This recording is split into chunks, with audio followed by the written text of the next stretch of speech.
Dedication for those who need a reminder to make every day count. Shout out to Mom for all the love and Cecilia for all the tough love. I've always needed both. Part 1. Death cast to live is the rarest thing in the world. Most people exist, that's all. Oscar Wilde, September 5, 2017. Mateo Torrez, 12:22 a.m. Death cast is calling with the warning of a lifetime. I'm going to die today.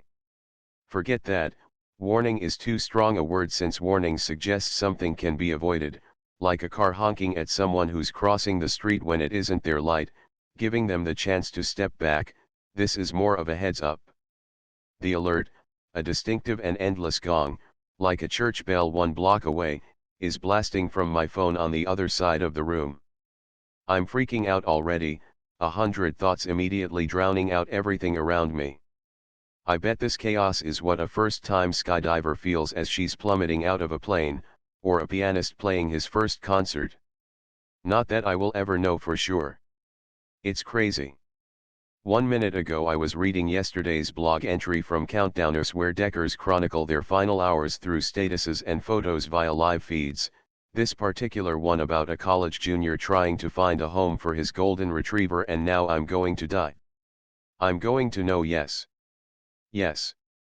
My chest tightens. I'm dying today. I've always been afraid of dying. I don't know why I thought this would jinx it from actually happening. Not forever, obviously, but long enough so I could grow up. Dad has even been drilling it into my head that I should pretend I'm the main character of a story that nothing bad ever happens to, most especially death, because the hero has to be around to save the day. But the noise in my head is quieting down and there's a death cast herald on the other end of the phone waiting to tell me I'm going to die today at 18 years old. Wow, I'm actually. I don't want to pick up the phone. I'd rather run into Dad's bedroom and curse into a pillow because he chose the wrong time to land himself in intensive care, or punch a wall because my mom marked me for an early death when she died giving birth to me. The phone rings for what's got to be the 30th time, and I can't avoid it any more than I can avoid what's going down sometime today. I slide my laptop off my crossed legs and get up from my bed, swaying to the side, feeling really faint. I'm like a zombie moving toward my desk, slow and walking dead. The caller ID reads Death Cast, of course. I'm shaking but manage to press talk. I don't say anything. I'm not sure what to say. I just breathe because I have fewer than 28,000 breaths left in me, the average number of breaths a non-dying person takes per day, and I might as well use them up while I can. Hello, I'm calling from Deathcast. I'm Andrea. You there, Timothy? Timothy. My name isn't Timothy. You've got the wrong person, I tell Andrea. My heart settles down, even though I feel for this Timothy person. I truly do. My name is Mateo. I got the name from my father and he wants me to pass it down eventually. Now I can, if having a kid is a thing that happens for me. Computer keys are tapping on her end, probably correcting the entry or something in her database. Oh, apologies. Timothy is the gentleman I just got off the phone with. He didn't take the news very well, poor thing. You're Mateo Torrez, right? And just like that, my last hope is obliterated. Mateo, kindly confirm this is indeed you. I'm afraid I have many other calls to make tonight. I always imagined my herald, their official name, not mine, would sound sympathetic and ease me into this news, maybe even harp on how it's especially tragic because I'm so young. To be honest, I would have been okay with her being chipper, telling me how I should have fun and make the most of the day since I at least know what's going to happen. That way I'm not stuck at home starting 1,000-piece puzzles I'll never finish or masturbating because sex with an actual person scares me. But this herald makes me feel like I should stop wasting her time because, unlike me, she has so much of it. Okay. Mateo's me. I'm Mateo. Mateo, I regret to inform you that sometime in the next 24 hours you'll be meeting an untimely death.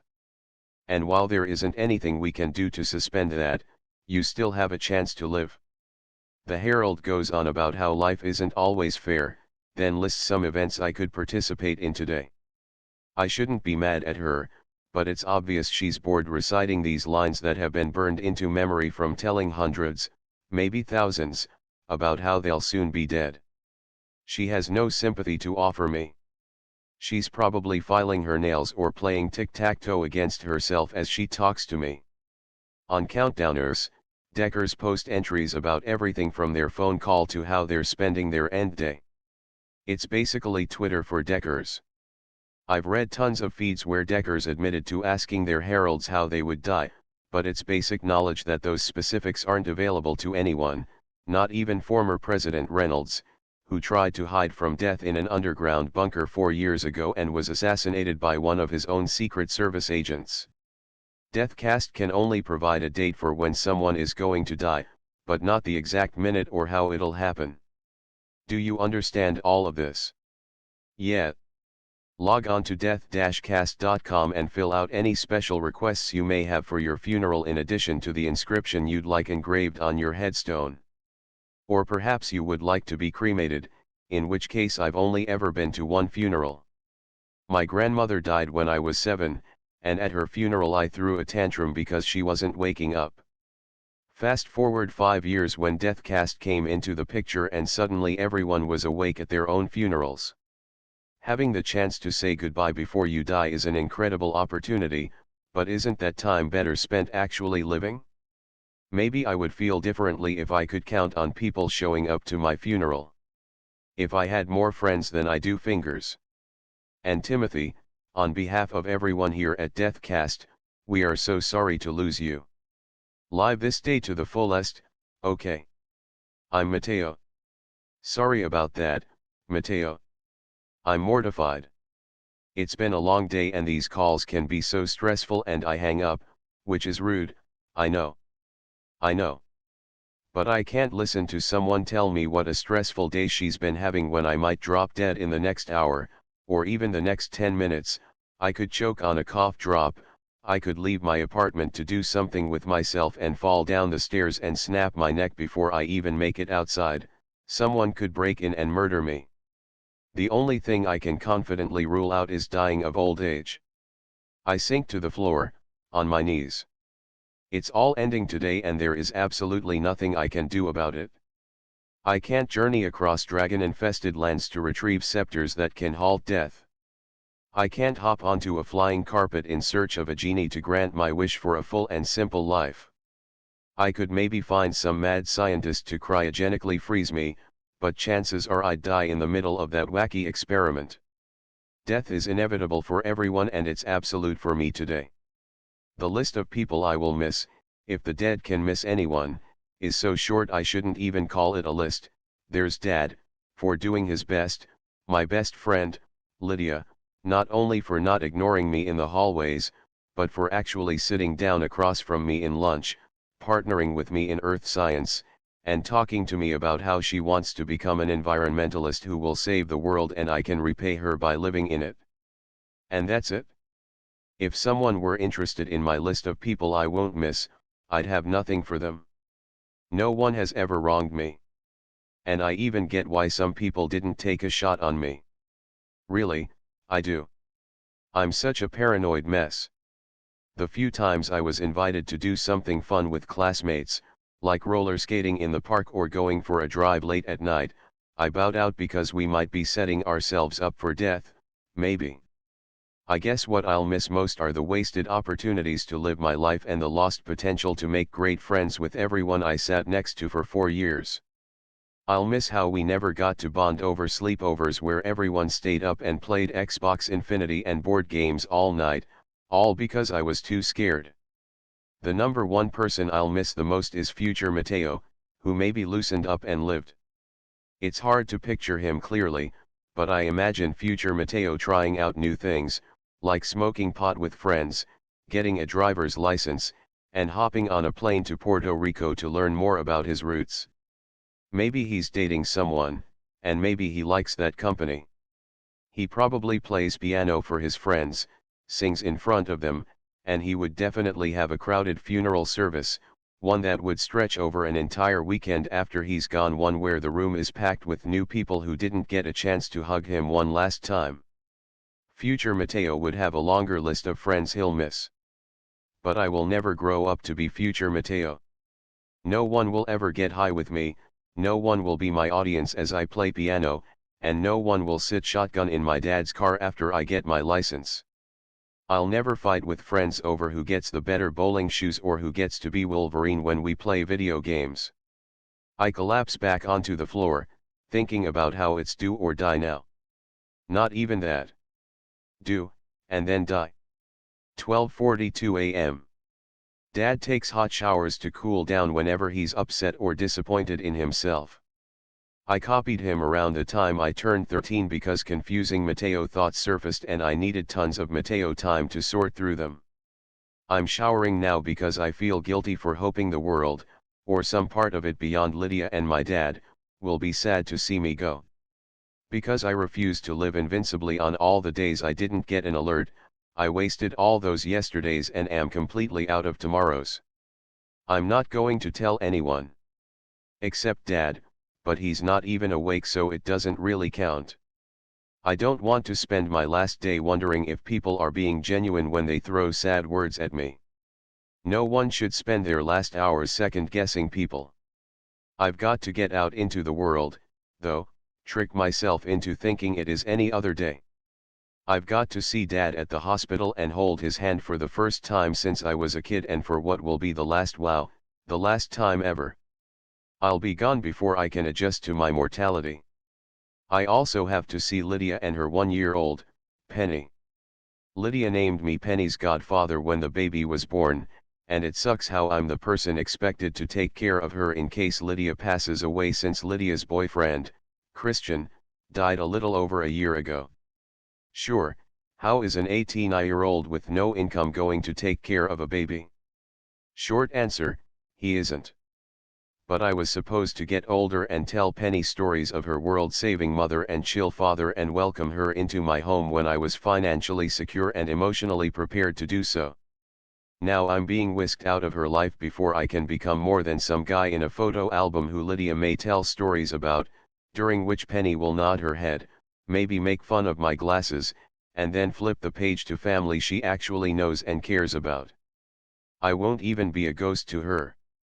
But that's no reason to not go tickle her one more time, or wipe squash and green peas off her face, or give Lydia a little break so she can focus on studying for her GED, or brush her teeth, or comb her hair, or take a nap. After that, I will somehow pull myself away from my best friend and her daughter, and I will have to go and live. I turn off the faucet and the water stops raining down on me. Today isn't the day for an hour shower. I grab my glasses off the sink and put them on. I step out of the tub, slipping on a puddle of water, and while falling backward I'm expecting to see if that theory of your life flashing before your eyes carries any truth to it when I grab hold of the towel rack and catch myself. I breathe in and out, because dying this way would just be an extremely unfortunate way to go. Someone would add me to the Shower KO feed on the Dumb Deaths blog, a high-traffic site that grosses me out on so many levels. I need to get out of here and live, but first I have to make it out of this apartment alive. 12:56 a.m. I write thank you notes for my neighbors in 4F and 4A, telling them it's my end day. With Dad in the hospital, Elliot in 4F has been checking in on me, bringing me dinner, especially since our stove has been busted for the past week after I tried making Dad's empanadas. Sean in 4A was planning on stopping by on Saturday to fix the stove's burner, but it's not necessary anymore. Dad will know how to fix it and might need a distraction when I'm gone. I go into my closet and pull out the blue and gray flannel shirt Lydia got me for my 18th birthday, then put it on over my white t-shirt. I haven't worn it outside yet. The shirt is how I get to keep Lydia close today. I check my watch, an old one of Dad's he gave me after buying a digital one that could glow, for his bad eyes, and it's close to 1 a.m. On a regular day, I would be playing video games until late at night, even if it meant going to school exhausted. At least I could fall asleep during my free periods. I shouldn't have taken those frees for granted. I should have taken up another class, like art, even though I can't draw to save my life. Or do anything to save my life, obviously, and I want to say that's neither here nor there, but it pretty much is everything, isn't it? Maybe I should have joined band and played piano, gotten some recognition before working my way up to singing in the chorus, then maybe a duet with someone cool, and then maybe braving a solo. Heck, even theater could have been fun if I'd gotten to play a role that forced me to break out. But no, I elected for another free period where I could shut down and nap. It's 12:58 a.m. When it hits 1 o'clock I am forcing myself out of this apartment. It has been both my sanctuary and my prison, and for once I need to go breathe in the outside air instead of tearing through it to get from point A to point B. I have to count trees, maybe sing a favorite song while dipping my feet in the Hudson, and just do my best to be remembered as the young man who died too early. It's 1 a.m. I can't believe I'm never returning to my bedroom. I unlock the front door, turn the knob, and pull the door open. I shake my head and slam the door shut. I'm not walking out into a world that will kill me before my time. Rufus Emeterio 1:05 a.m. Deathcast is hitting me up as I'm beating my ex-girlfriend's new boyfriend to death. I'm still on top of this dude, pinning his shoulders down with my knees, and the only reason I'm not clocking him in the eye again is because of the ringing coming from my pocket, that loud Deathcast ringtone everyone knows too damn well, either from personal experience, the news, or every shitty show using the alert for that dun dun dun effect. My boys, Tago and Malcolm, are no longer cheering on the beatdown. They're dead quiet and I'm waiting for this punk Peck's phone to go off too. But nothing, just my phone. Maybe the call telling me I'm about to lose my life just saved his. You gotta pick it up, Ruf, Tago says. He was recording the beatdown because watching fights online is his thing, but now he's staring at his phone like he's scared a call is coming for him too. The hell I do, I say. My heart is pounding mad fast, even faster than when I first moved up on Peck, even faster than when I first decked him and laid him out. Peck's left eye is swollen already, and there's still nothing but pure terror in his right eye. These Deathcast calls go strong until 3. He don't know for sure if I'm about to take him down with me. I don't know either. My phone stops ringing. Maybe it was a mistake, Malcolm says. My phone rings again. Malcolm stays shut. I wasn't hopeful. I don't know stats or nothing like that, but Deathcast fucking up alerts isn't exactly common news. And we Emeterios haven't exactly been lucky with staying alive. But meeting our maker way ahead of time. We're your guys. I'm shaking and that buzzing panic is in my head, like someone is punching me non-stop, because I have no idea how I'm gonna go, just that I am. And my life isn't exactly flashing before my eyes, not that I expect it to later on when I'm actually at death's edge. Peck squirms from underneath me and I raise my fist so he calms the hell down. Maybe he got a weapon on him, Malcolm says. He's the giant of our group, the kind of guy who would have been helpful to have around when my sister couldn't get her seatbelt off as our car flipped into the Hudson River. Before the call, I would have bet anything Peck doesn't have any weapon on him, since we're the ones who jumped him when he was coming out of work. But I'm not betting my life, not like this. I drop my phone. I pat him down and flip him over, checking his waistband for a pocket knife. I stand and he stays down. Malcolm drags Peck's backpack out from under the blue car where Tago threw it. He unzips the backpack and flips it over, letting some Black Panther and Hawkeye comics hit the ground. Nothing. Tago rushes toward Peck and I swear he's about to kick him like his head's a soccer ball, but he grabs my phone off the ground and answers the call. Who you calling for? His neck twitch surprises no one. Hold up, hold up. I ain't him. Hold up. Wait a sec. He holds out the phone. You want me to hang up, Ruf? I don't know. I still have Peck, bloodied and beat, in the parking lot of this elementary school, and it's not like I need to take this call to make sure Deathcast isn't actually calling to tell me I won the lottery. I snatch the phone from Tago, pissed and confused, and I might throw up, but my parents and sister didn't, so maybe I won't either. Watch him, I tell Tago and Malcolm. They nod. I don't know how I became the alpha dog.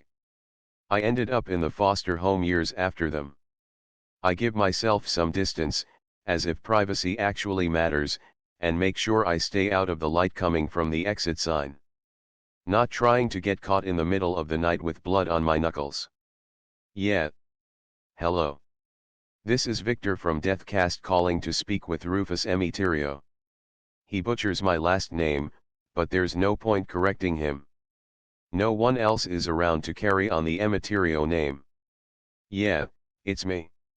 Rufus, I regret to inform you that sometime in the next 24 hours, 23 hours, I interrupt, pacing back and forth from one end of this car to the other. You're calling after 1. It's bullshit. Other deckers got their alert an hour ago. Maybe if Deathcast called an hour ago I wouldn't have been waiting outside the restaurant where freshman year college dropout Peck works, so I could chase him into this parking lot. Yes, you're right. I'm sorry, Victor says. I'm trying to stay shut cause I don't want to take my problems out on some guy doing his job, even though I have no idea why the hell anyone applies for this position in the first place. Let's pretend I got a future for a second. Entertain me. In no universe am I ever waking up and saying, I think I'll get a 12 to 3 shift where I do nothing but tell people their lives are over. But Victor and others did. I don't want to hear none of that Dante kill the messenger business either, especially when the messenger is calling to tell me I'll be straight wrecked by day's end. Rufus, I regret to inform you that sometime in the next 23 hours you'll be meeting an untimely death. While there isn't anything I can do to suspend that, I'm calling to inform you of your options for the day. First of all, how are you doing? It took a while for you to answer. Is everything okay? He wants to know how I'm doing. Yeah, right. I can hear it in the stunted way he asked me. He doesn't actually care about me any more than he does the other deckers he got a call tonight. These calls are probably monitored and he's not trying to lose his job by speeding through this. I don't know how I'm doing. I squeeze my phone so I don't throw it against the wall painted with little white and brown kids holding hands underneath a rainbow. I look over my shoulder and Peck is still face first on the ground as Malcolm and Tago stare at me. They better make sure he doesn't run away before we can figure out what we're doing with him. Just tell me my options. This should be good. Victor tells me the forecast for the day, supposed to rain before noon and later on as well if I make it that long. Special festivals I have zero interest in attending, especially not a yoga class on the High Line, rain or no rain, formal funeral arrangements, and restaurants with the best decker discounts if I use today's code. I zone out on everything else cause I'm anxious on how the rest of my end day is gonna play out. How do you guys know? I interrupt. Maybe this dude will take pity on me and I can clue in Tago and Malcolm on this huge mystery. The end days. How do you know? Some list? Crystal ball? Calendar from the future? Everyone stays speculating on how Deathcast receives this life-changing information. Tago told me about all these crazy theories he read online, like Deathcast consulting a band of legit psychics and a really ridiculous one with an alien shackled to a bathtub and forced by the government to report end days.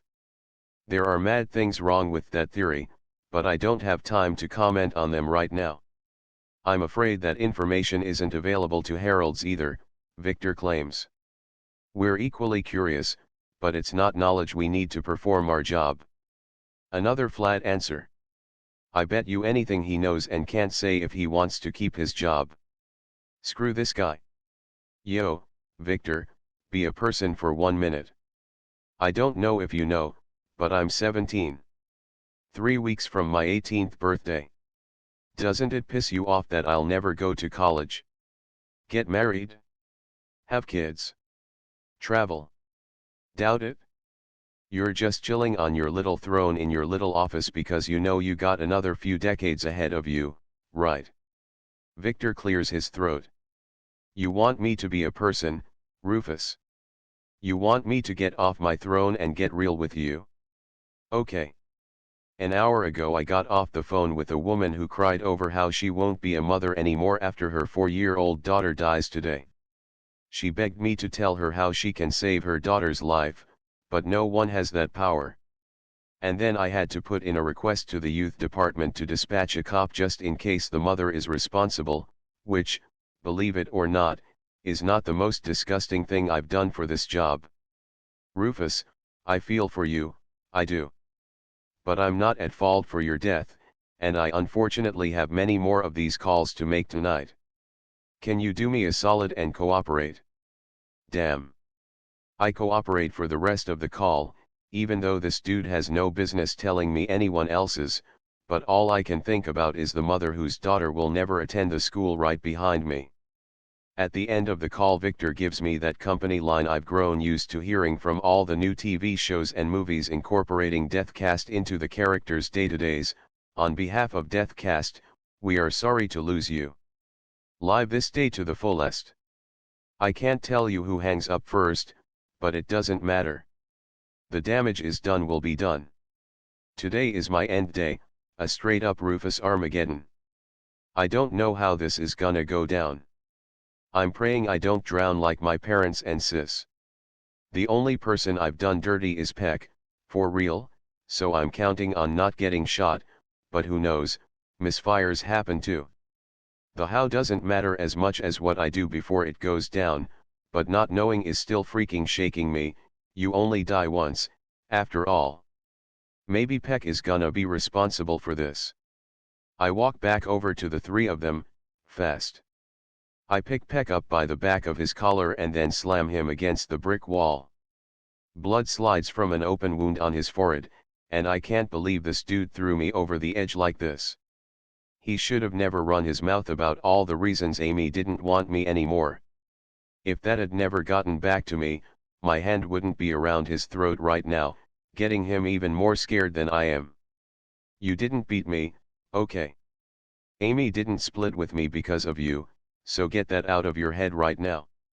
She loved me and we got complicated, and she would have taken me back eventually. I know this is legit. Malcolm and Tago think so too. I lean in on Peck, looking him dead on in his only good eye. I better never see you again for the rest of my life. Yeah. Not much life left. But this dude is a fucking clown and might get funny. You feel me? Peck nods. I let go of his throat and grab his phone out of his pocket. I hurl it against the wall and the screen is totaled. Malcolm stomps it out. Get the hell out of here. Malcolm grabs my shoulder. Don't let him go. He's got those connections. Peck slides along the wall, nervous, like he's scaling across some windows high up in the city. I shake Malcolm off my shoulder. I said get the hell out of here. Peck takes off, running in a dizzying zigzag. He never looks back once to see if we're coming for him or stops for his comics and backpack. I thought you said he's got friends in some gang, Malcolm says. What if they come for you?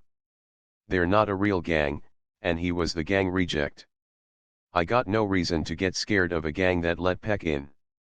He can't even call them or Amy, we took care of that. I wouldn't want him reaching out to Amy before I can. I gotta explain myself, and, I don't know, she may not wanna see me if she figures out what I did, end day or not. Deathcast can't call him either, Tago says, his neck twitching twice. I wasn't gonna kill him. Malcolm and Tago are quiet. They saw the way I was laying into him, like I had no off button. I can't stop shaking. I could have killed him, even if I didn't mean to. I don't know if I would have been able to live with myself or not if I did end up snuffing him gone. Nah, that's a lie and I know it, I'm just trying to be hard. But I'm not hard. I've barely been able to live with myself for surviving something my family didn't, something that wasn't even my fault. There's no way in hell I would have been chill with myself for beating someone to death. I storm toward our bikes.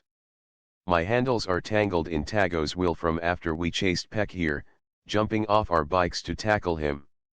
You guys can't follow me, I say, picking my bike up. You get that, right? Nah, we're with you, just not happening, I interrupt. I'm a ticking time bomb, and even if you're not blowing up when I do, you might get burned, maybe literally. You're not ditching us, Malcolm says. Where you go, we go. Tago nods, his head jerking to the right, like his body is betraying his instinct to follow me.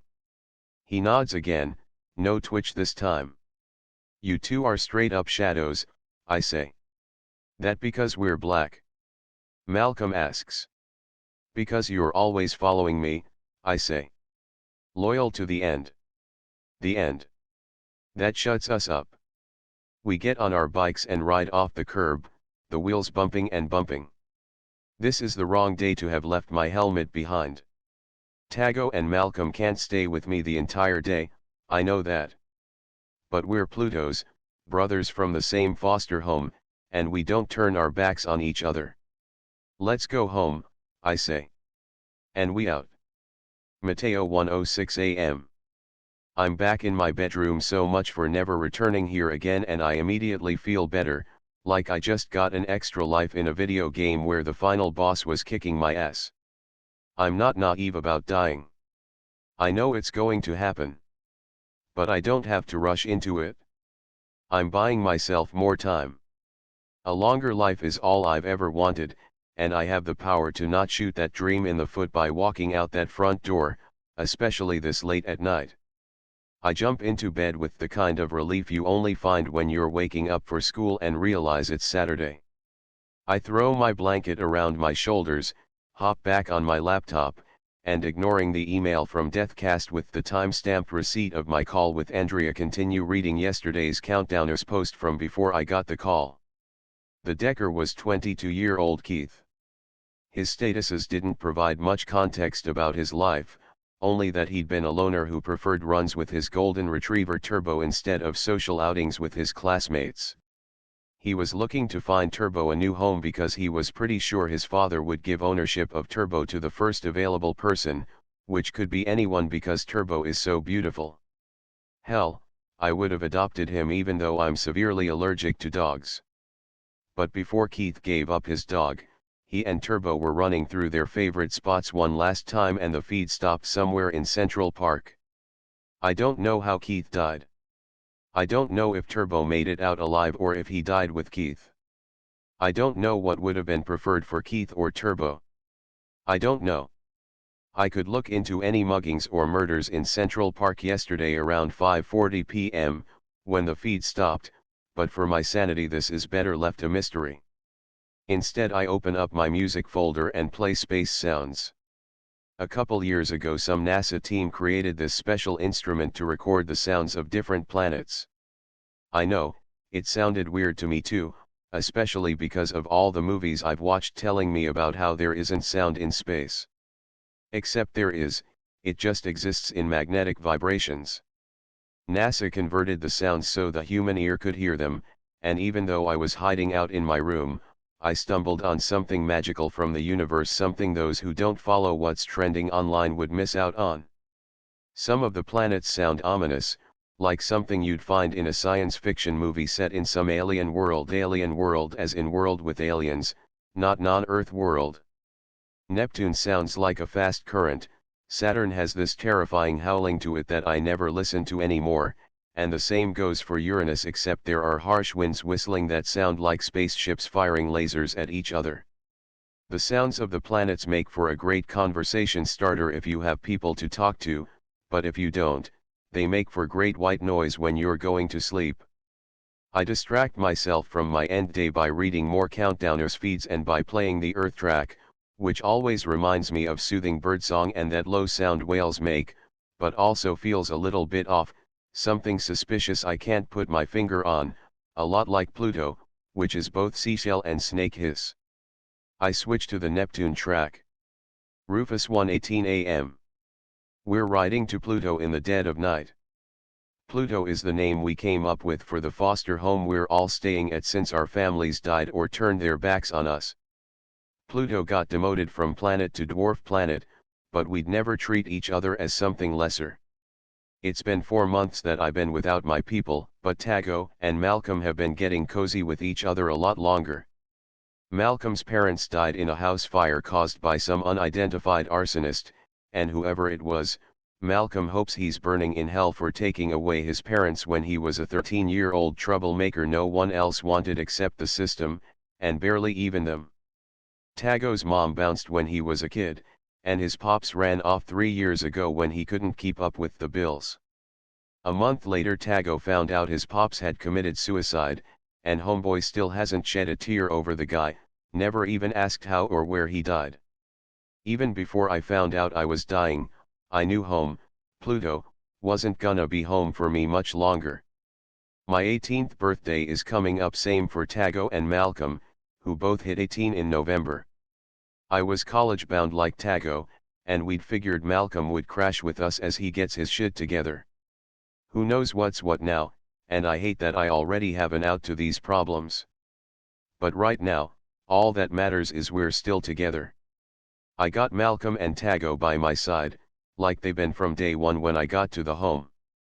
Whether it was for family time or bitching sessions, they were always at my left and right. I wasn't planning on stopping, but I pull over when I see the church I came to a month after the big accident my first weekend out with Amy. The building is massive, with off-white bricks and maroon steeples. I'd love to take a picture of the stained glass windows, but the flash might not catch it right. Doesn't matter anyway. If a picture is Instagram worthy, I slap on the moon filter for that classic black and white effect. The real problem is I don't think a photo of a church taken by my non-believing ass is the best last thing to leave behind for my 70 followers. Hashtag not happening. What's good, Roof? This is the church where Amy played piano for me, I say. Amy is pretty Catholic, but she wasn't pushing any of that on me. We'd been talking about music, and I mentioned digging some of the classical stuff Olivia used to put on when she was studying, and Amy wanted me to hear it live and she wanted to be the one who played it for me. I have to tell her I got the alert. Tago twitches. I'm sure he's itching to remind me that Amy said she needs space from me, but those kinds of requests get tossed out the window on end days. I climb off the bike, throwing down the kickstand. I don't go far from them, just closer to the entrance right as a priest is escorting a crying woman out the church. She's knocking her rings together, topaz, I think, like the kind my mom once pawned when she wanted to buy Olivia concert tickets for her 13th birthday. This woman has gotta be a decker, or no one. The graveyard shift here is no joke.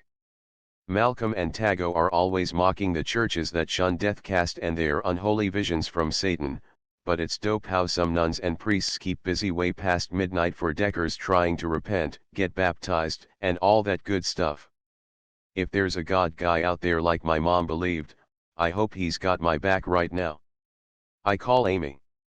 It rings 6 times before going to voicemail. I call again and it's the same thing. I try again, and it only rings 3 times before going to voicemail. She's ignoring me. I type out a text, Deathcast called me. Maybe you can too. Nah, I can't be a dick and send that. I correct myself, Deathcast called me. Can you call me back? My phone goes off before a minute can pass, a regular ring and not that heart-stopping Deathcast alert. It's Amy. Hey. Are you serious? Amy asks. If I weren't serious, she'd certainly kill me for crying wolf. Tago once played that game for attention and Amy shut that down real fast. Yeah. I gotta see you. Where are you?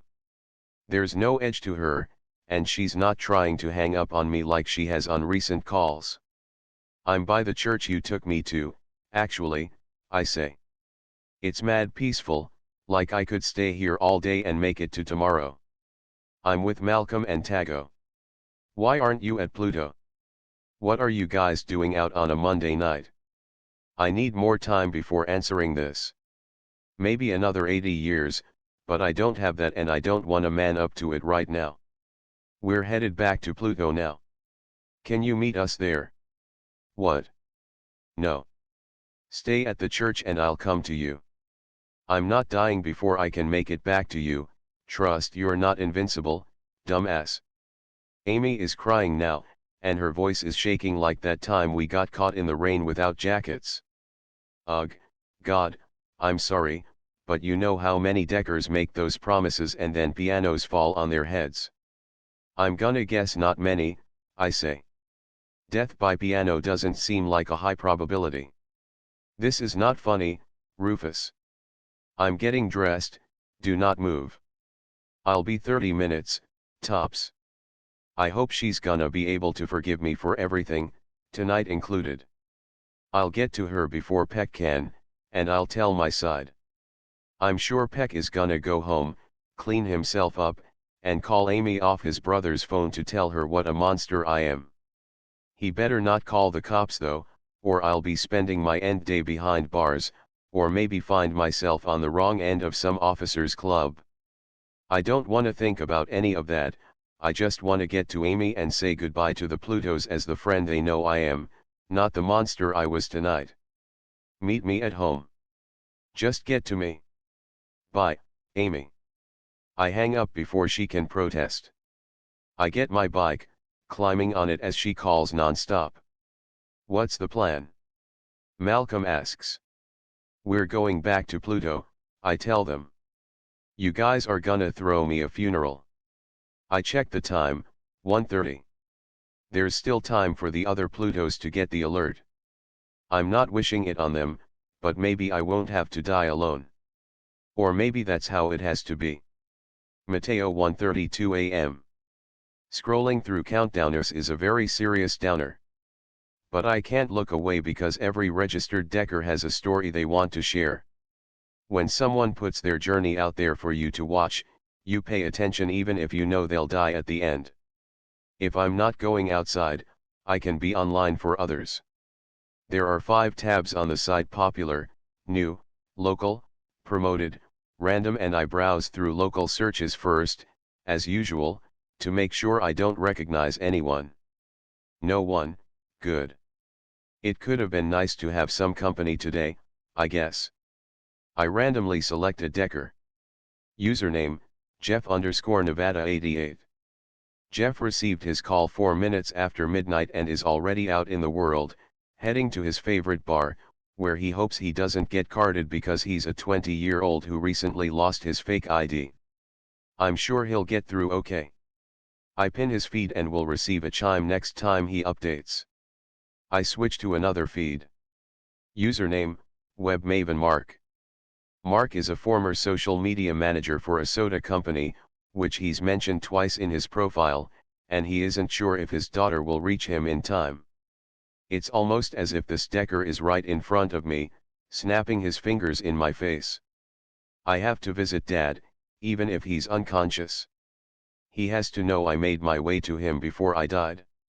I put down my laptop, ignoring the chimes from the couple accounts I pinned, and go straight to Dad's bedroom. His bed was unmade the morning he left for work, but I've made it for him since then, making sure to tuck the comforter completely under the pillows, as he prefers it.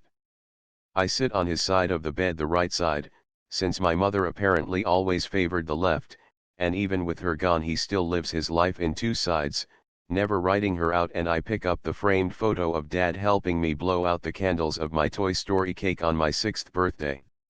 Well, Dad did all the work. I was laughing at him.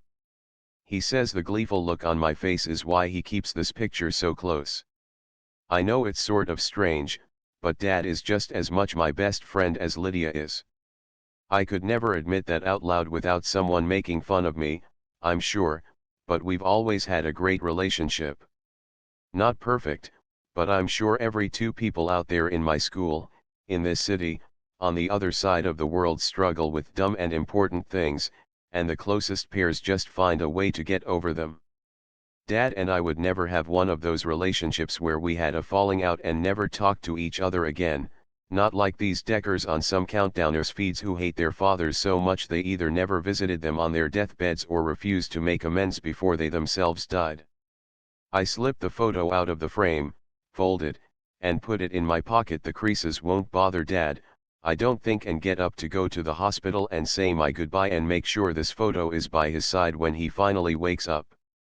I want to make sure he quickly finds some peace, like it's an ordinary morning, before someone tells him I'm gone. I leave his room, pumped to go out and do this, when I see the stack of dishes in the sink. I should clean those up so Dad doesn't come home to dirty plates and mugs with impossible stains from all the hot chocolate I've been drinking. I swear this isn't an excuse to not go outside. Seriously. Rufus, 1:41 a.m. We used to beast through the streets on our bikes like we were racing without brakes, but not tonight. We look both ways constantly and stop for red lights, like now, even when the street is clear of cars.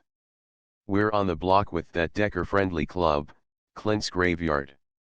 There's a crowd forming of 20-something-year-olds and the line is straight chaos, which has gotta be keeping the paychecks coming for the bouncers dealing with all these Deckers and their friends trying to get crazy on the dance floor one last time before their time is up. This brunette girl, mad pretty, is bawling when a guy advances on her with some tired-ass pickup line, "Maybe you'll live to see another day with some vitamin me in your system," and her friend swings her purse at him until he backs up. Poor girl can't even get a break from assholes hitting on her when she's grieving herself. It's a green light and we ride on, finally reaching Pluto minutes later. The foster home is a jacked-up duplex with the face of a battered building, bricks missing, indecipherable and colorful graffiti. There are bars on the ground floor windows, not because we're criminals or anything like that, but so no one busts in and steals from a bunch of kids who've already lost enough. We leave our bikes down at the bottom of the steps, racing up to the door and letting ourselves in.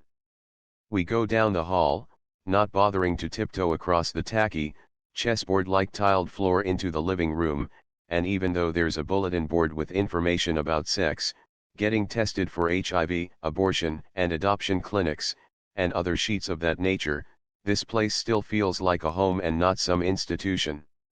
There's the fireplace that doesn't work but still looks dope. The warm orange paint covering the walls, which had me ready for fall this summer. The oak table we'd gather around to play Cards Against Humanity and Taboo on weeknights after dinner. The TV where I'd watch this reality show Hipster House with Tago, even though Amy hated all those hipsters so much she wished I watched cartoon porn instead. The couch where we'd take turns napping since it's more comfortable than our beds. We go up to the second floor, where our bedroom is, this tight spot that wouldn't really be all that comfortable for one person, let alone three, but we make it work. There's a window we keep open on the nights Tago eats beans, even if it's mad loud outside. "I gotta say it," Tago says, closing the door behind us. "You've come really far. Think about all you've done since coming here. There's so much more I could be doing." I sit on my bed and throw my head back on my pillow. It's mad pressure to do all my living in one day. Might not even be a full day. I'll be lucky to get 12 hours. "No one's expecting you to cure cancer or save endangered pandas," Malcolm says. "Yo, Deathcast is lucky they can't predict when an animal is gonna die," Tago says, and I suck my teeth and shake my head because he's speaking up for pandas when his best friend is dying. What, it's true. You would be the most hated dude on the planet if you called up the last panda ever. Imagine the media, there'd be selfies and we get it, I interrupt. I'm not a panda so the media doesn't give a shit about me. You guys gotta do me the biggest favor. Wake up Jen, Lori and Francis. Tell them I wanna have a funeral before heading out. Francis never really took a liking to me, but I got a home out of this arrangement and that's more than others get. You should stay here, Malcolm says. He opens up the only closet. Maybe we can beat this. You can be the exception. We can lock you in here. I'll suffocate or the shelf with your heavy-ass clothes will collapse on my head. He should know better than to believe in exceptions and shit like that. I sit up. I don't have a lot of time, guys. I shake a little, but I get it together. I can't let them see me freaking. Tago twitches. You gonna be okay by yourself? It takes a few seconds before I get what he's really asking me. I'm not offing myself, I say. I'm not trying to die. They leave me alone in the room with laundry I'll never have to worry about washing and summer coursework I'll never have to finish or start. Bunched up in the corner of my bed is Amy's blanket, this yellow thing with a pattern of colorful cranes, which I wrap around my shoulders. It belonged to Amy as a kid, a relic from her mother's childhood. We started dating when she was still here at Pluto, and we'd rest underneath the blanket together and use it for the occasional living room picnic. Those were mad chill times. She didn't ask for the blanket back after we broke up, which I think was her way of keeping me around, even when she wanted distance. Like I still have a chance with her. This room couldn't be more different from the bedroom I grew up in, beige walls instead of green, 2 extra beds, and roommates, half the size, no weights or video game posters, but it still feels like home, and it showed me how people matter more than stuff. Malcolm learned that lesson after firefighters put out the flames that burned his house, parents, and favorite things. We keep it simple here.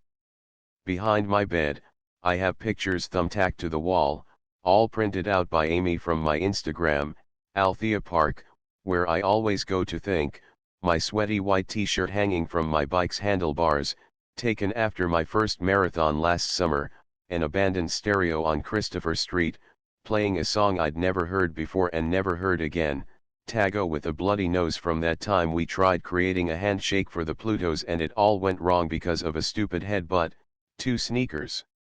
One size 11, the other size 9 from that time I bought new kicks but didn't make sure they matched before leaving the store, me and Amy, my eyes uneven, kind of like when I'm high, which I wasn't, yet, but it's still a keeper because the street light threw a cool glow on her. Footprints in the mud from when I chased Amy around the park after a long week of rain, 2 shadows sitting beside each other, which Malcolm wanted no part of, but I took anyway, and tons more I gotta leave behind for my boys when I walk out of here. Walking out of here. I really don't wanna go. Mateo, 1:52 a.m. I'm almost ready to go. I did the dishes, swept dust and candy wrappers out from underneath the couch, mopped the living room floor, wiped the bathroom sink clean of my toothpaste smears, and even made my bed. I'm back in front of my laptop, faced with a greater challenge, the inscription for my headstone in no more than 8 words. How do I sum up my life in 8 words? He lived where he died, in his bedroom. What a waste of a life. Children take more risks than him. I have to do better. Everyone wanted so much more out of me, myself included. I have to honor this. It's my last day to do so. Here lies Mateo, he lived for everyone. I hit submit. There's no going back. Yeah, I can edit, but that's not how promises work, and living for everyone is a promise to the world. I know it's early in the day, but my chest squeezes because it's also getting late, for a Decker, at least. I can't do this alone, the leaving part. I'm really not dragging Lydia into my end day. Once I get out of here, not if I'll go see Lydia and Penny, but I'm not telling Lydia. I don't want her to consider me dead before I am, or ever bring her any sadness. Maybe I'll send her a postcard explaining everything while I'm out living.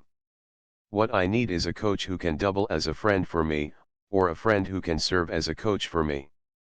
And that's what this popular app often promoted on Countdowners provides. The Last Friend app is designed for lonely Deckers and for any good soul who wants to keep a Decker company in their final hours. This isn't to be confused with Necro, which is intended for anyone who wants a one-night stand with a Decker, the ultimate no-strings-attached app. I've always been so disturbed by Necro, and not just because sex makes me nervous. But no, The Last Friend app was created so people can feel worthy and loved before they die. There are no user charges, unlike Necro, which goes for $7.99 a day, which disturbs me because I can't help but feel as if a human is worth more than $8. Anyway, just like any potential new friendship, the relationships born from the Last Friend app can be pretty hit or miss. I was once following this Countdowners feed where this Decker met a last friend, and she was slow about updating, sometimes for hours, to the point where viewers in the chat room assumed she'd died. She was actually very much alive, just living her last day right, and after she died her last friend wrote a brief eulogy that taught me more about the girl than I'd learned in any of her updates. But it's not always sweet like that. A few months ago this Decker with a sad life unwittingly befriended the infamous Last Friend serial killer, and that was so tragic to read about, and one of the many reasons I struggle with trusting this world. I think engaging with a last friend could do me some good. Then again, I don't know if it's sadder to die alone or in the company of someone who not only doesn't mean anything to you, but also probably doesn't care much for you either. Time is wasting. I have to take a shot and find the same bravery hundreds of thousands of Deckers before me have found. I check my bank account online, and what remains from my college funds has been automatically deposited into my account, which is only about $2,000, but it's more than enough money to get through the day. I can visit the World Travel Arena downtown, where Deckers and guests can experience the cultures and environments of different countries and cities. I download the Last Friend app on my phone. It's the fastest download ever, like it's some sentient being who understands the whole point of its existence is that time is running out for someone. The app has a blue interface with an animation of a gray clock as two silhouettes approach each other and high-five. Last Friend zooms into the center and a menu drops down. Dying today, not dying today. I click dying today.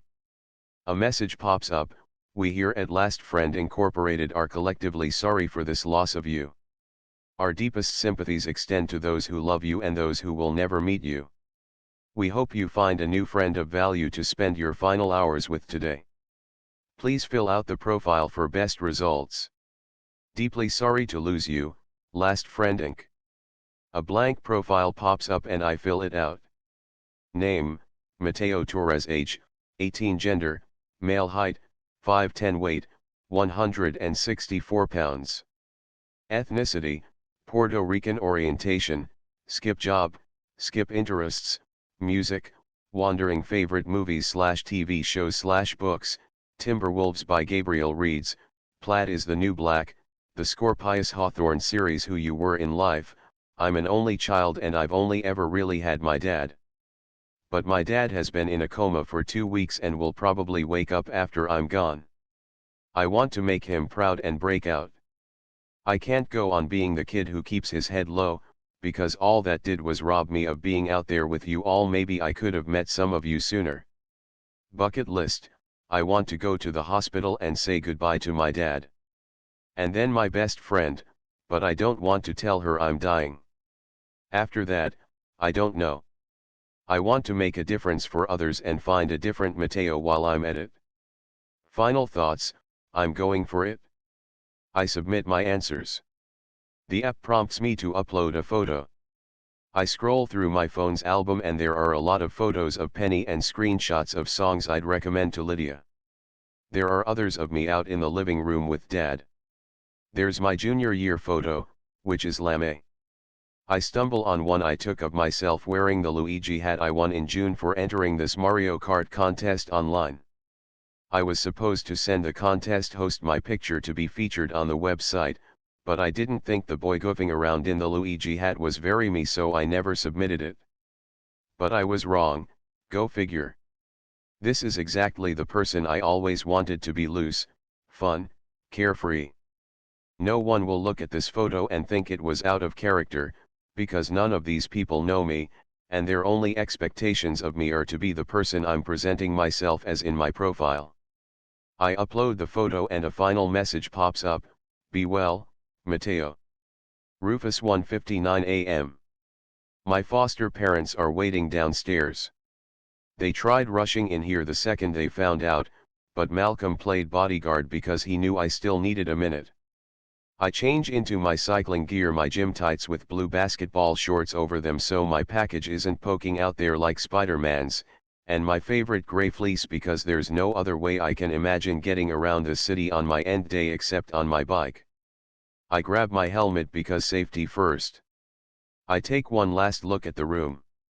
I don't break down or nothing like that, seriously, even as I remember playing catch with my boys. I leave the light on as I step out and keep the door open so Malcolm and Tago don't get weird about going back in. Malcolm gives me a little smile. His playing it cool game is weak cause I know he's been losing his head, they all are. I would too if the cards were reversed. You actually got Francis awake? I ask.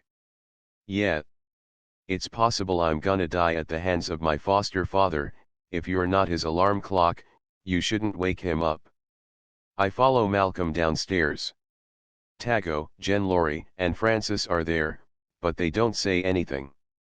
The first thing I want to ask is if anyone has heard from Amy, like if her aunt is holding her up, but that's not right.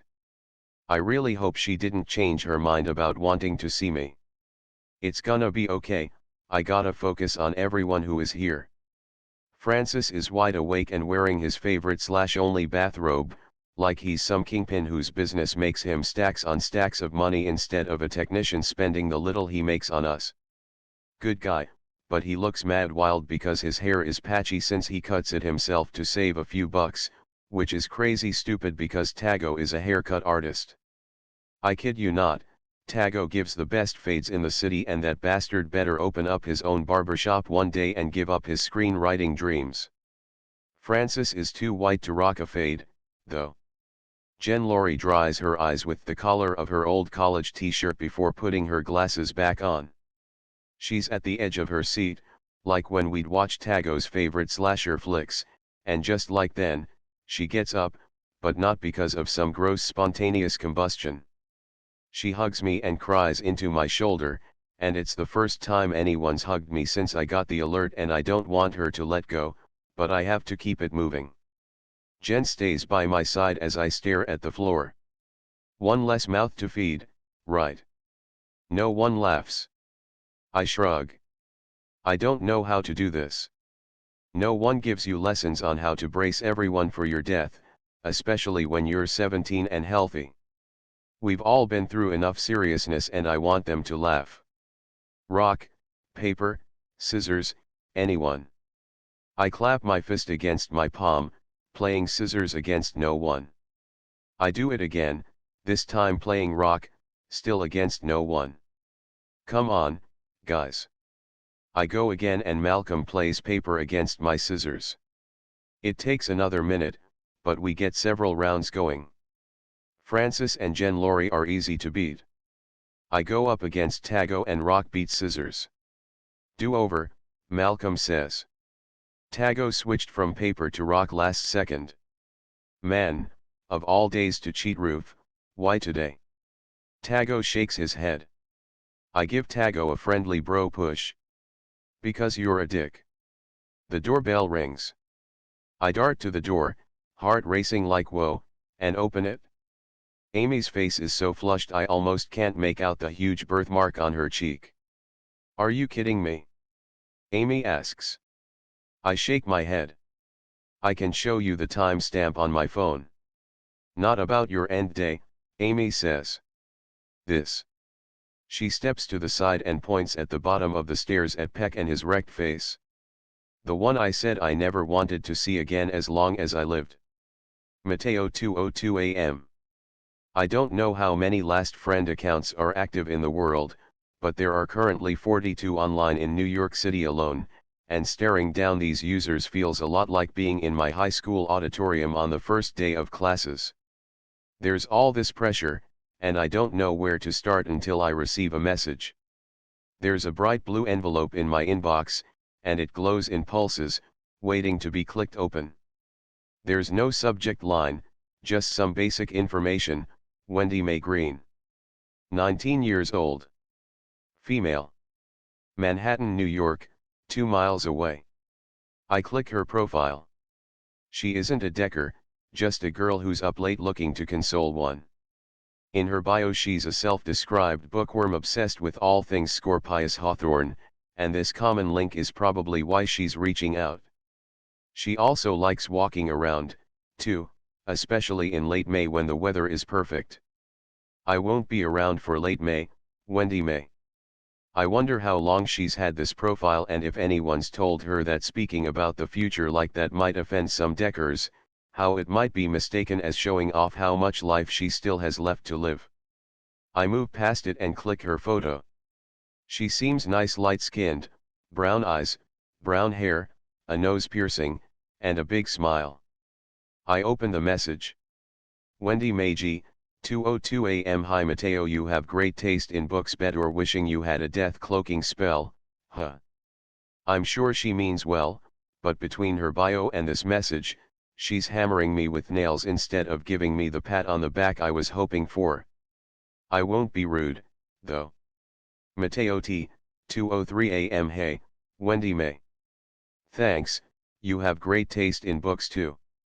Wendy May G, 2:03 a.m. Scorpius Hawthorne for life, how are you doing? Mateo T, 2:03 a.m. Not great. I don't want to leave my room, but I know I have to get out of here.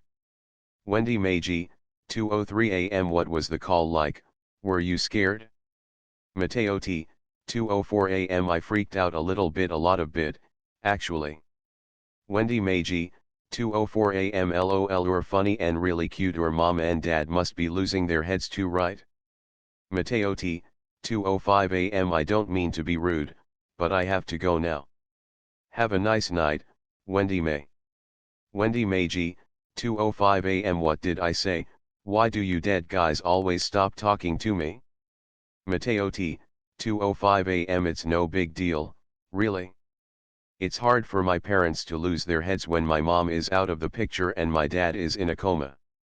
Wendy May G, 2:05 a.m. How was I supposed to know that? Mateo T, 2:05 a.m. It's in my profile. Wendy May G, 2:05 a.m. Fine, whatever. Do you have an open house then? I'm supposed to lose my virginity to my BF, but I want to practice first and maybe you can help me out. I click out while she's typing another message and block her for good measure. I get her insecurities, I guess, and I feel bad for her and her boyfriend if she manages to cheat on him, but I'm not some miracle worker. I receive some more messages, these with subject lines, subject, 420. Kevin and Kelly. 21 years old. Male. Bronx, New York, 4 miles away. Decker. No. Subject, my condolences, Mateo, great name, Philly Bizzer. 24 years old. Male. Manhattan, New York, 3 miles away. Decker. No.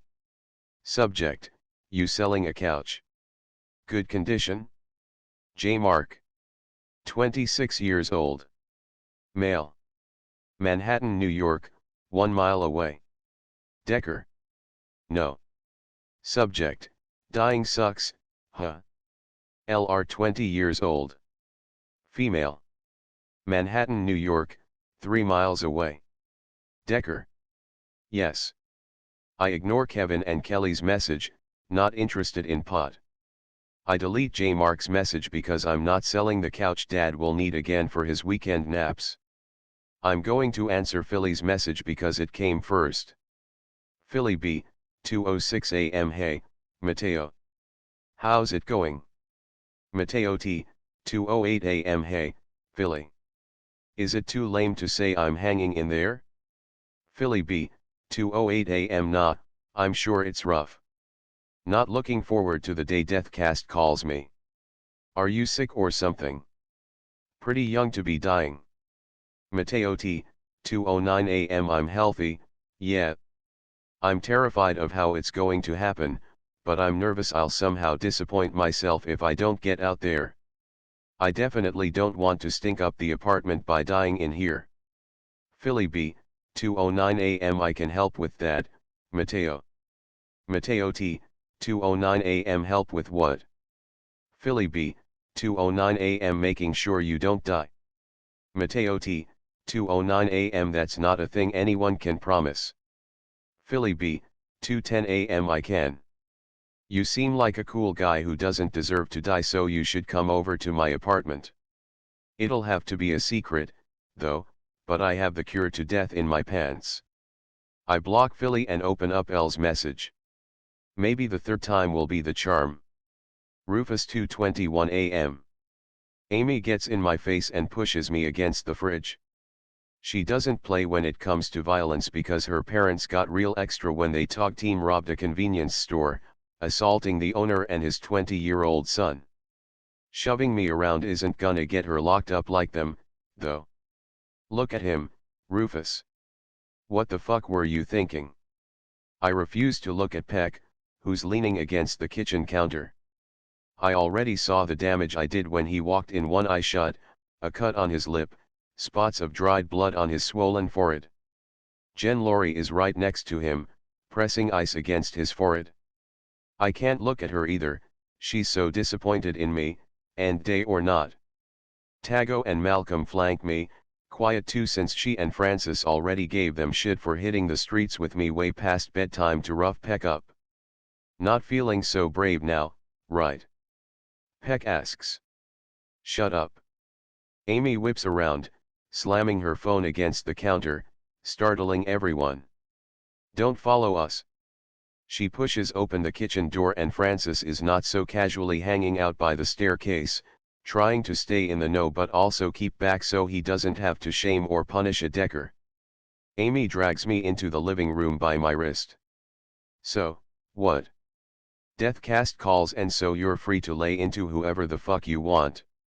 I guess Peck didn't tell her I was beating his ass before I got the alert. I would. There's no point lying. I was coming for him. Amy takes a step back, like I'm some monster who might lash out at her next, which kills me. Look, Ames, I was freaking out. I already felt like I didn't have a future before Deathcast dropped that grenade in my lap. My grades have always been shit, I'm almost 18, I lost you, and I was wilding out because I didn't know what I was gonna do. I felt like a straight up nobody and Peck pretty much said the same damn thing. You're not a nobody, Amy says, shaking a little as she comes toward me, no longer scared. She takes my hand and we sit on the couch where she first told me she was leaving Pluto because her aunt on her mom's side had enough dough to take her in. A minute later, she also broke up with me because she wanted a clean slate, some cheap-ass tip from her elementary school classmate Peck. We didn't make sense anymore. And there's no point lying, like you said, even on your last day. She holds my hand while she cries, which I was doubting she'd even do because she was so pissed when she got here. I read our love wrong, but that doesn't mean I don't love you. You were there for me when I needed to act out and be angry, and you made me happy when I was tired of hating everything. No bodies can't make someone feel all of that. She hugs me, resting her chin on my shoulder the same way she would relax on my chest whenever she was about to watch one of her historical documentaries. I hold her because I don't have anything new to say. I wanna kiss her, but I don't need some fakeness from her. She's mad close though, and I pull back so I can see her face because maybe one last kiss might be real for her too. She's staring at me and I lean in. Tago comes into the living room and covers his eyes. Oh. Sorry. I back up. Nah, you good. We should do the funeral, Tago says. But take your time. It's your day. Sorry, it's not your day, it's not like a birthday, it's the opposite. He twitches. I'm gonna get everyone in here. He steps. I don't want to hug you, Amy says. She doesn't let me go, not until everyone comes in. I needed that hug. I'm looking forward to hugging the Plutos for a final Pluto Solar System group hug after the funeral. I stay seated in the center of the couch. I'm battling my lungs for my next breath, hardcore. Malcolm sits to my left, Amy to my right, and Tago at my feet. Peck keeps his distance, playing around on Amy's phone. I hate that he's on her phone, but I broke his so I gotta stay shut. This is my first Decker funeral, since my family didn't care about throwing one for themselves because we all had each other and didn't need anyone else, not co-workers or old friends. Maybe if I'd gone to others I'd be ready for the way Jen Laurie speaks directly to me and not the other attendees. It makes me feel vulnerable and seen, and it gets me teary-eyed, like when someone sings happy birthday to me seriously, every year, it never fails. Failed. You never cried even though you had every reason to, like you were trying to prove something. The others Jen Laurie doesn't turn to the Plutos, not even a little. She doesn't break eye contact, like we're in a staring contest. Respect. They all cried, but your eyes were so sad, Rufus.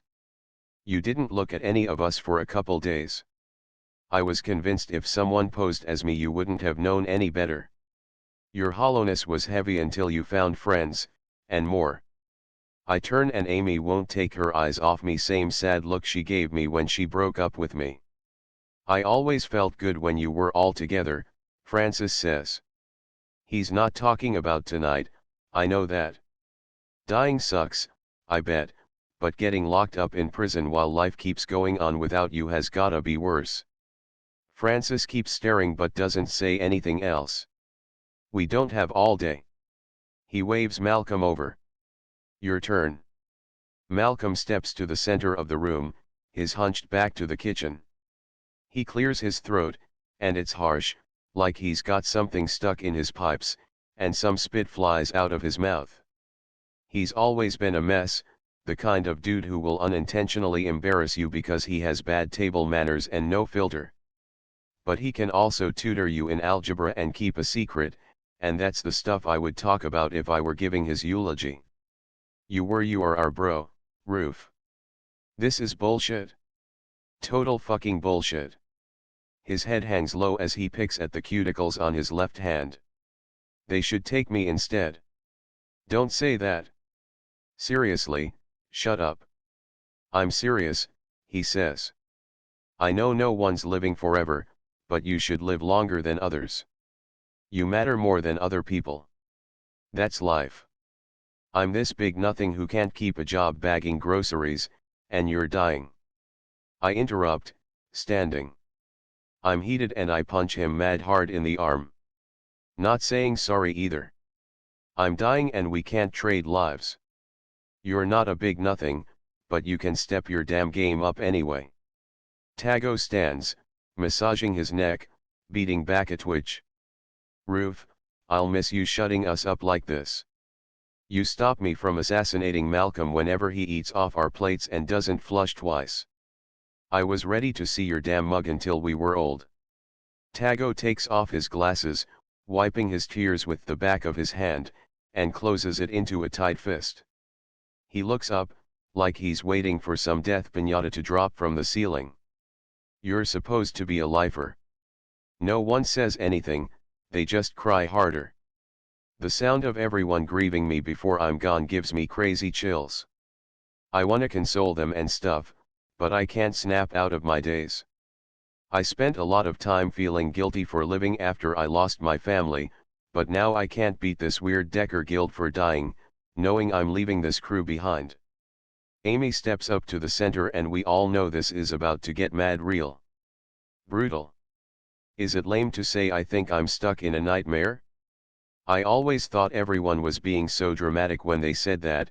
This feels like a nightmare. Like, really, that's all you feel when tragedy happens.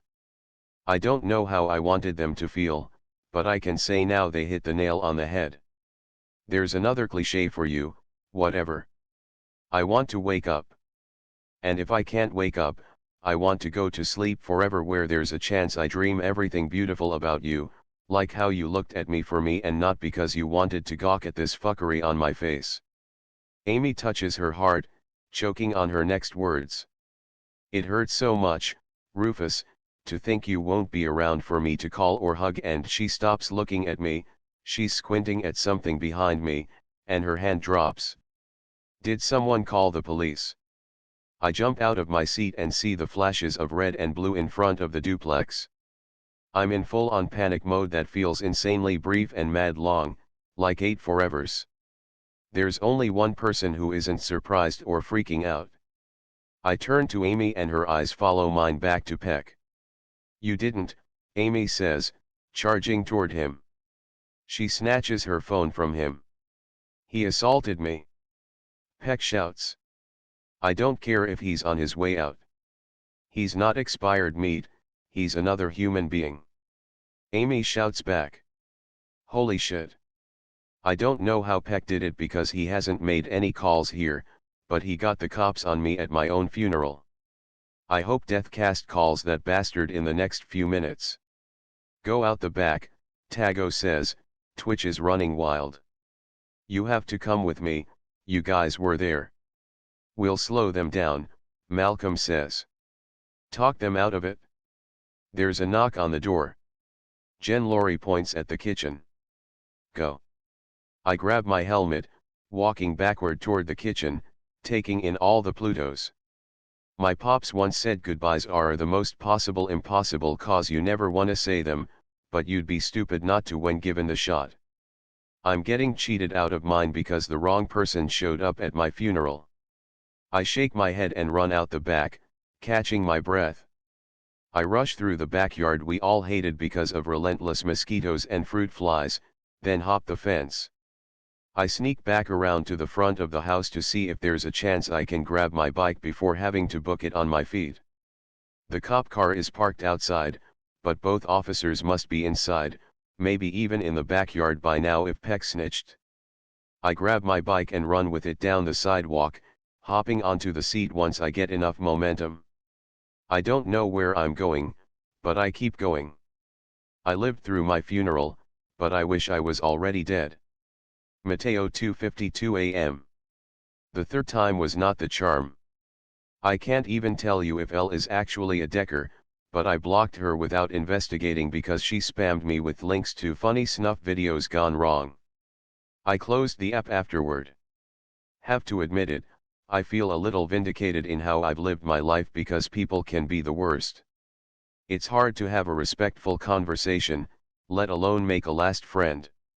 I keep receiving pop-up notifications for new messages, but I ignore them because I'm on the 10th level of a Dark Vanishing, this brutal Xbox Infinity game that has me wanting to look up cheat codes. My hero, Cove, a level 17 sorcerer with fire for hair, can't advance through this poverty-stricken kingdom without an offering to the princess. So I walk, well, Cove walks, past all the hawkers trying to sell off their bronze pins and rusty locks and go straight for the pirates. I must have gotten lost in my head on the way to the harbor because Cove steps on a landmine and I don't have time to ghost phase through the explosion. Cove's arm flies through a hut's window, his head rockets into the sky, and his legs burst completely. My heart pounds all through the loading screen until Cove is suddenly back, good as new. Cove's got it good. I won't be able to respawn later. I'm wasting away in here and there are 2 bookcases in my room. The blue bookcase on the bottom holds my favorite books that I could never get myself to purge when I did my monthly book donations to the teen health clinic down the block. The white bookcase on top is stacked with books I always planned on reading. I grab the books as if I'll have time to read them all. I want to know how this boy deals with a life that's moved on without him after he's resurrected by a ritual. Or what it was like for the little girl who couldn't perform at the school talent show because her parents received the Deathcast alert while she was dreaming of pianos. Or how this hero known as the People's Hope receives a message from these Deathcast-like prophets telling him he's going to die 6 days before the final battle where he was the key to victory against the king of all evil. I throw these books across the room and even kick some of my favorites off their shelves because the line between favorites and books that will never be favorites doesn't matter anymore. I rush over to my speakers and almost hurl them against the wall, stopping myself at the last second. Books don't require electricity, but speakers do, and it can all end here. The speakers and piano taunt me, reminding me of all the times I rushed home from school to have as much private time as I could with my music before Dad returned from his managerial shifts at the crafts store. I would sing, but not too loudly so my neighbors couldn't overhear me. I tear down a map from the wall. I have never traveled outside of New York and will never get on a plane to touch down in Egypt to see temples and pyramids or travel to Dad's hometown in Puerto Rico to visit the rainforest he frequented as a kid. I rip up the map, letting all the countries and cities and towns fall at my feet. It's chaos in here. It's a lot like when the hero in some blockbuster fantasy film is standing in the rubble of his war-ravaged village, bombed because the villains couldn't find him. Except instead of demolished buildings and disintegrated bricks, there are books open face first on the floor, their damaged spines poking up, while others are piled on one another. I can't put everything back together or I'll find myself alphabetizing all the books and taping the map back together.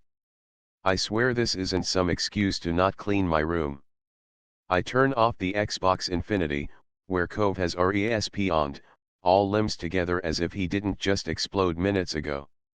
Cove is standing at the start point, idly dangling his staff.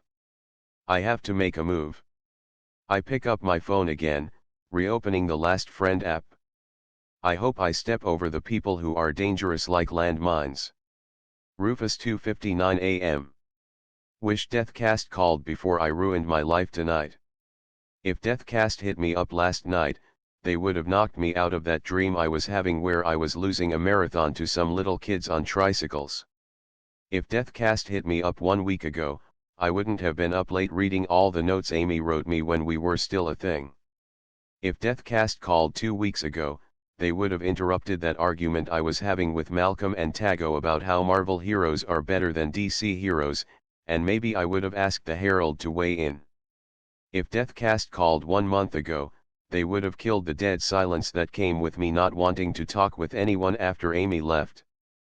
But not, Deathcast called tonight while I was pounding on Peck, which led to Amy dragging him to the duplex to confront me, which led to Peck getting the cops involved and cutting my funeral short, which led to me being 100% alone right now. None of that would have happened if Deathcast called 1 day sooner. I hear police sirens and keep pedaling. I hope something else is happening. I give it a few more minutes before I take a break, stopping between a McDonald's and a gas station. It's mad bright, maybe kneeling over here is stupid, but staying in plain sight might be a good hiding spot. I don't know, I'm not James Bond, I don't have some guidebook on how to hide from the bad guys. Shit, I'm the bad guy. I can't keep moving, though. My heart is racing, my legs are on fire, and I gotta catch my breath. I sit on the curb outside the gas station. It smells like piss and cheap beer. There's graffiti of 2 silhouettes on the wall with the air pumps for bike tires. The silhouettes are both shaped like the dude on the men's bathroom sign. In orange spray paint it says, "The Last Friend app." I keep getting dicked out of proper goodbyes. No final hug with my family, no final hug with the Plutos. It's not even the goodbyes, man, it's not getting to thank everyone for all they did for me. The loyalty Malcolm showed me time and time again. The entertainment Tago delivered with his B-movie scripts, like Canary Clown and the Carnival of Doom and Snake Taxi, though Substitute Doctor was just so bad, even for a bad movie. Francis's character impressions had me dying so hard I'd beg him to shut up because my rib cage hurt. The afternoon Jen Laurie taught me to play solitaire so I could keep myself moving, but also have alone time. The really great chat I had with Francis when we were the last two awake, about how instead of complimenting an attractive anyone on their looks my pickup lines should be more personal because anyone can have pretty eyes, but only the right kind of person can hum the alphabet and make it your new favorite beat. The way Amy always kept it real, even just now when she set me free by telling me she wasn't in love with me. I could have really gone for one last Pluto Solar System group hug.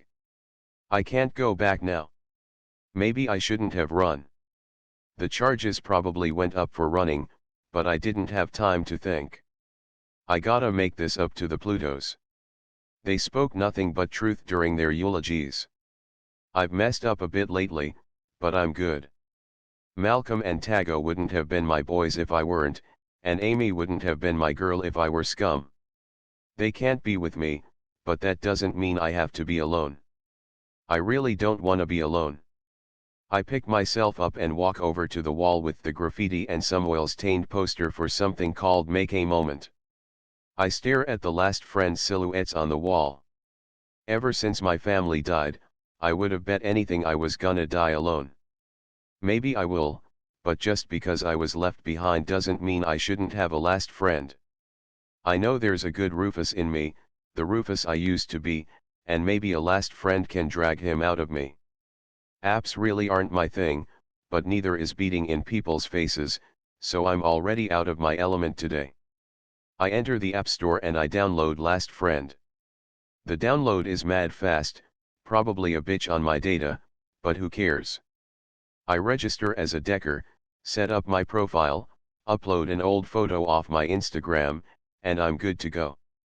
Nothing like receiving 7 messages in my first 5 minutes to make me feel a little less lonely, even though one guy is throwing some bullshit about having the cure to death in his pants, and yo, I'll take death instead. Mateo 3:14 a.m.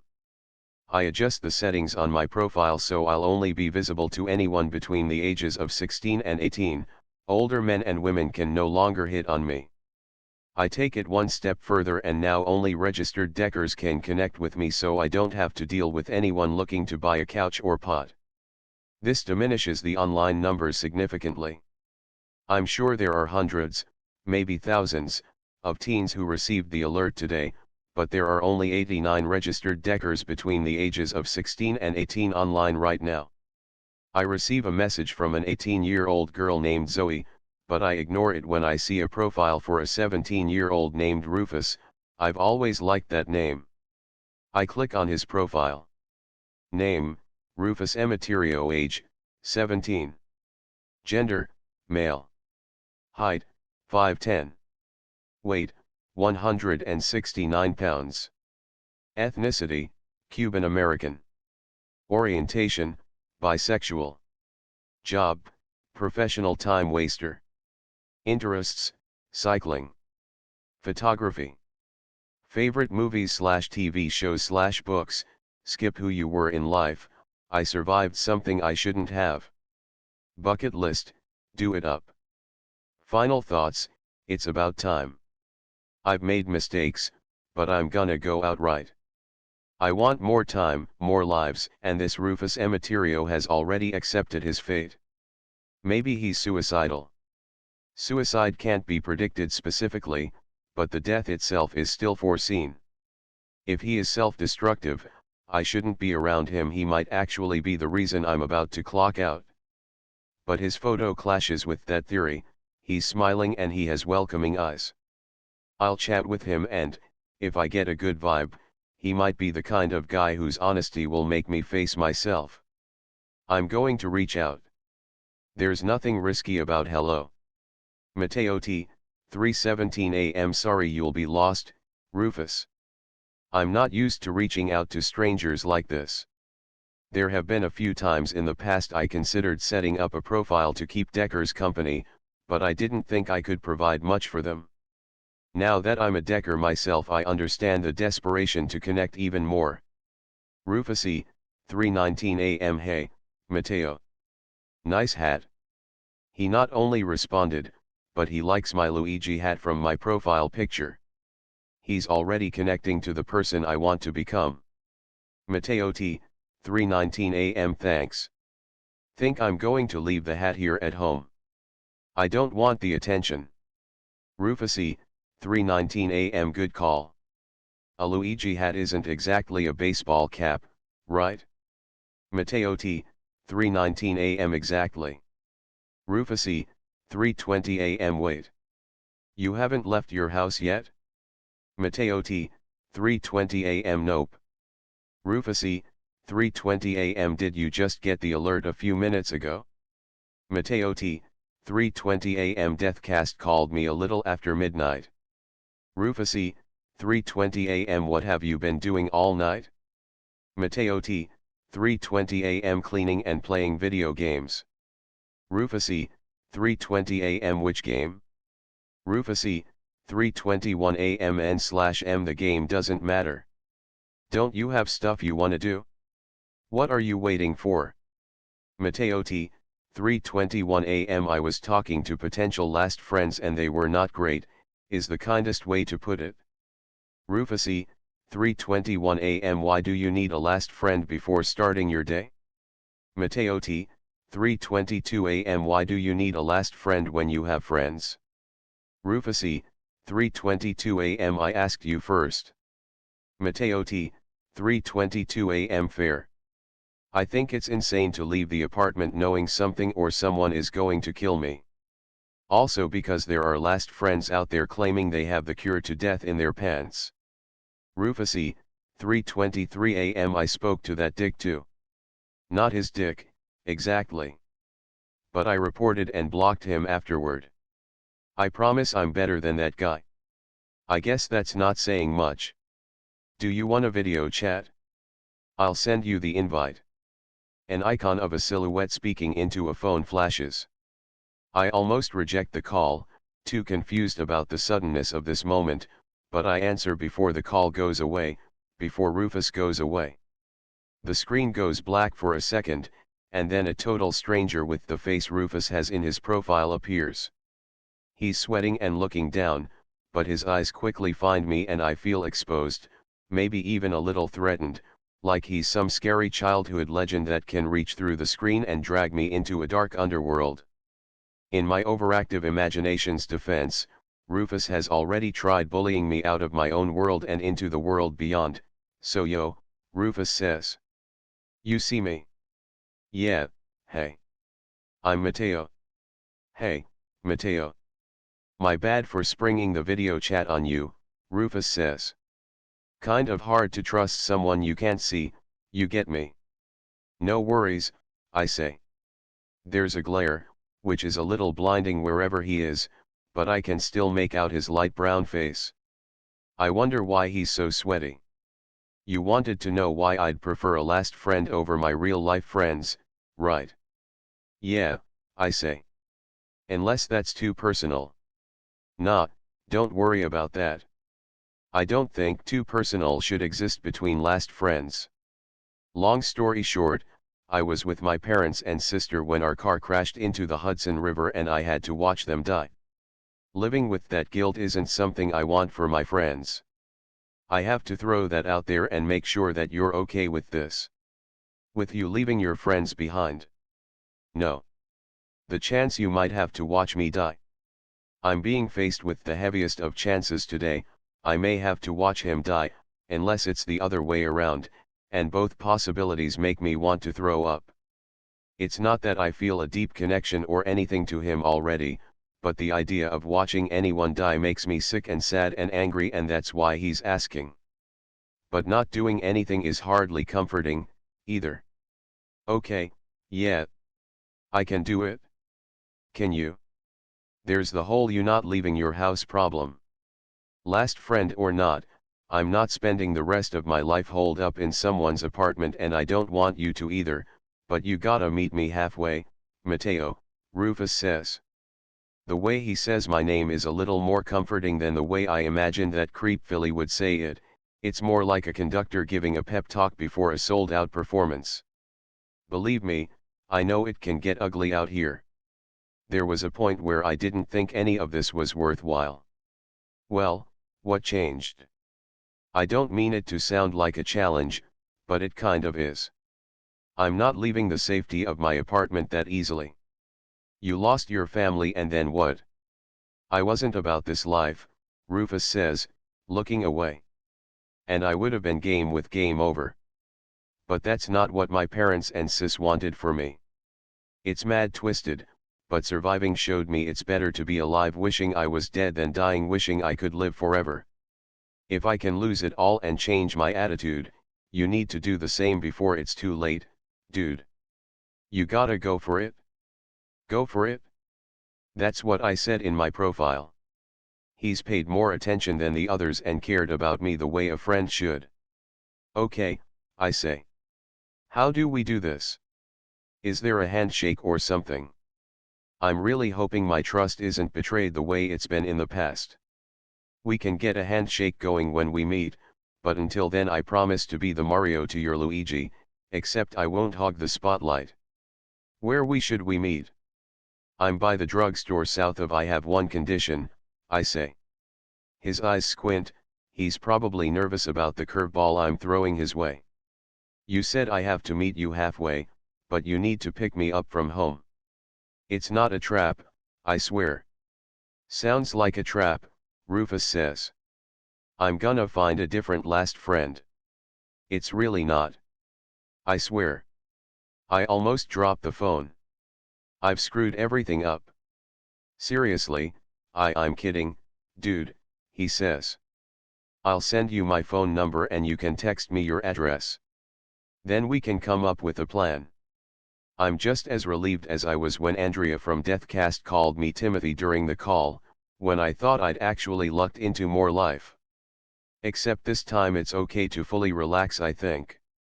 Will do, I say. He doesn't say bye or anything, he just looks at me for a little longer, likely sizing me up, or maybe questioning whether or not I'm actually luring him into a trap. See you in a bit, Mateo. Try not to die before I get there. Try not to die getting here, I say. Be safe, Rufus. Rufus nods and ends the video chat. He sends me his phone number and I'm tempted to call it to make sure he's the one who picks up, and not some creep who's paying him to collect addresses of young vulnerable guys. But if I keep second-guessing Rufus, this last friend business won't work. I am a little concerned about spending my end day with someone who's accepted dying, someone who's made mistakes. I don't know him, obviously, and he might turn out to be insanely destructive. He is outside in the middle of the night on a day he's slated for death, after all. But no matter what choices we make solo or together, our finish line remains the same. It doesn't matter how many times we look both ways. It doesn't matter if we don't go skydiving to play it safe, even though it means we'll never get to fly like my favorite superheroes do. It doesn't matter if we keep our heads low when passing a gang in a bad neighborhood. No matter how we choose to live, we both die at the end. Part 2. The last friend. A ship in harbor is safe, but that is not what ships are built for. John A. Shed. Andrea Donahue. 3:30 a.m. Deathcast did not call Andrea Donahue because she isn't dying today. Andrea herself, one of Deathcast's top reps since their inception 7 years ago, has made her fair share of end-day calls. Tonight, between midnight and 3, Andrea called 67 Deckers, not her best number, but it's proven difficult to beat her record of 92 calls in one shift ever since she was put under inspection for rushing through calls. Allegedly. On her way out of the building, limping, with her cane, Andrea hopes HR won't review her call log tonight, even though she knows hope is a dangerous thing in this profession. Andrea mixed up several names, too eager to get from one Decker to the next. It'd be terrible timing to lose her job, with all the physical therapy she needs after her accident on top of her daughter's mounting tuition. Not to mention it's the only job she's ever been great at because of one major life hack she discovered that has sent others out the door and onto less distressing jobs. Rule number 1 of 1, Deckers are no longer people. That's it. Abide by this one and only rule and you won't find yourself wasting hours with the company's counselors. Andrea knows there's nothing she can do for these Deckers. She can't fluff their pillows or serve them last meals or keep them alive. She won't waste her breath praying for them. She won't get invested in their life stories and cry for them. She simply tells them they're dying and moves on. The sooner she gets off the phone, the sooner she reaches the next Decker. Andrea reminds herself every night how lucky these Deckers are to have her at their service. She doesn't just tell people they're dying. She gives them a chance to really live. But she can't live for them. That's on them. She's already done her part, and she does it well. Rufus. 3:31 a.m. I'm biking toward that Mateo kid's house. He better not be a serial killer or so help me. Nah, he's chill. It's obvious he spends way too much time in his head and is probably too antisocial for his own damn good. I mean, check this, I'm legit gonna pick him up from his house, like he's some prince stuck in a high tower in need of rescuing. I think once the awkwardness is out of the way he'll make for a solid partner in crime. If not, we can always part ways.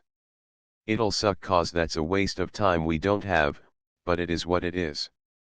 If nothing else, having a last friend should make my friends feel a little better about me running wild around the city. It makes me feel a little better, at least. Malcolm Anthony, 3:34 a.m. Deathcast did not call Malcolm Anthony tonight because he isn't dying today, but his future has been threatened. Malcolm and his best friend Tago didn't offer the police any clues as to where they believe Rufus may be headed. Malcolm told the police Rufus is a decker and absolutely not worth chasing, but the officers couldn't let Rufus go unpursued, not after his act of aggravated assault. So Malcolm came up with a genius, life-ruining idea: get himself arrested. Malcolm argued with the police officer and resisted arrest, but the great flaw in his plan was being unable to communicate it to Tago, who jumped into the argument too with more aggression than Malcolm himself was using. Both Malcolm and Tago are currently being taken to the police station. This is pointless, Tago says in the back of the cop car. He's no longer sucking his teeth or shouting about how he did nothing, the way he did when the handcuffs first went on, even though Malcolm and Amy urged him to shut up. They're not gonna find Rufus. He'll dust them on his shut up. This time Malcolm isn't worried about extra charges coming Tago's way. Malcolm already knows Rufus managed to get away on his bike. The bike wasn't there when they were being escorted out of the house. And he knows Rufus can dust the police on his bike, but he doesn't want them keeping an eye out for boys on bikes and find him. If they want him, they're gonna have to work for it. Malcolm can't give his friend an extra day, but he can find him extra time to live. This is assuming Rufus is still alive. Malcolm is game to take this hit for Rufus, and he knows he's not innocent himself. That's common sense. The Pluto snuck out earlier tonight with the intention of kicking Peck's ass, which Rufus did a fine job of all by himself. Malcolm has never even been in a fight before, even though many paint him to be a violent young man because he's 6 feet tall, black, and close to 200 pounds. Just because he's built like a wrestler doesn't mean he's a criminal. And now Malcolm and Tago will be tagged as juvenile delinquents. But they'll have their lives. Malcolm stares out the window, wishing he could glimpse Rufus on his bike turning a corner, and finally he cries, these loud, stuttering sobs, not because he'll now have a criminal record, not because he's scared to go to the police station, not even because Rufus is dying, but because the biggest crime of all tonight was not being able to hug his best friend goodbye. Mateo, 3:42 a.m. There's a knock at the front door and I stop pacing. Different nerves hit me all at once. What if it's not Rufus, even though no one else should be knocking at my door this late at night? What if it is Rufus and he's got a gang of thieves with him or something? What if it's Dad, who didn't tell me he woke up so that he could surprise me, the sort of end-day miracle they make Lifetime movies about? I approach the door slowly, nudge up the peephole's cover, and squint at Rufus, who's looking right at me, even though I know he can't actually make me out. It's Rufus, he says from the other side. I hope it's only him out there as I slide the chain free from its track. I pull the door open, finding a very three-dimensional Rufus in front of me, not someone I'm looking at through video chat or a peephole. He's in a dark gray fleece and is wearing blue basketball shorts over these Adidas gym tights. He nods at me. There's no smile or anything, but it's friendly all the same. I lean forward, my heart pounding, and peek out into the hallway to see if he has some friends hiding against the walls, ready to jump me for the little I have. But the hallway is empty and now Rufus is smiling. I'm on your turf, dude, Rufus says. If anyone should be suspicious, it's me. This better not be some fake sheltered kid act, yo. It's no act, I promise. I'm sorry, I'm just on edge. We're in the same boat. He holds out his hand and I shake it. His palm is sweaty. You ready to bounce? This is a trick question, obviously. I'm ready-ish, I answer. He's come straight to my door for my company today, to lead me outside my sanctuary so we can live until we don't. Let me grab a couple of things. I don't invite him in, nor does he invite himself inside. He holds the door open from the outside while I grab the notes for my neighbors and my keys. I turn off the lights and walk past Rufus, and he closes the door behind me. I lock up. Rufus heads toward the elevator while I go the opposite way. Where you going? I don't want my neighbors to be surprised or worried when I'm not answering. I drop off one note in front of 4F. Elliot cooked extra food for me because I was only eating waffles. I come back Rufus's way and leave the second note in front of 4A. And Sean was going to take a look at our busted stove, but he doesn't have to worry about that now. That's chill of you, he says. I didn't think to do that. I approach the elevator and peek over my shoulder at Rufus, this stranger who's following me. I don't feel uneasy, but I am guarded. He talks like we've been friends for a while, but I'm still suspicious. Which is fair, since the only things I know about him are that his name is Rufus, he rides a bike, he survived a tragedy, and he wants to be the Mario to my Luigi. And that he's also dying today. Whoa, we're not taking the elevator, Rufus says. Two-deckers riding an elevator on their end day is either a death wish or the start to a bad joke. Good point, I say. The elevator is risky. Best case scenario? We get stuck. Worst case scenario? Obvious. Thankfully, I have Rufus here to be calculating for me. I guess last friends double as life coaches that way. Let's take the stairs, I say, as if there's some other option to get outside, like a rope hanging from the hallway window or one of those aircraft emergency slides. I go down the 4 flights like a child being trusted with stairs for the first time, its parents a couple steps ahead except no one is here to catch me should I fall, or should Rufus trip and tumble into me. We get downstairs safely. My hand hovers over the lobby door. I can't do it. I'm ready to retreat back upstairs until Rufus moves past me and pushes open the door, and the wet late summer air brings me some relief. I'm even hit with hope that and only Rufus can beat death. It's a nice second away from reality. Go ahead, Rufus says. He's pressuring me, but that's the whole point of our dynamic. I don't want to disappoint either of us, especially myself. I exit the lobby but stop once the door is behind me. I was last outside yesterday afternoon, when I was coming home from visiting Dad, an uneventful Labor Day. But being out here now is different. I check out the buildings I've grown up with but never paid any special attention to. There are lights on in my neighbors' apartments. I can even hear one couple moaning, the roaring audience laughter from a comedy special, someone else laughing from another window, possibly at the very loud comedy show or possibly because they're being tickled by a lover or laughing at a joke someone cared enough to text them at this late hour. Rufus claps, snapping me out of my trance. You get 10 points. He goes to a railing and unlocks his steel gray bike. Where are we going? I ask, inching farther away from the door. We should have a battle plan. Battle plans usually involve bullets and bombs, Rufus says. Let's roll with game plan. He wheels his bike toward the street corner. Bucket lists are pointless. You're not gonna get everything done. You gotta go with the flow. You sound like a pro at dying. That was stupid. I know it before Rufus shakes his head. Yeah, well, Rufus says. I'm sorry. A panic attack is coming on, my chest is tightening, my face is burning up, my skin and scalp are itchy. I can't wrap my head around the fact that I'm living a day where I might need a bucket list. I scratch my head and take a deep breath. This isn't going to work. It's going to backfire on us. Hanging out together is a bad idea because it'll only double our chances of dying sooner. Like a Decker hot zone. What if we're walking down the block and I trip and bang my head against a fire hydrant and I shut up, cringing from the phantom pain you get when you think about falling face first onto spiked fences or having your teeth punched out of your mouth.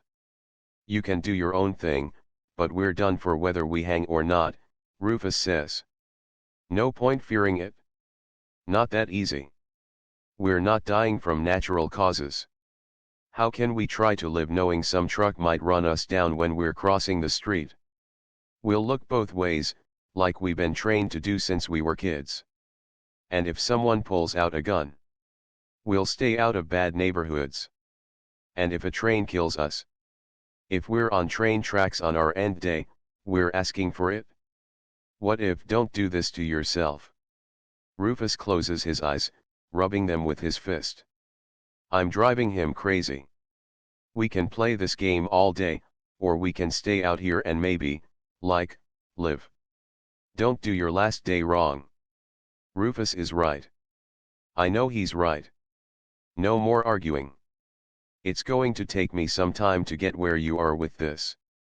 I don't become fearless just because I know my options are do something and die versus do nothing and still die. He doesn't remind me that we don't have a whole lot of time. I have to say goodbye to my dad and my best friend. I walk toward the 110th Street subway station. We can do that, Rufus says. I have nothing I'm gunning to do.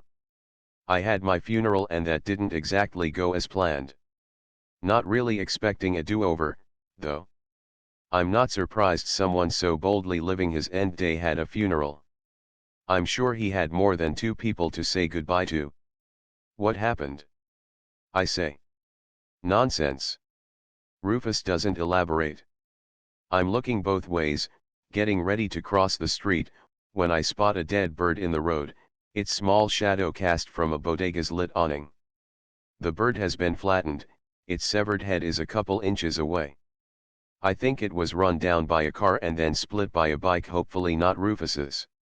This bird definitely didn't receive an alert telling it that it would die tonight, or maybe yesterday, or the day before, though I like to imagine the driver that killed it at least saw the bird and honked their horn. But maybe that warning wouldn't have mattered. Rufus sees the bird too. That sucks. We need to get it out of the street. I look around for something to scoop it up with. I know I shouldn't touch it with my bare hands. Say what? I don't have this dead is dead so just walk away attitude, I say. I definitely don't have this dead is dead so just walk away attitude either, Rufus says, an edge to his voice. I need to check myself. I'm sorry. Again. I quit my hunt. Here's the thing. When I was in 3rd grade, I was playing outside in the rain when a baby bird fell out of its nest. I caught every second of it, the moment the bird leapt off the edge of the nest, spread its wings, and fell. The way its eyes darted around for help.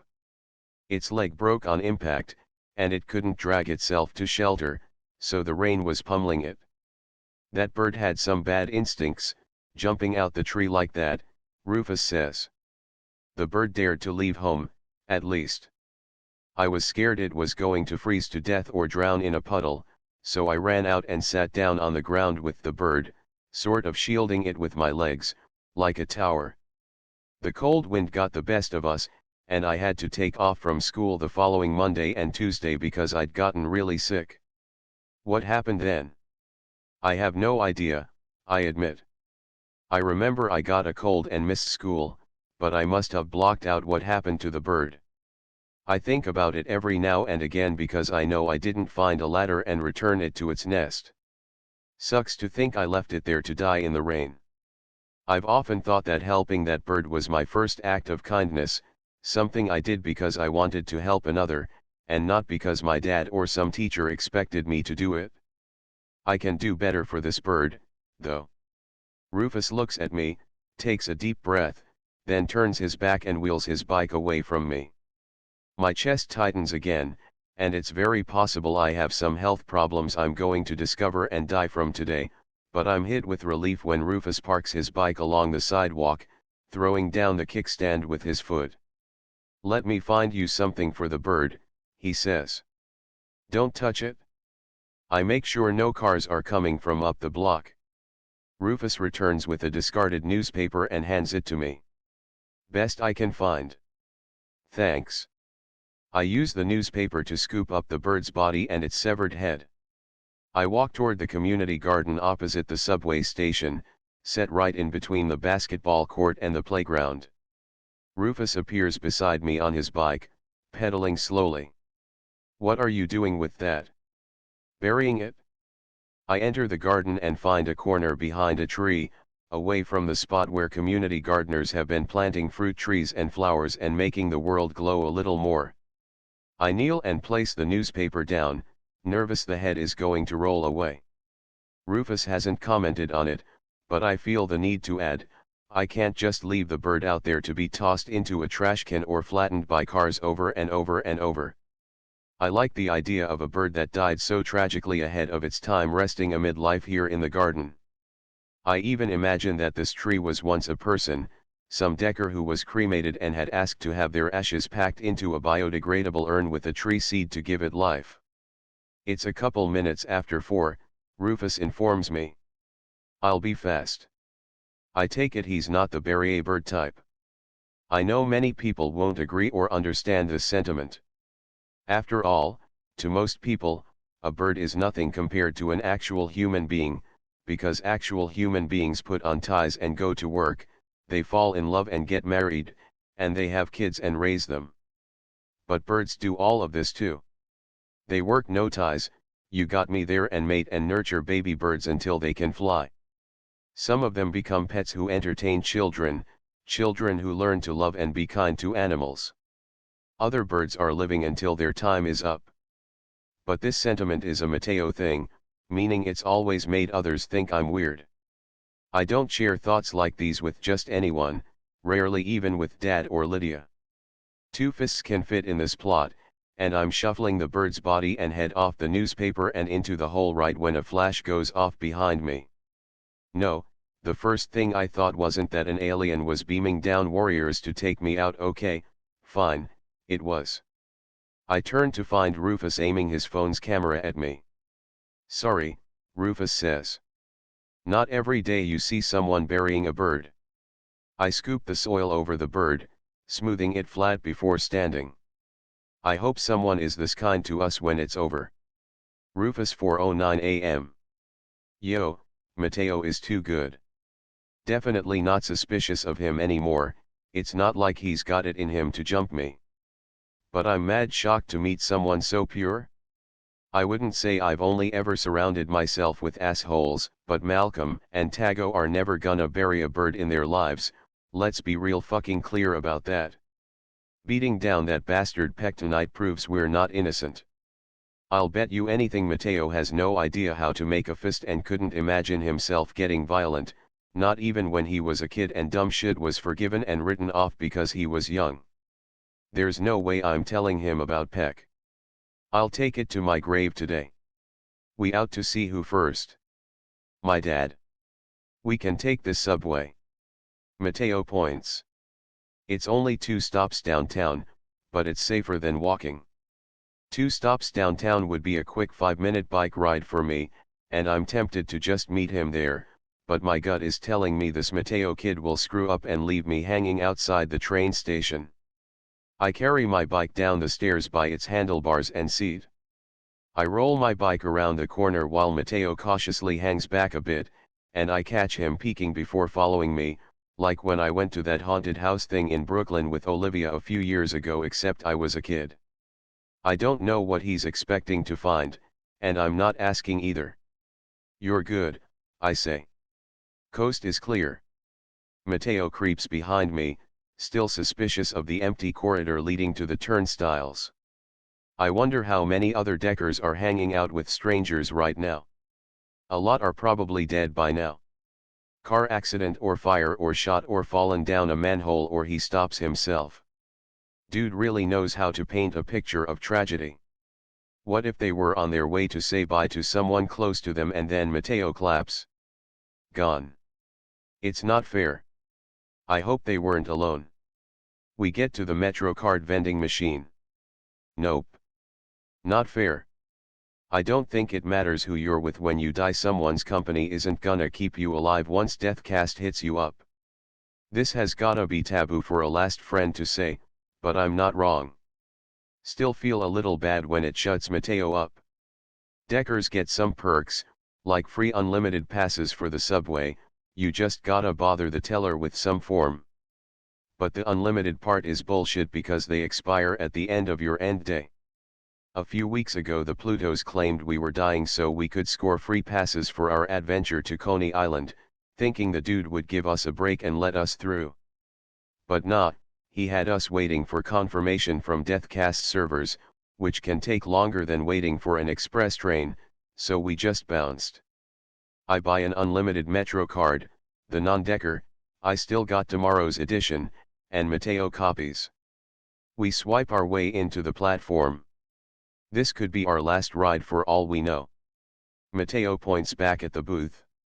Is it crazy to think the MTA won't need any station staffers in a few years because machines, maybe even robots, will take over their jobs? It's sort of happening already if you think about the roar of the approaching train drowns Mateo out a little at the end there, but it's fine, I get what he's saying. The real victory here is catching a train instantly. Now we can safely rule out falling onto the exposed tracks, getting stuck while rats run by us, and straight chopped up and flattened by the train. Damn, Mateo's grimness is already rubbing off on me. Before the doors even open, I see one of those train takeovers going down, the ones where college kids host parties on trains to celebrate not getting the alert Mateo and I got. I guess dorm parties got old, so they're wilding out on the subway instead and we're joining them, damn it. Let's go, I tell Mateo when the doors open. Hurry. I rush and wheel my bike in, asking someone to make room for us, and when I turn to make sure my back tire isn't keeping Mateo from getting in, I see he's not behind me at all. Mateo is standing outside the car, shaking his head, and at the last second before the doors close he darts into the empty car ahead of mine, one that has sleeping passengers and isn't blasting a remixed version of Celebration. It's a classic anthem, but let's retire it already. Look, I don't know why Mateo bitched out, but it's not gonna ruin my vibe. It's a party car. I wasn't asking him to go bungee jumping or skydiving. It's far from Daredevil territory. We Built This City comes on, and a girl with two handheld stereos hops onto the bench seat to dance. Some dude is hitting on her, but her eyes are closed and she's just straight up lost in her moment. In the corner some dude with a hood over his face is knocked out, either he's had a really good time or there's a dead decker on this train. Not funny. I lean my bike against an empty bench seat. Yeah, I'm that guy whose bike gets in everyone's way, but I'm also dying, so cut me some slack and step over the sleeping guy's feet to peek into the next car. Mateo is staring into my car like some kid who's been grounded and forced to watch his friends play from his bedroom window. I gesture for him to come over, but he shakes his head and stares down at the floor, never looking up at me again. Someone taps my shoulder. I turn and it's this gorgeous hazel-eyed black girl with an extra can of beer in her hand. Want one? Nah, I'm good. I shouldn't be getting buzzed. More for me. I'm Callie. I miss that a little. Kelly. She leans into me, her breasts against my chest and her lips against my ear. Callie. Hey, Callie, I'm Rufus, I say back into her ear since she's already here. What are you? My stop is next, Callie interrupts. Want to get off with me? You're cute and seem like a nice guy. She's definitely my type, which means she's also Tago's type. Malcolm's type is any girl who likes him back. But since there isn't much I can offer her, besides what she's obviously suggesting, I gotta pass. Having sex with a college girl has gotta be on mad people's bucket lists. Young people, married dude people, boys, girls, you get it? I can't, I say. I gotta have Mateo's back, and I also have Amy on the brain. I'm not trying to cheat that with something fake like this. Sure you can. I really can't, and it sucks, I say. I'm taking my friend to the hospital to see his dad. Forget you then. Callie turns her back on me, and she's talking to another guy within a minute, which is good on her since he actually follows her out of the train when we come to her stop. Maybe Callie and that guy will grow old together and tell their kids how they met at a subway party. But I bet you anything they'll just have sex tonight and he'll call her Kelly in the morning. I take photos of the energy in the car, the guy who's managed to get the attention of the beautiful girl. Twins dancing together. The crushed beer cans and water bottles. And the freaking life of it all. I put my phone in my pocket, grab my bike, and wheel it through the doors between the cars, the ones the overhead announcements are constantly reminding us are for emergencies only. End day or not, that announcement can suck it. The tunnel's air is chill, and the train's wheels screeching and screaming on the rails is a sound I won't miss. I enter the next car, but Mateo keeps staring at the floor. I sit beside him and am about to go off on him, to tell him how I didn't take some older girl's invite to have sex on my last day to live ever because I'm a good last friend, but it's pretty damn obvious he doesn't need that guilt trip. Yo, tell me more about these robots. The ones who are gonna take everyone's jobs. Mateo stops looking at the floor for a sec, turning to see if I'm toying with him, and I'm clearly not. I'm mad chill on all this. He grins and rambles so hard, it's going to take a while because evolution is never fast, but the robots are already here. You know that, right? There are robots that can cook dinner for you and unload the dishwasher. You can teach them secret handshakes, which is pretty mind-blowing, and they can solve a Rubik's Cube. I even saw a clip of a break-dancing robot a couple months ago. But don't you think these robots are one giant distraction while other robots receive job training at some underground robot headquarters? I mean, why pay someone $20 an hour to give directions when our phones already do that, or even better, when a robot can do it for you? We're screwed. Mateo shuts up and is no longer grinning. Buzzkill, right? Yeah, Mateo says. At least you won't have to ever worry about your boss firing you for a robot, I say. That's a pretty dark bright side, Mateo says.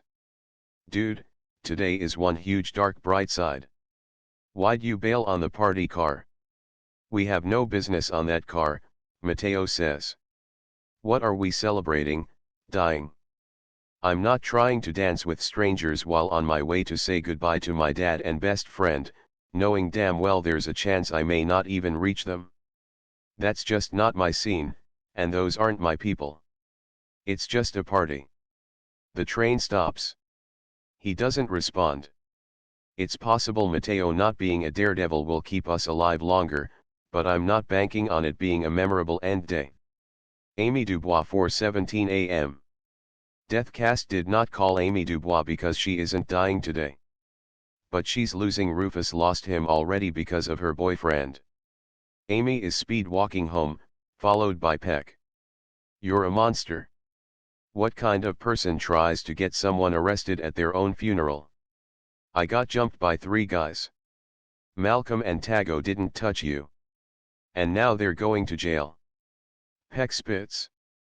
They ran their mouths, that's not on me. You have to leave me alone.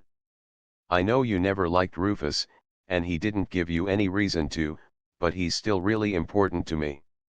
I always wanted him in the picture and now he won't be.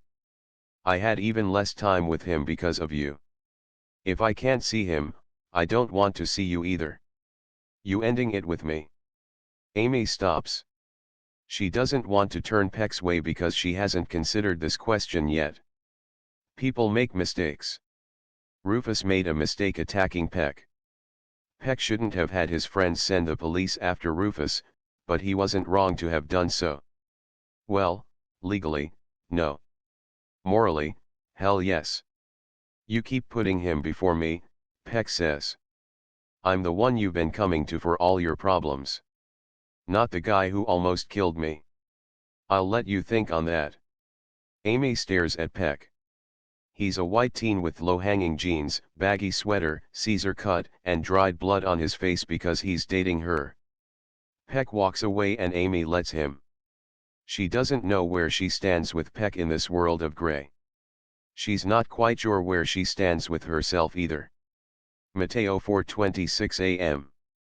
I'm failing to break out. I couldn't surround myself with more strangers. They were harmless for the most part, the only red flag being how I don't want to be around people who get so drunk they pass out and eventually black out the nights they're lucky to be living. But I wasn't honest with Rufus, because, on a deep level, I do believe partying on the train is my kind of scene. It's just that the fear of disappointing others or making a fool of myself always wins. I'm actually surprised Rufus is chaining his bike to a gate and following me into the hospital. We walk up to the front desk, and a red-eyed clerk smiles at me but doesn't actually ask how he can help me. Hi. I'd like to see my father. Mateo Torrez in intensive care. I pull out my ID and slide it across the glass counter to Jared, as the name tag pinned to his sky blue scrubs reads. Visiting hours ended at 9, I'm afraid. I won't be long, I promise. I can't leave without saying goodbye. It's not happening tonight, kid, Jared says, the smile still there, except a little more unnerving. Visiting hours resume at 9. 9 to 9. Catchy, right? Okay, I say. He's dying, Rufus says. Your father is dying. Jared asks me, the bizarre smile of someone working a 4 in the morning shift finally gone. No, Rufus grabs my shoulder and squeezes. He is dying. Do him a solid and let him upstairs to say goodbye to his father. Jared doesn't look as if he particularly appreciates being spoken to this way, and I'm not a fan of it myself, but who knows where I would be without Rufus to speak up for me. I actually know where I'd be, outside this hospital, probably crying and holed up somewhere hoping I make it to 9. Hell, I'd probably still be at home playing video games or trying to talk myself into getting out of the apartment. Your father is in a coma, Jared says, looking up from his computer. Rufus's eyes widen, like his mind has been blown. Whoa. Did you know that? I know that. Seriously, if it's not his first week on the job, Jared's got to be on some 40-hour shift. I still want to say goodbye. Jared gets his act together and stops questioning me. I get his initial resistance, rules are rules, but I'm happy when he doesn't drag this out any longer by asking me for proof. He takes photos of us, prints out visitor passes, and hands the passes to me. Sorry about all this. And, you know, his condolences, while hardly there, are way more appreciated than the ones I received from Andrea at Deathcast. We walk toward the elevator. Did you also want to punch the smile off his face? Rufus asks. Nope. It's the first time Rufus and I have spoken to each other since getting out of the train station. I press the visitor pass across my shirt, making sure it sticks with a couple pats. But thanks for getting us in here. I would have never played the Decker card myself. No problem. We have zero time for could be, would be, should be, Rufus says. I push the elevator button. I'm sorry I didn't join in on the party car. I don't need an apology. If you're fine with your decision, that's on you. He walks away from the elevator and toward the staircase. I'm not cool with us riding the elevator, though, so let's do this. Right. Forgot. It's probably better to leave the elevators available to the nurses and doctors and patients at this time of night anyway. I follow Rufus up the stairs, and it's only the second floor but I'm already out of breath. Really, maybe there's something physically wrong with me and maybe I'll die here on these steps before I can reach Dad or Lydia or future Mateo. Rufus gets impatient and sprints up, sometimes even skipping 2 steps at a time. On the 5th floor, Rufus calls down to me. I hope you're serious about opening yourself up to new experiences, though. Doesn't have to be something like the party car. I'll feel ballsier once I've said my goodbyes, I say. Respect, Rufus says.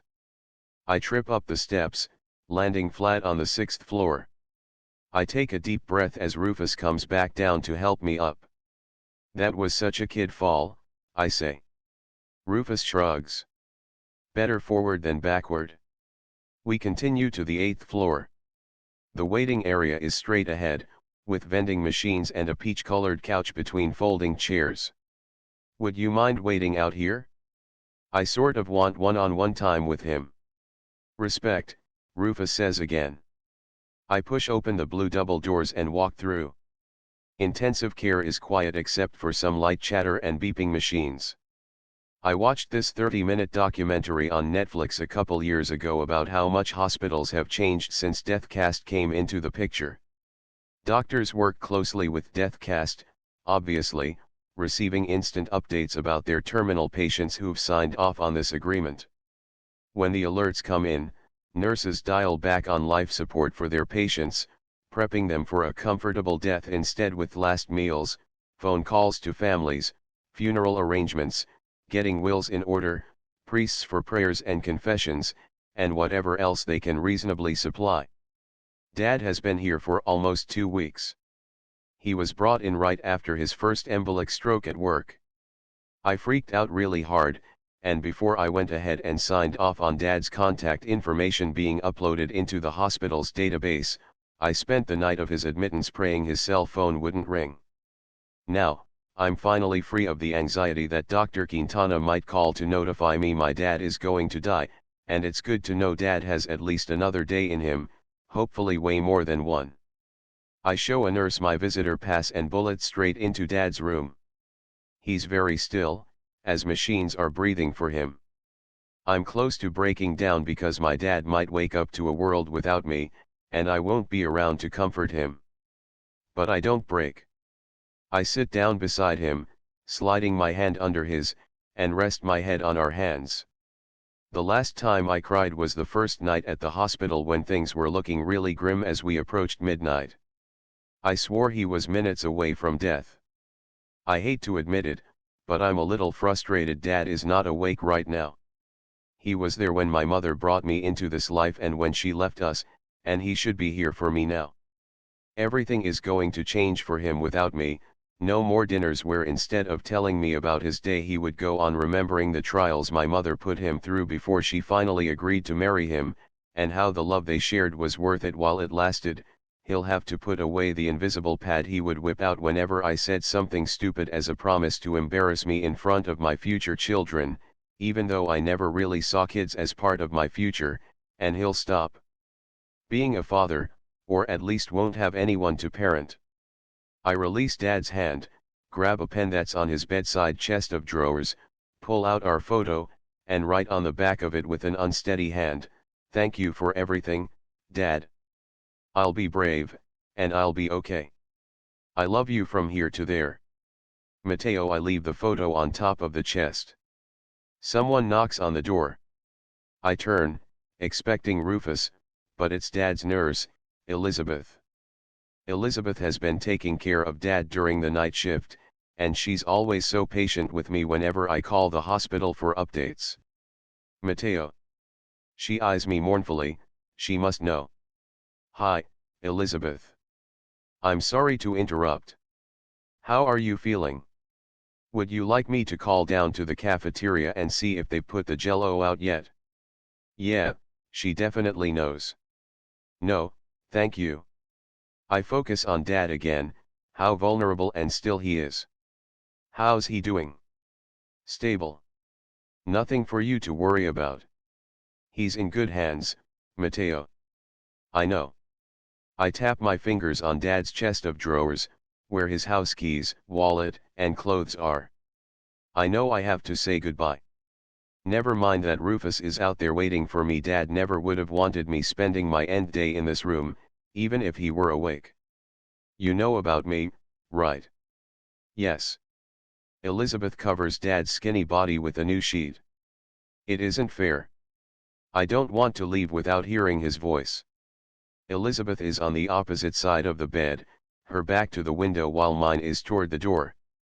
"Can you tell me a little bit about him?" I've been taking care of him for a couple weeks and all I know about his personal life is he wears mismatched socks and has a great son. I hope Elizabeth isn't asking this because she doesn't think Dad will wake up to tell her himself. I don't want Dad dying soon after I do. He once told me that stories can make someone immortal as long as someone else is willing to listen. I want him to keep me alive the same way he did my mother. Dad loves creating lists. He wanted me to start a blog for his lists. He thought we'd become rich and famous, and that commenters would request special lists. He even believed he'd finally get on TV because of the lists. Appearing on TV has been a dream of his since he was a kid. I never had the heart to tell him his lists weren't that funny, but I like seeing how his mind works, so I was happy whenever he gave me a new one to read. He was a really great storyteller. It sometimes feels like whiplash, like I was walking on the Coney Island beach with him where he proposed to my mother the first time. Rufus. I turn and find him standing in the doorway. Sorry to eavesdrop. I was checking in on you. Don't worry about it.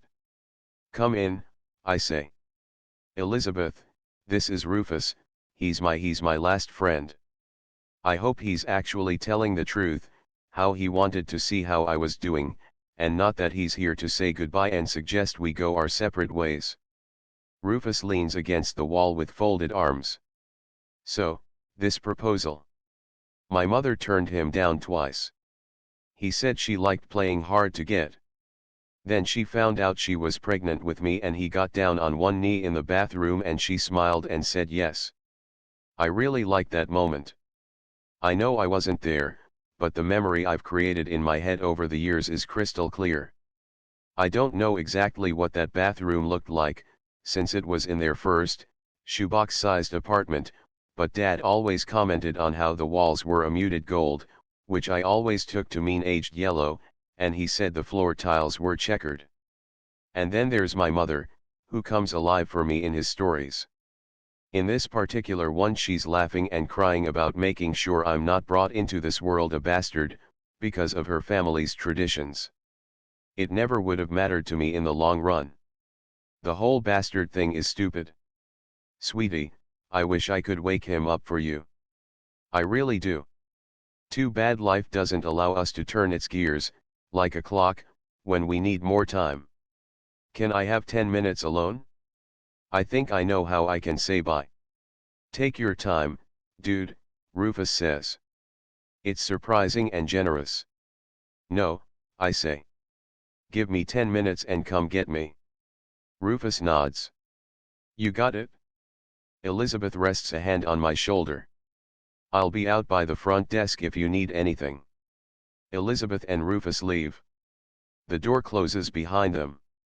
I hold Dad's hand. It's time I tell you a story for once.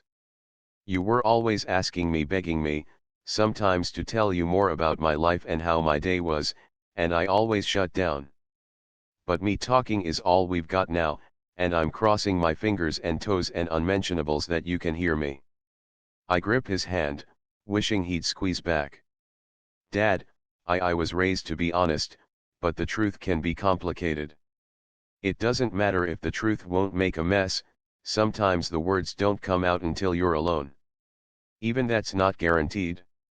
Sometimes the truth is a secret you're keeping from yourself because living a lie is easier.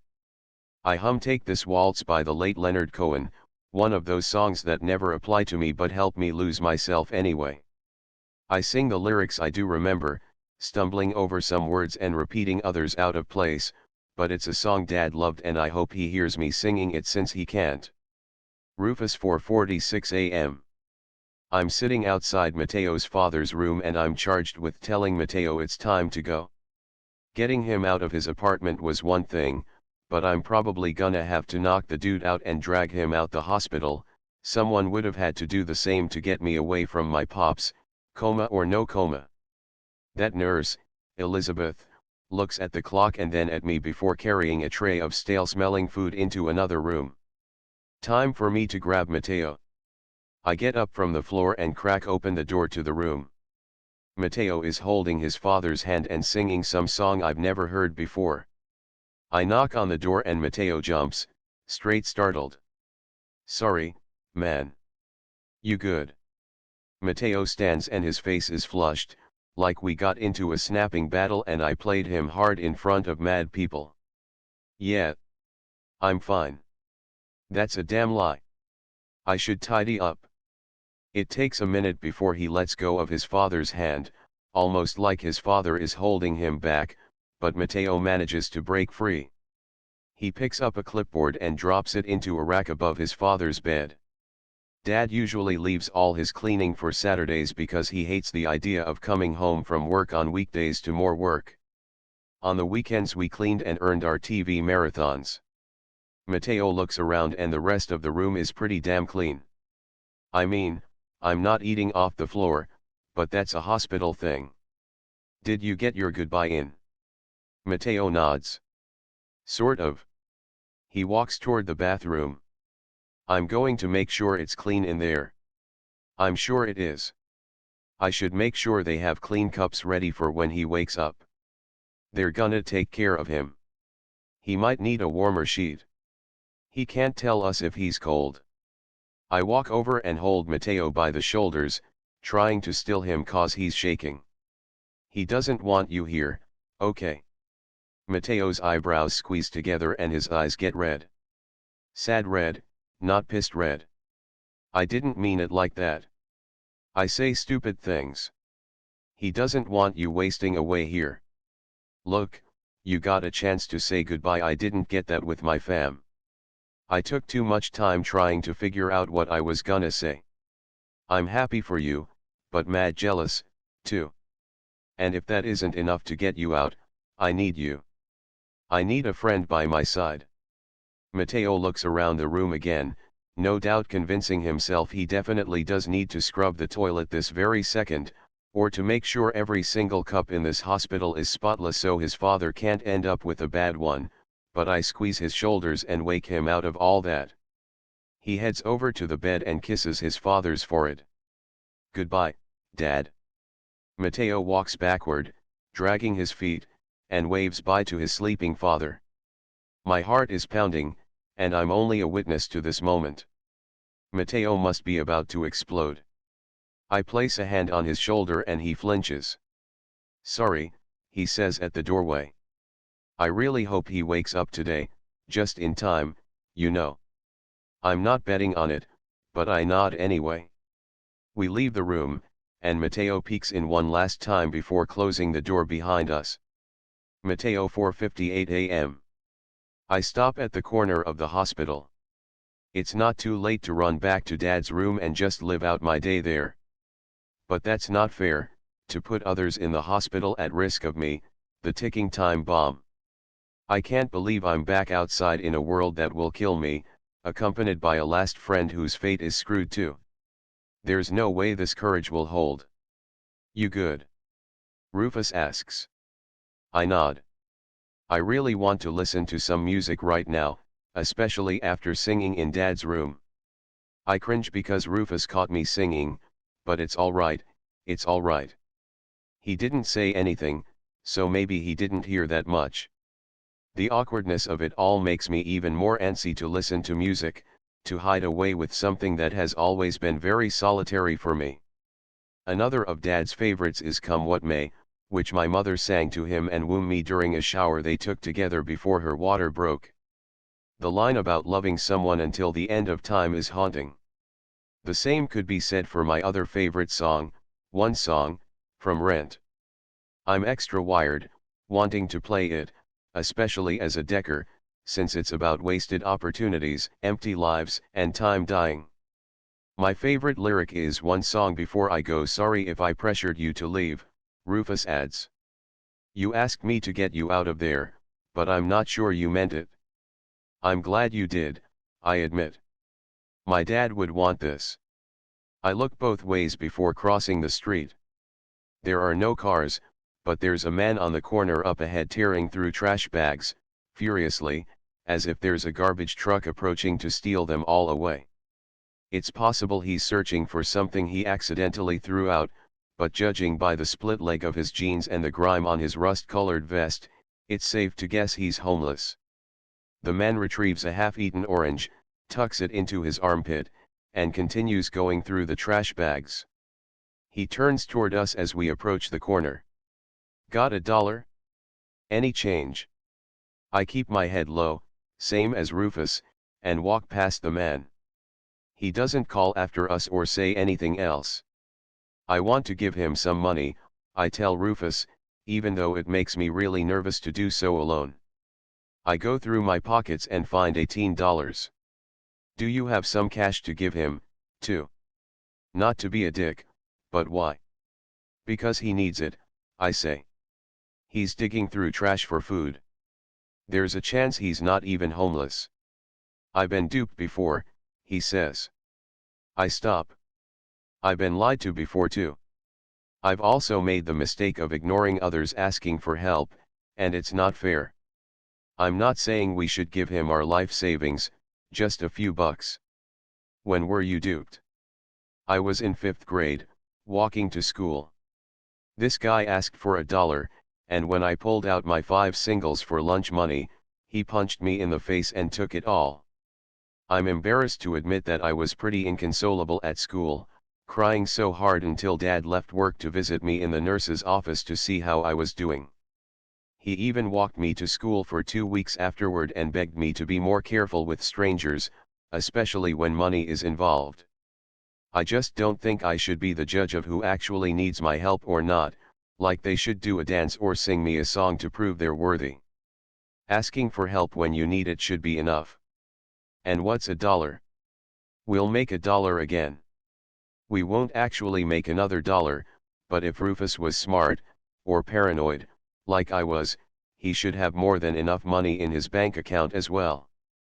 I can't read Rufus's face, but he parks his bike, hits down on the kickstand. Let's do this then. He reaches into his pocket and finds $20 in cash. He walks ahead of me and I tail after him, my heart pounding, a little nervous this man might attack us. Rufus stops a foot away from the man and gestures to me, right when the man turns around and looks me square in the eye. Rufus wants me to speak up. Sir, here's all we have on us. I take the 20 from Rufus and hold out the cash. Don't play with me. He looks around, like I'm setting him up. Accepting help shouldn't make someone suspicious. Not at all, sir. I step closer to him. Rufus stays by my side. I know it's not a lot, and I'm sorry. This is the man comes at me and I swear I'm going to die of a heart attack. It's like my feet are cemented to a racetrack as a dozen cars speed toward me in colorful blurs, but he doesn't hit me. The man hugs me, the orange that was in his armpit dropping at our feet. It takes me a minute to find my nerves and muscles, but I hug him too, and everything about him, from his height to his thin body, reminds me of Dad. Thank you. Thank you, he says. He releases me, and I don't know if his eyes are red because he's possibly without a bed and really tired, or if he's tearing up, but I don't pry because he doesn't have to prove himself to me. I wish I always had that attitude. The man nods at Rufus and stuffs the cash in his pocket. He doesn't ask for anything else, he doesn't hit me. He walks off, his shoulders a little straighter. I wish I'd gotten his name before he left, or at least introduced myself. Good call, Rufus says. Hopefully karma takes care of you later for that one. This isn't about karma. I'm not trying to rack up I am a good person points. You shouldn't donate to charity, help the elderly cross the street, or rescue puppies in the hopes you'll be repaid later. I may not be able to cure cancer or end world hunger, but small kindnesses go a long way. Not that I'm saying any of this to Rufus, since all my classmates used to mock me for saying things like that, and no one should feel bad for trying to be good. I think we made his day by not pretending he's invisible. Thanks for seeing him with me. I hope we helped the right person, Rufus says. Much like Rufus can't expect me to be instantly brave, I can't expect him to be instantly generous. I'm relieved Rufus didn't mention anything about us dying. It cheapens everything, Doesn't it? If this man thinks we're only giving him everything we have on us because we may not have any use for it 10 minutes from now. Maybe he'll go on to trust others because he met us tonight. He definitely helped me out with that. Delilah Gray 5 a.m. Deathcast called Delilah Gray at 2:52 a.m. to tell her she's going to die today, but she's sure it's not true. Delilah isn't in some denial stage of grief. This has to be a cruel prank from her ex, a Deathcast employee trying to scare her since she called off their year-long engagement last night. Toying with someone like this is incredibly illegal. This degree of fraud can have him thrown in jail for a minimum of 20 years and blacklisted from working pretty much anywhere ever again. Screwing around on the job at Deathcast is, well, killer. Delilah can't believe Victor would abuse his power like this. She deletes the email with the timestamp receipt of her call with the Herald, Mickey, whom she cursed out before hanging up. She picks up her phone, tempted to call Victor. She shakes her head and places her phone back by the pillow on the side of the bed that was Victor's whenever he stayed over. Delilah refuses to give Victor the satisfaction of thinking she's paranoid, which she isn't. If he's waiting on her to log on to death-cast.com to see if her name is actually registered on the site as a Decker or to call him and threaten him with a lawsuit until he admits Mickey is a friend at work he recruited to scare her, he's going to be waiting a very long time she has plenty of. Delilah is moving on with her day because just as she didn't second-guess her decision to call off the engagement, she will not second-guess that bullshit call. She goes to the bathroom and brushes her teeth while admiring her hair in the mirror. Her hair is vibrant, too vibrant, according to her boss.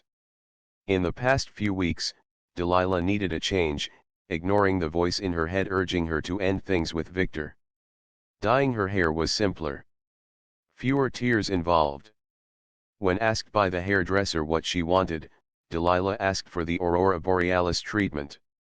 The combination of pink, purple, green, and blue needs some touch UPS, but that can wait until next week after she catches up on assignments. She returns to bed and opens her laptop. Breaking up with Victor last night before his shift pulled her away from her own work, a season premiere recap she's writing for Infinite Weekly, where she's been working as an editorial assistant since graduating from college this spring. She's not a hipster house fan, but those hipsters are more clickbaity than the Jersey Shore crew, and someone has to write the pieces because the editors are busy covering the respected franchises. Delilah is well aware how lucky she is to be given the grunt work, and to have a job at all considering she's the new hire who missed several deadlines because she was preoccupied planning a wedding with someone she's only known for 14 months. Delilah turns on her TV to rewatch the painfully absurd premiere, a challenge in a crowded Brooklyn coffee shop where the hipsters have to co-write short stories on a typewriter, and before she can switch to her DVR, a Fox 5 anchor shares something truly newsworthy, given her interests. And we've reached out to his agents for word. The 25-year-old actor may have played the young antagonist of the blockbuster Scorpius Hawthorne films about the demonic boy wizard, but fans all over the world have been sharing nothing but love online for Howie Maldonado. Follow us on Twitter and Facebook for immediate updates on this developing story. Delilah jumps out of bed, her heart pounding. She isn't waiting around for this developing story. Delilah will be the writer who reports the story. Mateo 5:20 a.m. I approach the ATM on the corner while Rufus watches my back. My dad thankfully had the common sense to send me to the bank after I turned 18 so I could get a debit card. I withdraw $400, the max limit at this ATM. My heart is pounding as I slide the cash into an envelope for Lydia, praying someone doesn't come out of nowhere and hold us up at gunpoint for the money. We know how that would end. I grab the receipt, memorizing how I have $2,076.27 left in my account as I tear up the slip. I don't need that much. I can get more cash for Lydia and Penny at another ATM or the bank, when it opens. It might be too early to go to Lydia's, I say. I fold up the envelope and put it in my pocket. She'll know something is up. Maybe we can hang in her lobby. Nah, dude. We're not sitting around in your bestie's lobby because you don't want to burden her. It's 5 o'clock, let's eat. Potential Last Supper. Rufus leads the way. My favorite diner is open 24 hours. Sounds good. I've always been a superfan of mornings. I follow several Facebook pages about mornings in other cities, Good Morning, San Francisco, and countries, Good Morning, India, and no matter the time of day, in my feed there are pictures of glowing buildings, breakfast, and people beginning their lives. There's newness that comes with the rising sun, and even though there's a chance I won't reach daytime or see sun rays filtering through trees in the park, I should look at today as one long morning. I have to wake up, I have to start my day. The streets are really clear this early. I'm not anti-people, I just don't have the courage to sing in front of anyone. If I were alone right now, I'd probably play some depressing song and sing along. Dad taught me it's okay to give in to your emotions, but you should fight your way out of the bad ones, too. The days after his admittance, I was playing positive and soulful songs, like Billy Joel's Just the Way You Are, so I wouldn't feel hopeless. We reach Cannon Cafe. There's a triangular sign above the door with an illustrated logo of a cannon blasting a cheeseburger toward the cafe's name, with French fries exploding wayward like fireworks. Rufus chains his bike to a parking meter and I follow him inside the fairly empty cafe, immediately smelling scrambled eggs and French toast. A tired-eyed host greets us, telling us we can sit wherever. Rufus passes me and goes all the way to the back, settling into a two-person booth beside the bathroom. The navy blue leather seats are cracked in various places, and it reminds me of the couch I had as a kid where I would absent-mindedly peel the fabric off until there was so much exposed cushion foam that Dad threw the couch out for our current one. This is my spot, Rufus says. I come here once or twice a week. I get to say stuff like I'll have the usual. Why here? Is this your neighborhood? I realize I have no idea where my last friend actually lives, or where he's from. Only for the past 4 months, Rufus says. I ended up in foster care. Not only do I not know much about Rufus, I haven't done anything for him. He's been all about the mission of shadowing me on my journey, getting me out of my home, going to and getting me out of the hospital, and soon coming with me to Lydia's. This last friendship has been very one-sided so far. Rufus slides the menu my way. There's a Decker discount on the back. Everything is free, if you can actually believe that. This is a first. In all the Countdowners feeds I've read, the Deckers go to 5-star restaurants expecting to be treated like kings with courtesy meals, but are only ever offered discounts. I like that Rufus returned here. A waitress comes out from the back and greets us. Her blonde hair is pulled back into a tight bun, and the button clipped to her yellow tie reads Ray. Good morning, she greets us, in a southern accent. She grabs the pen out from behind her ear, and I glimpse a curly tattoo above her elbow. I'll never grow into someone unafraid of needles. She twirls the pen between her fingers. Late night for you too. You could say that, Rufus answers. Feels more like a really early morning, I counter. If Ray is actually interested in my distinction, she doesn't show it. What can I get you to? Rufus looks at the menu. Don't you have a usual? I ask him. Changing it up today. Last chance and all that. He puts the menu down and looks up at Ray. What do you suggest? What, did you get the alert or something? Her laughter is short-lived. She turns to me and I lower my head until she crouches beside us. No way. She drops her pen and notepad onto the table. Are you boys okay? Sick. You're not pranking me for a free meal, are you? Rufus shakes his head. Not kidding. I come here a lot and wanted to roll through one last time. Are you seriously thinking about food right now? Rufus leans over and reads her pin. Ray. What should I try? Ray hides behind her hand, shakes her shoulders, and mutters, I don't know. Don't you just want the everything special? It has fries, sliders, eggs, sirloin, pasta. I mean, it has everything you could want that we have in the kitchen. No way I'm gonna eat all that. What's your favorite meal here? Rufus asks. Please don't say fish. I like the grilled chicken salad, but that's because I eat like a bird. I'll have that, Rufus decides. He looks at me. What do you want, Mateo? I don't even bother looking at the menu. I'll have whatever your usual is. Like him, I'm hoping it's not fish. You don't even know what it is. As long as it's not chicken tenders, it'll be something new for me. Rufus nods. He points to a couple items on the menu and Ray tells us she'll return shortly, then rushes away so quickly she leaves behind her pen and notepad. We overhear Ray telling the chef to make our order priority number 1 because there are deckers at the table. Not sure who our competition is, the guy in the back already drinking his coffee while he reads his newspaper? But I do appreciate Ray's heart, and I wonder if Andrea at Deathcast was once like her before the job killed her compassion. Can I ask you something? I say to Rufus. Don't waste your breath on questions like that. Just come out and say whatever you want, he says. He's coming on a little strong, but good call. Why did you tell Ray we're dying?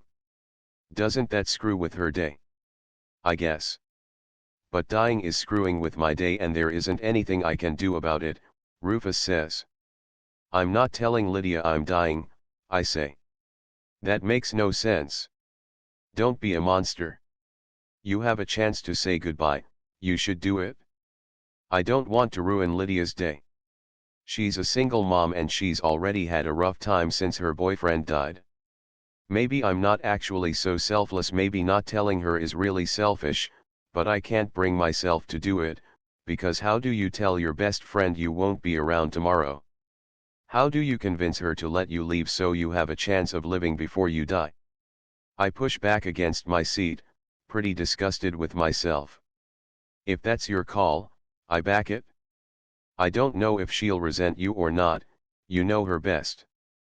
But look, we gotta stop caring about how others will react to our deaths and stop second-guessing ourselves. What if by not second-guessing our actions we end ourselves? I ask.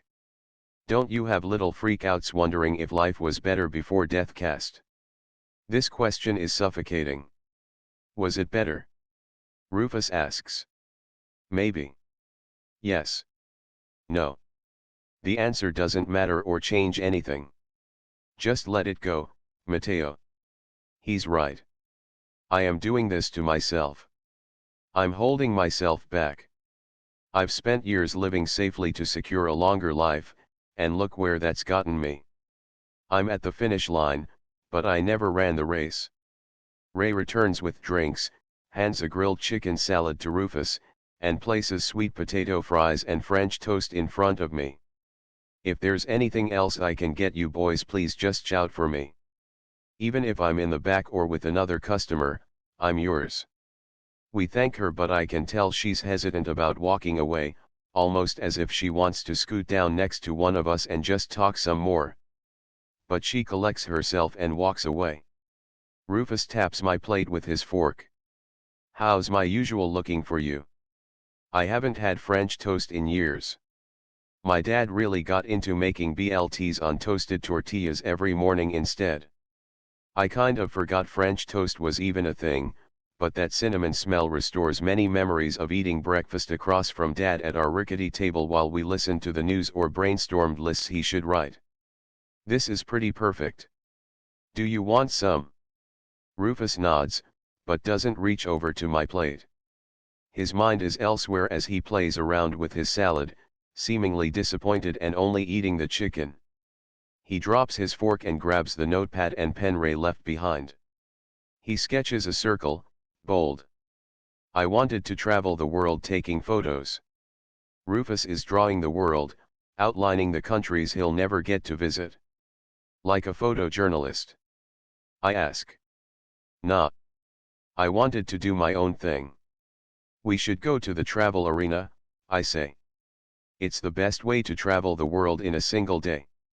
Countdowners speak highly of it. I never read that stuff, Rufus says.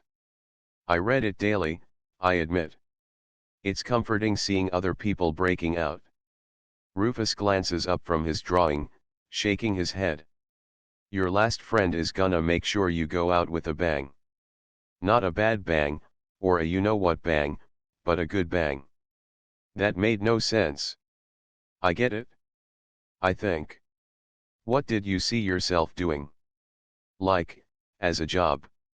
Rufus asks. An architect. I wanted to build homes and offices and stages and parks, I say. I don't tell him how I never wanted to work in any of those offices, or that I've also dreamt of performing on a stage I built. I played with Legos a lot as a kid. Same. My spaceships always came apart. Those smiling block-headed pilots never stood a chance. Rufus reaches over and carves himself a piece of French toast and then chews it, savoring the bite with his head down and eyes closed. It's hard watching someone swallow their favorite food one last time. I have to get it together.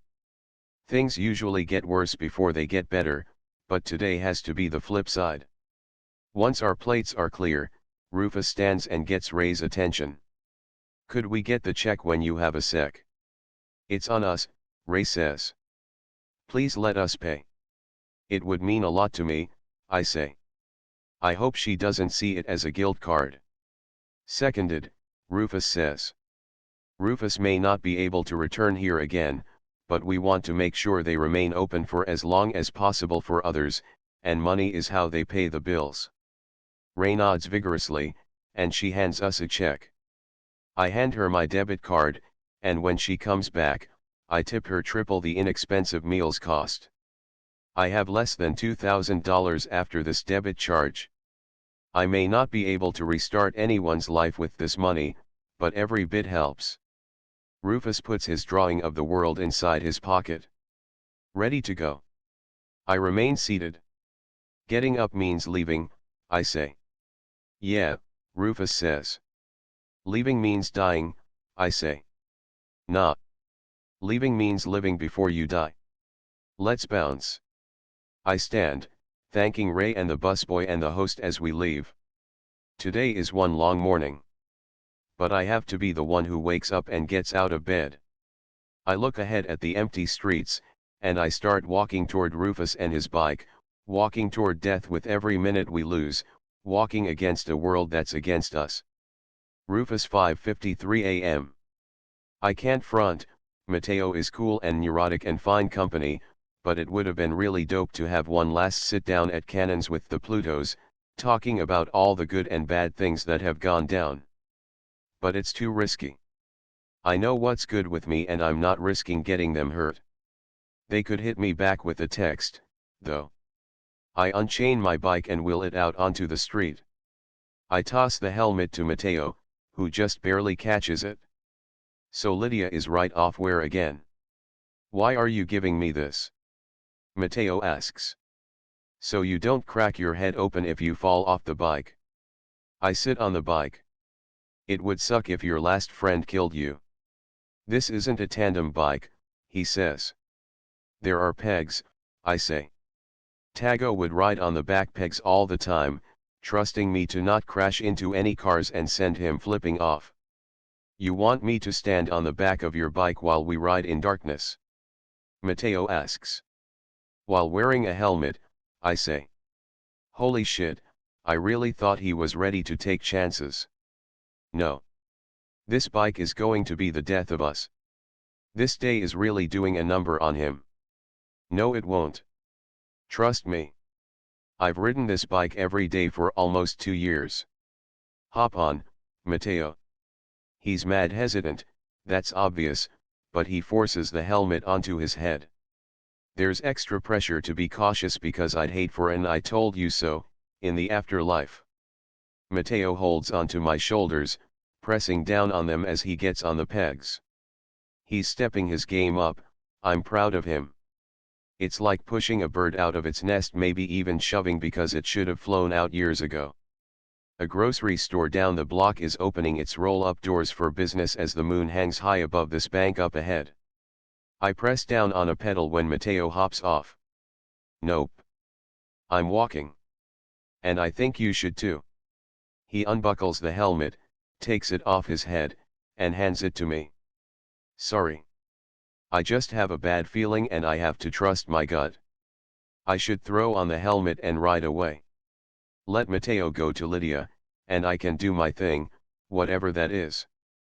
But instead of parting ways, I hang my helmet off the handlebars and swing my leg over the seat. We should get walking then.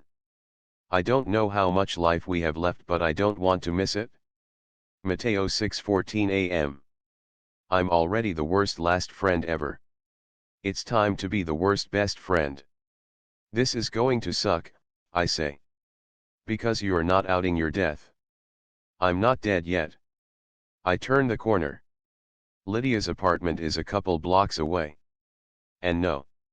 The sky is finally lightening up, the orange haze of my final sunrise ready to take over. Lydia was destroyed when we found out her boyfriend, future husband person, was dying. He never got to meet Penny. I take it Penny is their daughter, Rufus says. Yeah. She was born a week after Christian died. How'd that go? The call. Rufus asks. If that's too personal, you don't have to tell me. My family getting their call was a nightmare and I'm not a big fan of talking about that either. I'm about to trust him with this story as long as he promises not to tell anyone, especially not Lydia, when I realize Rufus will die with this story. Short of him gossiping in some afterlife, I'm safe to tell him anything and everything. Christian was traveling to outer Pennsylvania to sell these weird daggers and swords he inherited from his grandfather to this collector. Weird daggers and swords tend to sell for mad bank, Rufus says. Lydia didn't want him to go because she was having all these hysteria freakouts, but Christian swore the money would be worth it in the long run. They could buy a better crib, diapers and formula for the next couple months, and clothes. He took off, stayed overnight in Pennsylvania, and woke up around 1 something to the alert. My chest tightens reliving this, all the tears and screams. I stop and rest against the wall. Christian tried reaching Lydia, but she slept through everything. He texted her every minute he could. He'd hitchhiked there with a Decker truck driver, and they both died trying to get back to their families in the city. Holy shit, Rufus says. There was no consoling Lydia. She obsessively read Christian's final, frantic texts and hated herself for not waking up to any calls. There was a chance for her to see him one last time through the veil, a video chat app that drains batteries quickly, but also creates a stronger personal hotspot for anyone who's somewhere with weak service, like a Decker on a highway headed home, and she missed those invites, too. I don't know if it's true, but the way Lydia spoke about Penny in the beginning sounded like she resented her for wearing her out so much toward the end of her pregnancy that she slept through her boyfriend's final hours.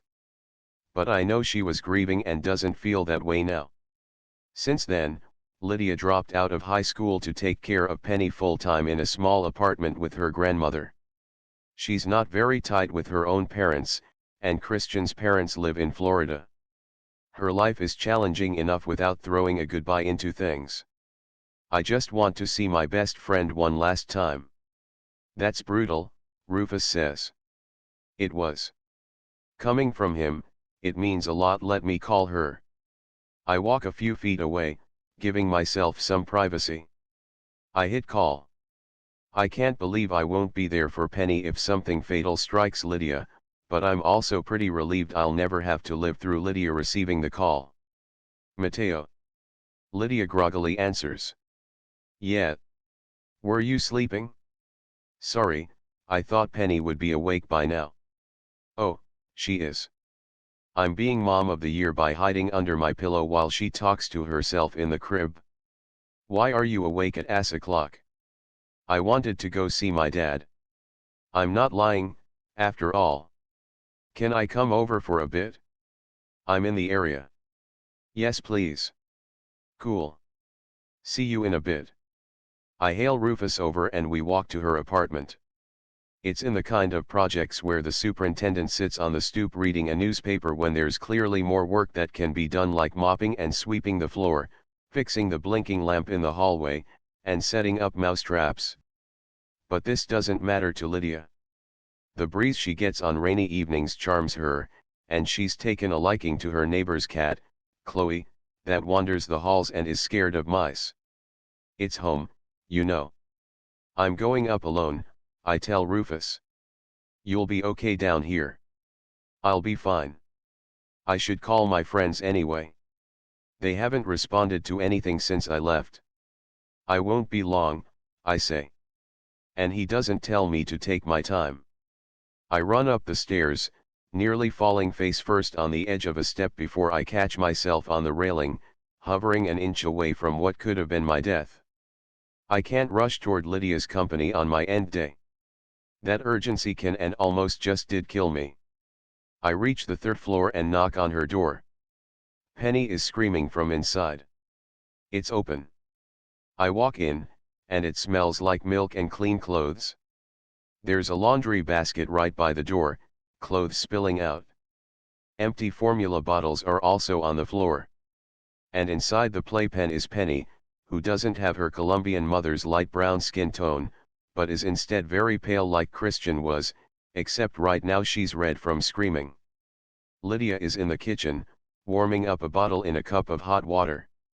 "You are a godsend," Lydia says. "I would hug you, but I haven't brushed my teeth since Sunday." "You should go do that." "Hey, nice shirt." Lydia fastens a top onto the bottle and tosses it to me, right when Penny screams louder. "Just give it to her. She gets pissed if she doesn't hold her own bottle." Lydia ties her messy hair back with a rubber band and speed walks toward the bathroom. Oh my God, I get to pee by myself. I can't wait. I kneel before Penny and offer her the bottle. She has attitude in her dark brown eyes, but when she grabs the bottle from me and sits back down on a stuffed bear, she smiles and flashes me her 4 baby teeth before getting to work on her bottle. All the baby books say Penny should be done with formula already, but Penny resists the real stuff. We have that in common. Lydia comes out of the bathroom with a toothbrush hanging from her mouth as she puts batteries into a plastic toy butterfly. She's asking me something, but toothpaste-y saliva drips down her chin, and she rushes to the kitchen sink and spits. "Sorry." "Gross. Do you want some breakfast? You're so damn skinny." "Gross, I sound like your mother." She shakes her head. "Oh God, you know what I mean. I sound like I'm mothering you." "No worries, Lydia. And I ate already, but thanks." I poke Penny's feet while she drinks, and she lowers her bottle to laugh. There's some gibberish I'm sure makes perfect sense to her, and then she returns to her bottle. "Guess who got the alert?" Lydia asks, waving her phone. I freeze while holding Penny's foot. There's no way Lydia knows I'm dying, and there's no way she'd be this casual about letting me know she is. "Who?" "Howie Maldonado." Lydia checks her phone. "His fans are devastated." "I'm sure. I share an end day with my favorite fictional villain." I don't know what to make of that. "How's your dad doing?" Lydia asks. "Stable. I keep hoping for one of those TV miracles where he hears my voice and snaps awake, but that obviously didn't happen. Nothing we can do but wait. It's crunching my insides talking about this." I sit beside the playpen and pick up some stuffed animals, a smiling sheep, a yellow owl, and bounce them toward Penny before tickling her.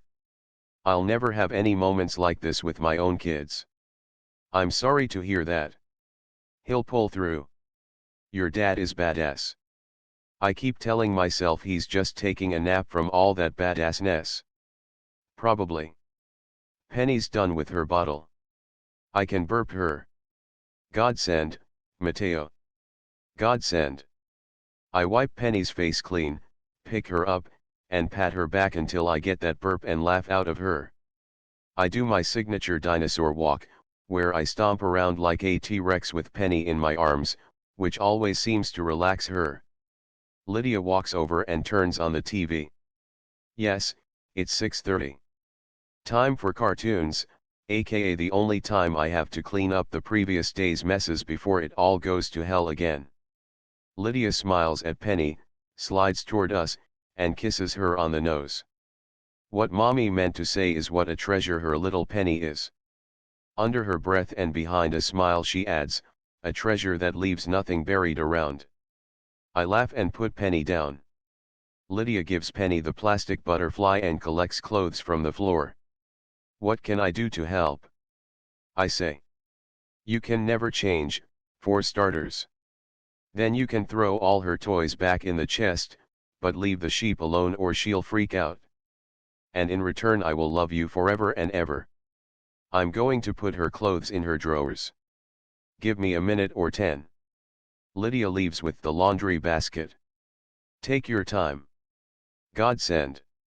I love Lydia in all her forms. Before Penny, she wanted to graduate high school with top honors and go to college to pursue politics and architecture and music history.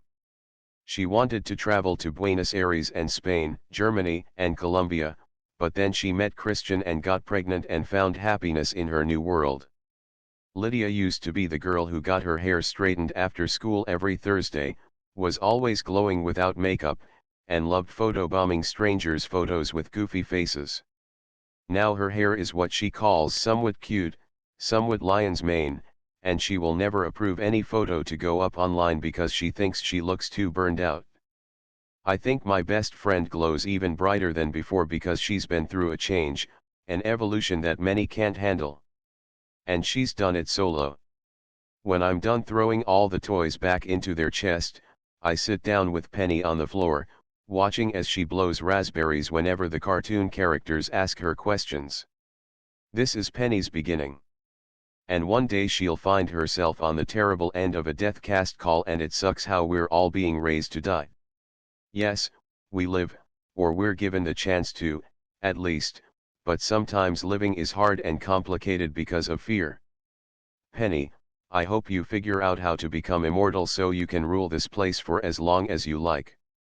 Here's my vision of utopia, a world without violence and tragedies, where everyone lives forever, or until they've led fulfilling and happy lives and decide themselves that they want to check out whatever's next for us. Penny responds with gibberish. Lydia comes out of the other room. Why are you wishing Penny immortality and world domination while she's learning how to say one in Spanish? Because I want her to live forever, obviously. I smile. And make minions of everyone else. Lydia's eyebrows rise. She leans over, picks up Penny, and holds her out to me. Penny, for your thoughts. We both cringe. That is never going to be funny, is it? I just keep going for it, hoping that the next time will be it, but no. Maybe next time, I say. Honestly, you don't even have to give me your thoughts. If you want Penny, you can have her for free. She flips Penny around and kisses her eyes and tickles her armpit. Mommy meant to say that you're priceless, little Penny. Then she mutters, the priciest priceless little penny ever. She sets Penny back down in front of the TV and continues cleaning. The relationship I have with Lydia isn't the kind you see in movies or maybe have with your own friends. We love each other to death, but we don't go around talking about it. It's understood between us. And words can sometimes be awkward, even when you've known someone for 8 years. But today I have to say more. I prop up a framed picture of Lydia and Christian that was tipped over. Christian has got to be crazy proud of you, you know. You're Penny's shot at happiness in a world that makes cheap promises and has no guarantees and doesn't always reward those who never did wrong. It's like, the world will just as easily screw with a good person as it will a not so good one, but you devote your days to someone else selflessly anyway. Not everyone is programmed like you. Lydia stops sweeping. Mateo, where is this random flattery coming from? What's going on? I carry a bottle of juice over to the sink. Everything's okay. And everything will be okay. She'll be okay. I should probably head out in a bit. I'm tired. I'm not lying. Lydia's eyes twitch. Before you go, could you help me with a couple more chores? We move silently through the living room. She scrubs oatmeal off a pillow, and I dust her air conditioner. She collects cups, and I arrange all of Penny's shoes at the door. She folds laundry, peeking over at me, while I break down some diaper boxes. Could you take out the garbage? She asks, her voice cracking a little. Then I need help assembling that little baby bookcase you and your dad got Penny. Okay. I think she's catching on. I place the envelope of cash on the kitchen counter when she leaves the room. Even as I grab the trash bag out of the bin, I know I won't be able to return. I step out into the hallway and throw the bag down the chute. If I go back in, I'll never leave. And if I don't leave, I'll die in that apartment, possibly in front of Penny, and that's not how I want to be remembered. Rufus's approach is really smart and thoughtful. I pull out my phone and block Lydia's number so she can't call or text me to come back. I feel nauseous and a little dizzy, slowly making my way back downstairs, hoping Lydia understands, and hating myself so much I race down the stairs faster and faster. Rufus 6:48 a.m. Who put down $10 I'd find myself on Instagram on my end day? Because you're now $10 richer. The Plutos still haven't responded to a single text or phone call. I'm not freaking out too hard because they're not Deckers, but damn, could someone at least let me know if the cops are still on my ass or not? My money's on everyone being passed out. I'd nap too if you put a bed in front of me. A chair with armrests would work as well. Definitely not this lobby bench that could seat 2 people max. I'm not about to rest fetus position style, that's not me. I'm scrolling through Instagram, expecting to find a new post from Malcolm's account, at Manthony012, but there's been nothing since 9 hours ago when he uploaded that unfiltered photo of a Coca-Cola bottle with his name on it. He's Team Pepsi in the World War of Pepsi versus Coke, but he was so happy seeing his name in that bodega fridge that he couldn't resist. The caffeine only got him more hype before the fight. I shouldn't call that thing with Peck a fight. Peck couldn't even get a swing on me with the way I pinned him. I'm texting Amy an apology, even though I only half mean it because her little shit boyfriend unleashed the cops on me at my own damn funeral, when Mateo comes running down the stairs at a dangerous speed. He's bulleting to the front door and I catch up with him. His eyes are red and he's breathing hard, like he's fighting back a serious cry. You good? He's not, that was stupid to ask. No. Mateo pushes the lobby door open. Let's go before Lydia chases me down. I'm eager to get a move on too, believe me, but his silent mode isn't gonna fly with me. I wheel my bike alongside him. Come on, get whatever it is off your chest. Don't carry this around all day. I don't have all day. Mateo shouts, like someone finally pissed off he's dying at 18. Turns out there's some fire in him. He stops at the curb and sits down, straight reckless, probably waiting for a car to knock him out of his misery. Down goes my bike's kickstand, up goes Mateo as I slide my arms under his and pick him up. We move away from the curb and lean against the wall and he's shaking, like he really doesn't want to be out here, and when he slides down to the ground, I go with him. Mateo takes off his glasses and rests his forehead on his knees. Look, I'm not gonna hit you with some impassioned speech. I don't have one in me and that's not what I'm about. I gotta do better than that. But I know that frustration you're feeling, dude. You have options, thankfully. If you wanna go back to your dad or best friend, I'm not stopping you. If you wanna ditch me, I'm not chasing you. It's your last day, live it however the hell you want. If you want help living it, I got you. Mateo lifts his head and squints at me.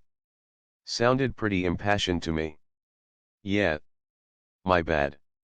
I like him better with his glasses, but no glasses is a good look on him, too. What do you wanna do? If he ditches, I'll respect it, and I'll figure out my next move.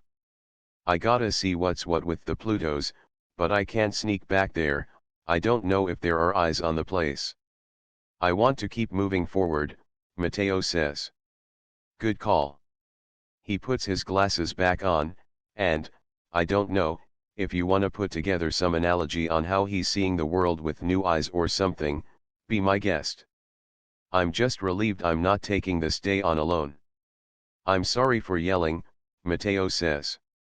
I still think not saying goodbye is the right move, but it's something I'll regret all day. I didn't get to say my piece to my friends either, I say. What happened at your funeral? All my talk about honesty and getting stuff off your chest, and I'm not being straight with him. It got interrupted. I haven't been able to reach my friends again since then. I'm hoping they'll hit me up before I crack my knuckles as cars go by. I want them to know I'm okay. No mystery over if I'm dead yet or not. But I can't keep texting them until whatever happens finally goes down. Set up a countdowners profile, Mateo suggests. I've followed enough stories online and I can help you navigate it. I bet he can. Going by that logic, I've watched enough porn to make me a sex god. Nah, that stuff isn't me. I never even got on board with Tumblr or Twitter. Just Instagram. The photography stuff is still pretty new, just a few months. Instagram is dope. Can I see your account? Sure. I hand him my phone. My profile is public because I don't care if some stranger stumbles onto it. But it's crazy different watching a stranger scroll through my photos. I feel exposed, like I'm stepping out of the shower and someone is watching me wrap a towel around my boys. My earlier photos are pretty amateur hour because of bad lighting, but there's no edit button and that's probably for the best. Why are they all in black and white? Mateo asks. I got the account a few days after I moved into the foster home. My boy Malcolm took this one photo of me. Look, I scoot closer to him and scroll down to my first wave of photos, self-conscious about my dirty fingernail for half a second before no longer giving a shit. I click the photo of me sitting on my bed at Pluto with my face in my hands. Malcolm is the credited photographer. It was my third or fourth night there.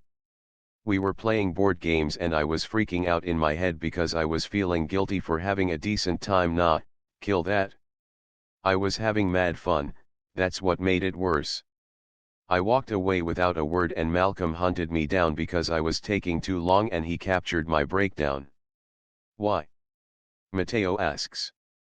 He said he liked tracking a person's growth and not just physically. He's hard on himself, but he's smart as hell. But for real, I kicked Malcolm in his giant knee when he first showed me that photo weeks later. Creep. I keep my photos in black and white because my life lost color after they died. And you're living your life but not forgetting theirs? Mateo asks. Exactly. I thought people got on Instagram just to be on Instagram.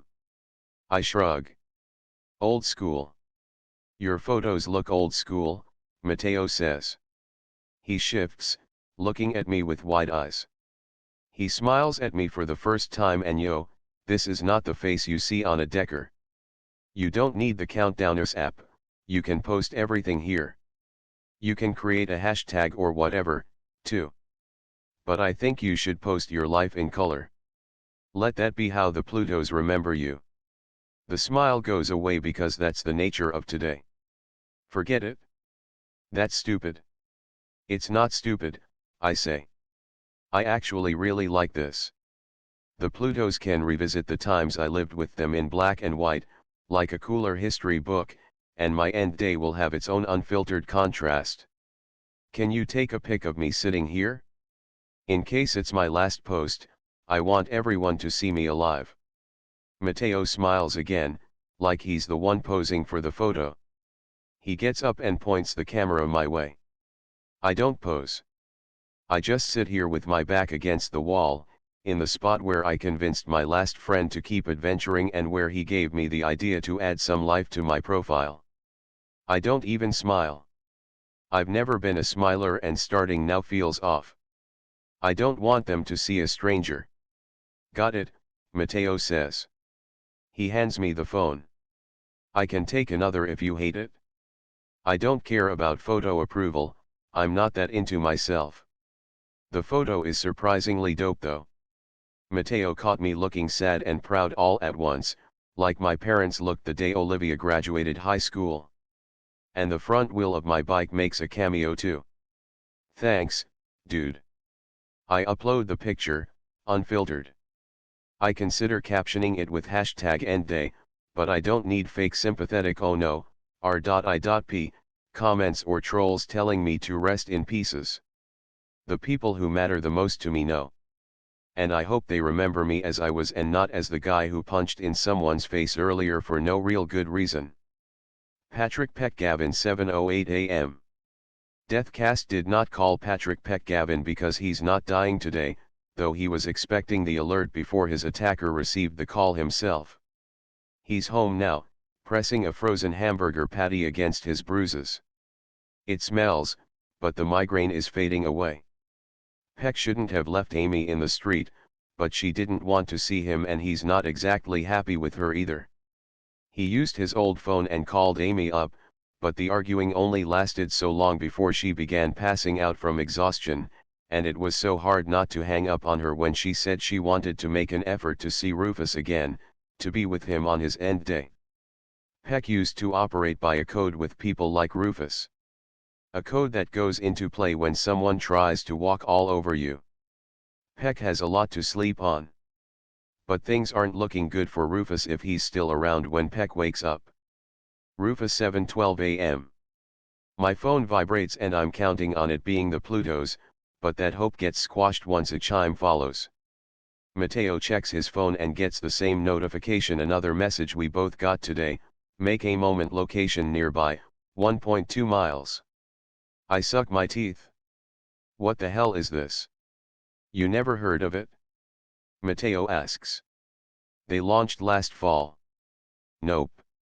I keep it moving down the block, half listening, half wondering why the Plutos haven't hit me back yet. It's sort of like the Make-A-Wish Foundation, Mateo says.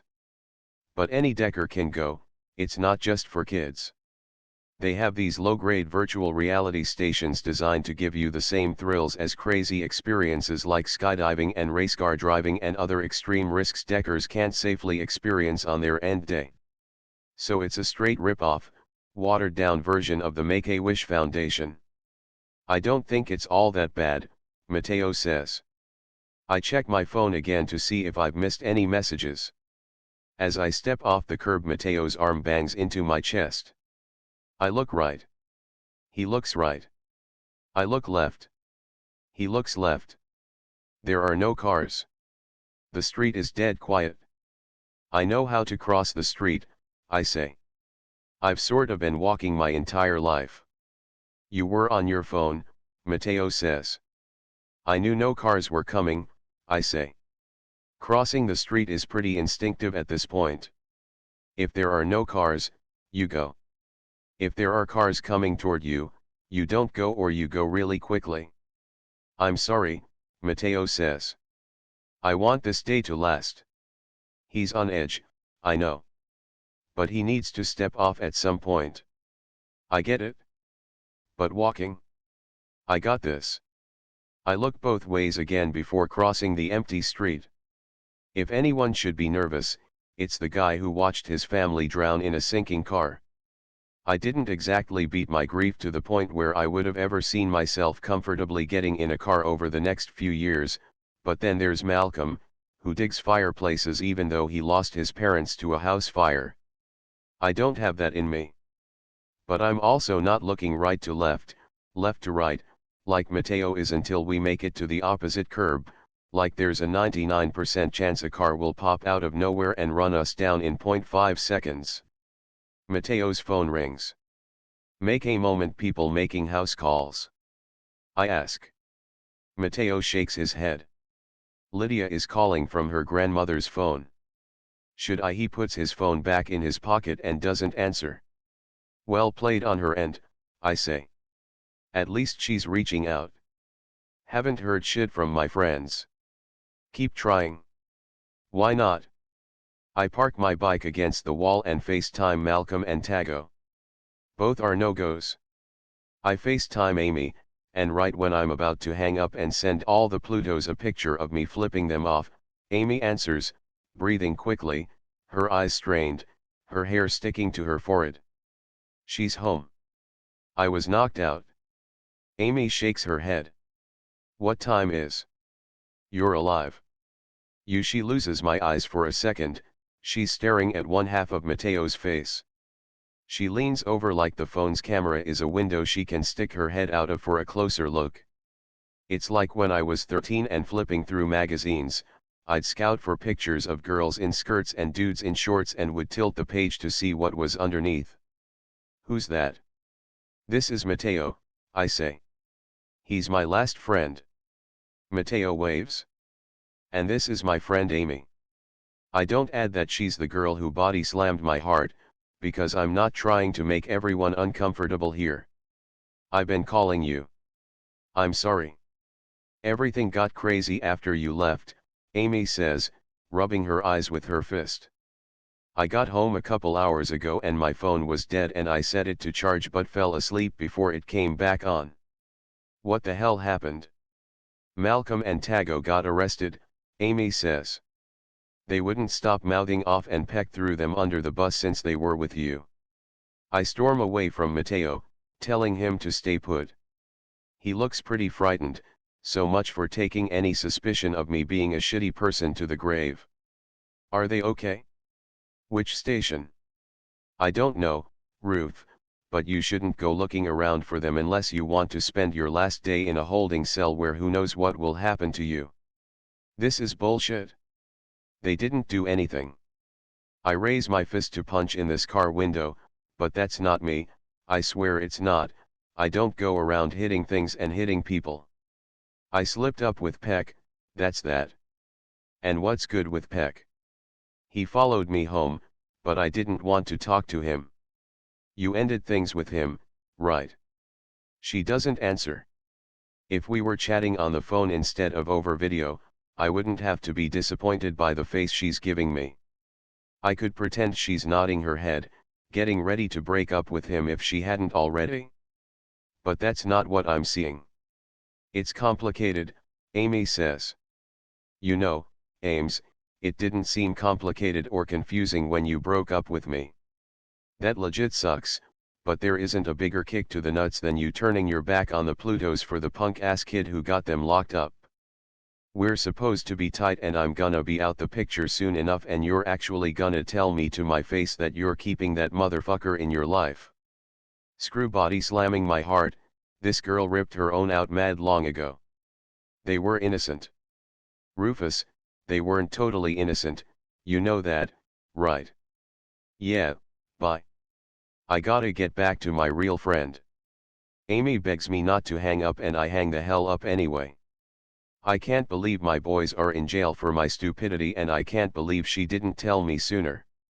I turn around to tell Mateo everything but he's gone. Amy Dubois 7:18 a.m. Amy gives up calling Rufus. There are 3 possible explanations for why Rufus isn't picking up, ranked from greatest hope to biggest fear. He's ignoring her but will call her back. He's blocked her number and has no interest in reaching out. He's dead. Amy goes on Rufus's Instagram, leaving comments on his pictures asking him to call her back. She charges her phone, raises the volume, and changes into an old t-shirt of Rufus's and her shorts. Amy has really gotten into exercise ever since becoming a Pluto. When she originally snuck into her foster parents' room, looking for something to steal from Francis, who gave her the weakest welcome, she spotted Jen Laurie's bedside dumbbells and gave lifting a shot. Her own parents, locked up for robbing a family-owned movie theater, inspired her kleptomaniac urges, but Amy discovered working on herself made her feel more powerful than stealing from others. Amy already misses going on runs with Rufus while he rides his bike. And she'll always think back to the time when she taught him to do a proper push-up. And she has no idea what comes next. Mateo 7:22 a.m. I keep running down the block, far away from Rufus. I'm last friend, less, but maybe dying alone is an okay end day for someone who lived his life pretty alone. I don't know what Rufus was involved in that led to his friends being arrested. Maybe he was hoping to use me as some alibi. But now I'm gone. I stop to catch my breath. I sit on the stoop of this daycare and press my palm against my aching ribcage. Maybe I should go back home and play some video games. Write more letters. I even wish I was still in high school and attending one of Mr. Kalampokas's classes because he always made me feel seen.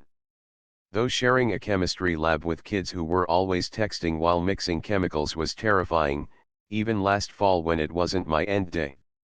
Mateo. Rufus is riding his bike down the block, his helmet swinging from the handlebars.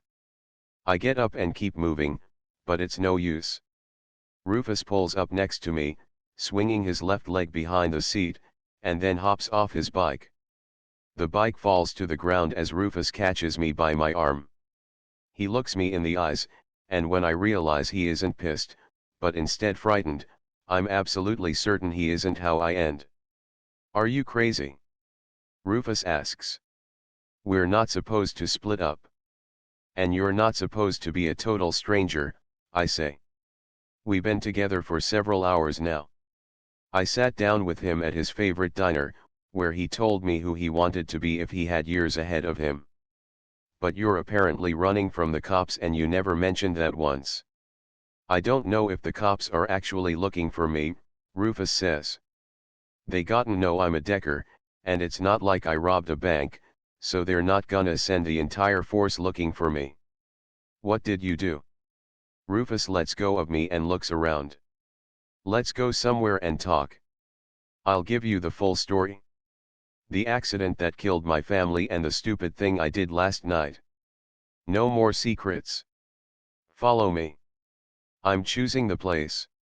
I mostly trust him, but until I know everything, I don't want to be completely alone with him again. We walk in silence into Central Park, passing early risers as we do. There are enough cyclists and joggers around that I feel comfortable, especially since Rufus is keeping his distance by staying on the grass, where a young golden retriever is chasing its owner around. The dog reminds me of the countdown story I was following when I received my alert, though I'm sure this dog and that one aren't one and the same. I maintain the silence at first because I wanted us to settle in before Rufus explains himself, but the deeper we go into the park, the quieter I get because of pure wonder, especially as we stumble onto a bronze sculpture of characters from Alice in Wonderland. Dark green leaves crush under my feet as I approach Alice and the White Rabbit and the Mad Hatter. How long has this been here? I'm embarrassed to ask. I'm sure it's not new. I don't know. Probably forever, Rufus says. You never seen it? No, I look up at Alice, who's sitting on a gigantic mushroom. Wow. You're like a tourist in your own city, Rufus says. Except tourists know more about my own city than I do, I say. This is a completely unexpected find. Dad and I prefer Althea Park, but we've spent a lot of time in Central Park too. He loves Shakespeare in the park plays aren't really my thing, but I went with him to one, and it was fun for me because the theater reminded me of coliseums in my favorite fantasy novels and gladiator matches in Rome from movies. I wish I'd discovered this piece of Wonderland as a kid so I could have climbed on top of the mushrooms with Alice and imagined adventures of my own. You found it today, Rufus says. That's a win. You're right. I'm still stunned this has been here all along, because when you think of parks, you think of trees and fountains and ponds and playgrounds. It's sort of beautiful how a park can surprise me, and it gives me hope that I can surprise the world too. But not all surprises are welcome. I sit down on the mushroom beside the White Rabbit. Rufus sits next to the Mad Hatter. His silence is an awkward one, like those times in history class when we reviewed monumental events from the BDC days. My teacher, Mr. Poland, would tell us how good we got it for having death cast services. He'd assign us reports where we reimagined periods of significant deaths, the plague, the world wars, 9/11, etc., and how people would have behaved had Deathcast been around to deliver the warning. The assignments, quite honestly, made me feel guilty for growing up in a time with a life-changing advancement, sort of like how we have medicine to cure common diseases that killed others in the past. You didn't murder anyone, right? I finally ask. There's only one answer here that will get me to stay. The other will get me to call the police so he can be detained before killing anyone else. Of course not. I've set the bar so high it should be easy enough for him to stay under. Then what? I jumped someone, Rufus says. He's staring straight ahead at his bike, parked by the pathway. Amy's new boyfriend. He was mouthing off about me and I was pissed because it felt like my life was ending in a lot of ways. I felt unwanted, frustrated, lost, and I needed to take it out on someone. But that's not me. It was a glitch. I believe him. He's not monstrous. Monsters don't come to your home to help you live, they trap you in your bed and eat you alive. People make mistakes, I say. And my friends are the ones being punished, Rufus says. Their last memory of me will be running out the back door from my own funeral because the cops were coming for me. I left them behind. I've spent the past 4 months feeling abandoned by my family dying, and in a split second I did the same damn thing to my new family. You don't have to tell me more about the accident if you don't want, I say.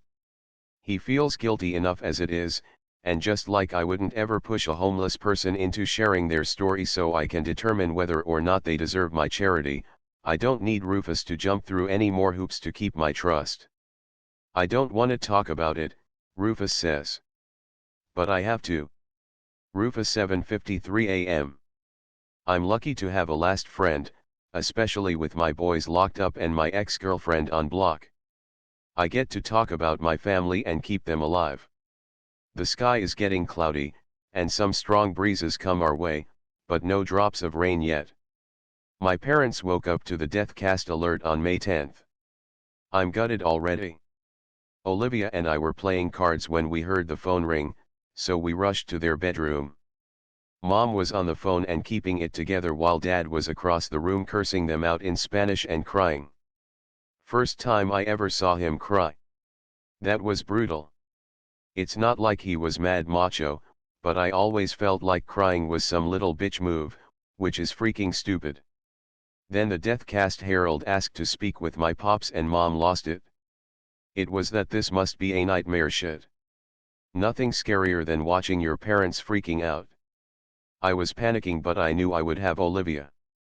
I wasn't supposed to be alone. Then Deathcast asked to speak with Olivia and my pops hung up the phone and threw it across the room. I guess throwing phones is in our genes. Mateo is about to ask something, but stops. Say it. Never mind, Mateo says. It's not important. Well, I was wondering if you were nervous about being end-listed that day and not knowing. Did you check the online database? I nod. Death-cast.com is helpful that way. Typing my social security number and not finding my name in the database that evening was a weird sort of relief. It didn't seem right how my family was dying without me. Shit, I make it sound like I was getting left behind from a family vacation, but their end day was spent with me already missing them. And Olivia could barely look at me. I get it. It wasn't my fault I got to keep living, and it wasn't her fault she was dying. Were you too close? Mad close. She was a year older. My parents were saving up money so Olivia and I could attend Antioch University in California this fall.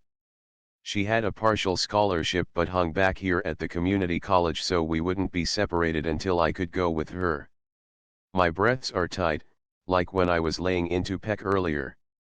My parents tried convincing Olivia to take off to Los Angeles without me and not settle at a school in a city she was hating on, but she refused. Every morning, afternoon, evening, I always think she'd still be alive if she'd listened to our parents. She just wanted to reboot our lives together. Olivia is the first person I came out to. Oh. I don't know if he's playing it off like he doesn't know this from my last friend profile, or if he's impacted by this piece of history between me and my sister, or if he overlooked this on my profile and is some ass who cares about who other people kiss. I hope not. We're friends now, hands down, and it's not forced. I met this kid a few hours ago because some creative designer somewhere developed an app to forge connections. I'd hate to disconnect.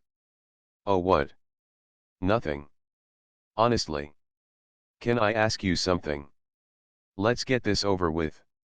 Did you ever come out to your parents? Mateo asks, avoiding a question with another question. Classic. On our last day together, yeah. I couldn't put it off any longer. My parents had never hugged me like they did on their end day. I'm really proud I spoke up to get that moment out of them.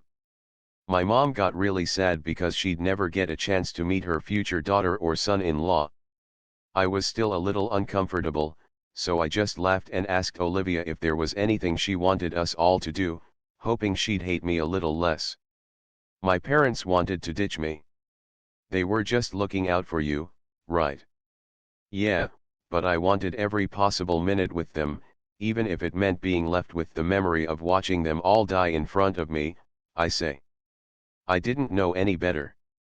That idiocy died too. Then what happened?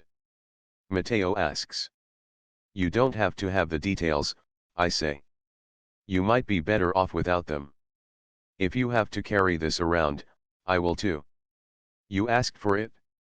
I tell him everything, how Olivia wanted to go up one last time to this cabin near Albany where we always went for her birthday. The roads were slippery on our way upstate and our car flew into the Hudson River. I'd sat shotgun because I thought it bettered our chances of surviving a head-on car crash if both of my parents weren't in the front. It didn't matter. Same song, different verse, I tell Mateo before going on about the screeching tires, the way we busted through the road safety rail and tumbled into the river. I sometimes forget their voices, I say. It's only been 4 months, but that's fact.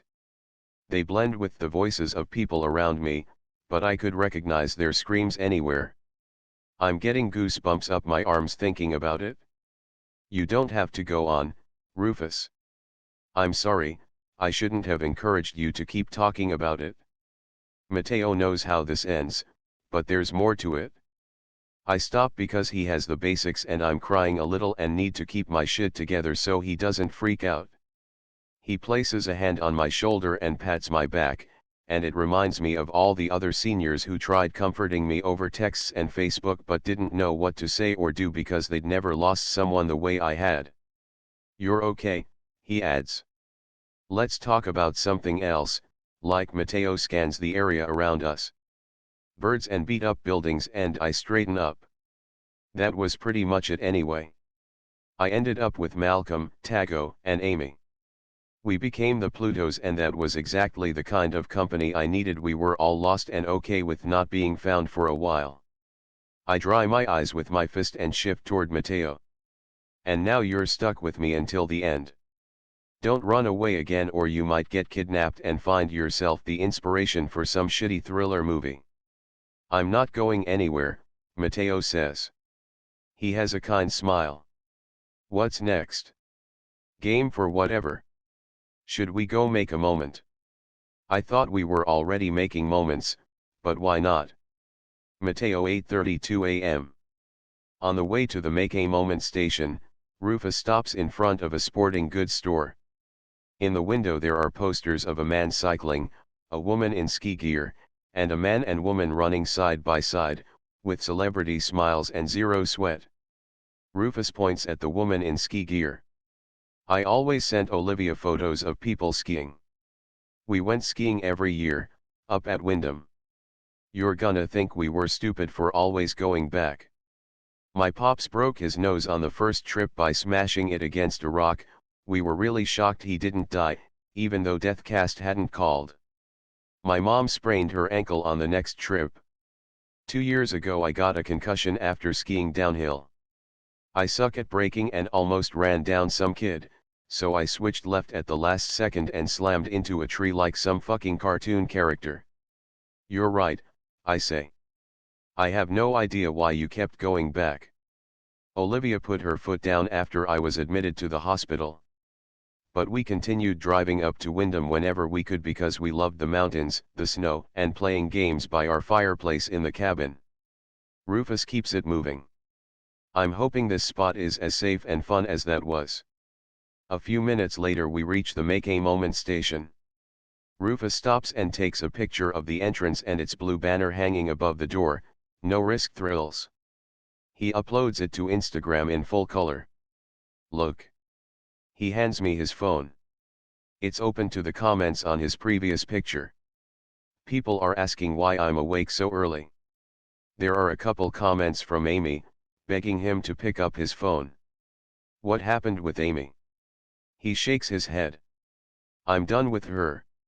Her boy is the reason Malcolm and Tago are in jail for something I did, and she's still dating him. She's not loyal. It's not because of any feelings you have for her. No, Rufus says. He chains his bike to a parking meter. It doesn't matter if he's telling the truth or not. I drop it and we head inside. I didn't expect this place to look like a travel agency. The wall behind the counter is half sunset orange, half midnight blue, and there are framed photos of people doing different activities, like rock climbing and surfing. It's easy on the eyes, I guess. Behind the counter is a young black woman in her 20s writing in a notebook that she puts away once she sees us. She's in a yellow polo shirt and her name tag reads Deirdre. I've seen this name before, maybe in a fantasy novel. Welcome to Make a Moment, Deirdre says, not too cheery, not too distant. The right amount of solemn. She doesn't even ask us if we're deckers. She slides a binder toward us. There's currently a half-hour wait for the hot air balloon rides and swimming with sharks. Who the hell? Rufus turns to me, then back to Deirdre. Is swimming with sharks something people really feel like they're missing out on? It's a popular attraction, Deirdre says. Wouldn't you swim with sharks if you knew they couldn't bite you? Rufus sucks his teeth. I don't mess with big bodies of water like that. Deirdre nods as if she understands all of Rufus's history. No prob. I'm here if you have any questions. Rufus and I take a seat and flip through the binder. In addition to hot air balloon rides and swimming with sharks, the station offers skydiving, race car driving, a parkour course, zip lining, horseback riding, base jumping, whitewater rafting, hang gliding, ice/rock climbing, downhill mountain biking, windsurfing, and tons more. I wonder if this business will ever expand to fictional thrills, like running away from dragons, fighting a cyclops, and magic carpet rides. We won't be around to know. I shake it off. You want to try mountain biking? I ask. He loves biking and there's no water involved. Nah. I wanna do something new. How do you feel about skydiving? Dangerous, I say. But tell my story if this goes south. I wouldn't be surprised if I managed to die in a place that promises risk-free thrills. You got it? Deirdre gives us a 6-page long waiver, which isn't uncommon for businesses serving deckers, but it's also definitely not uncommon that we skim the form, because it's not as if we're going to be around to sue them if something does go wrong. There are so many freak accidents that can happen at any point. Every new minute we're alive is a miracle. Rufus's signature is messy. I can make out only the first 2 letters before the remaining letters get lost in curves that look like a sales chart for a business that is rising and failing regularly. Okay. I've signed away my right to bitch if I die. Deirdre doesn't laugh. We pay $240 each, the kind of price you can get away with charging people whose savings accounts would go to waste otherwise. Follow me. The long hallway reminds me of the storage center where Dad worked, except inside the lockers there weren't happy screams and laughter. At least none that I ever heard of. Kidding.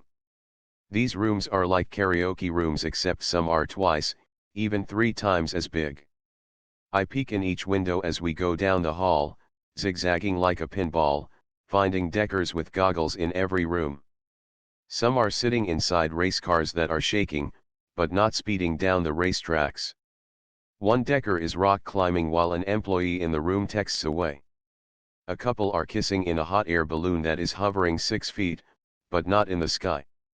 A crying man without goggles is holding the back of a laughing girl on top of a horse, and I can't tell which one of them is the decker, or if it's both, but it makes me so sad that I stop looking into the rooms. Our room isn't very large, but there are huge vents, safety mats leaning against the wall, and an instructor who's dressed like an aviator, with her curly brown hair pulled back in a ponytail. We dress up in matching gear and harnesses, the 3 of us looking like X-Men cosplayers, and Rufus asks the young woman, Madeline, to take a photo of us. I don't know if I should wrap my arm around him, so I follow his lead, placing my hands on my waist. Is this good? Madeline asks, holding the phone out to us. We look like we mean serious business, like we refuse to die until we save the world from all its ugliness. Dope, Rufus says. I can take more photos while you're diving.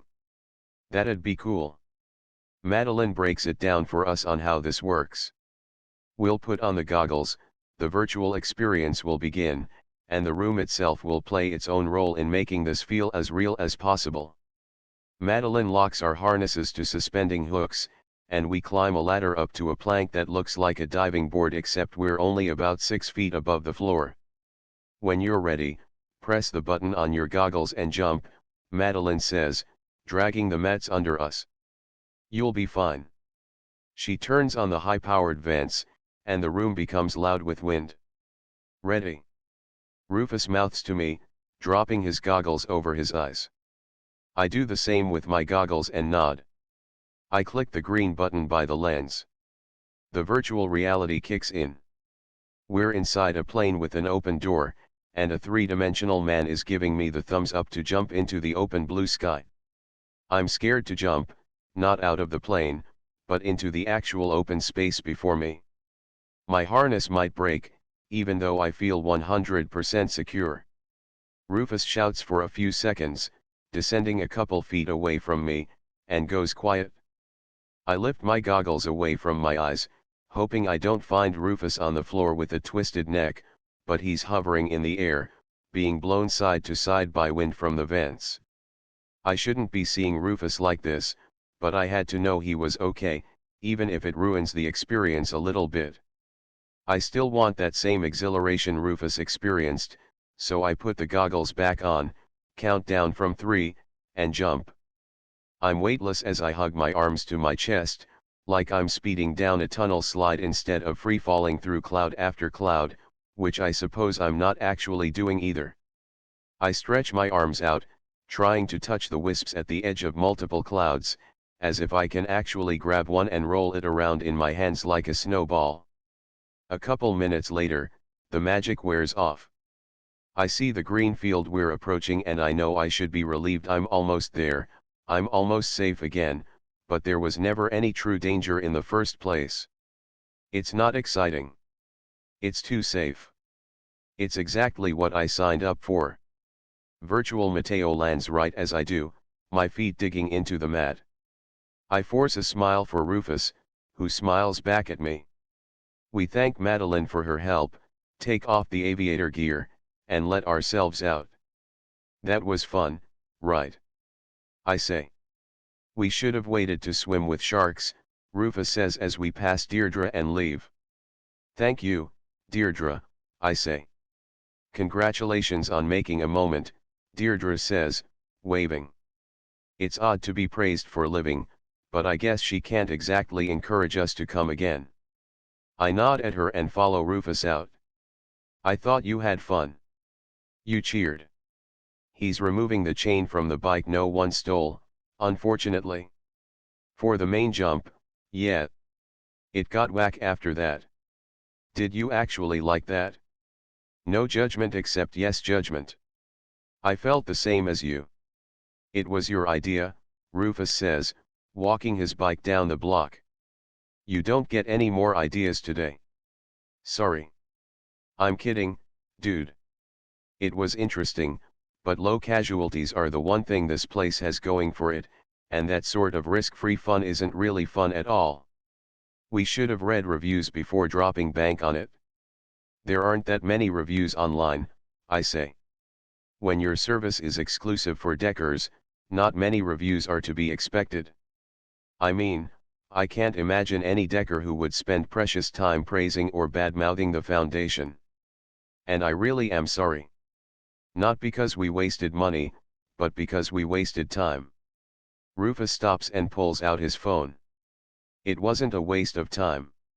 He shows me the photo of us in our gear and uploads it to Instagram.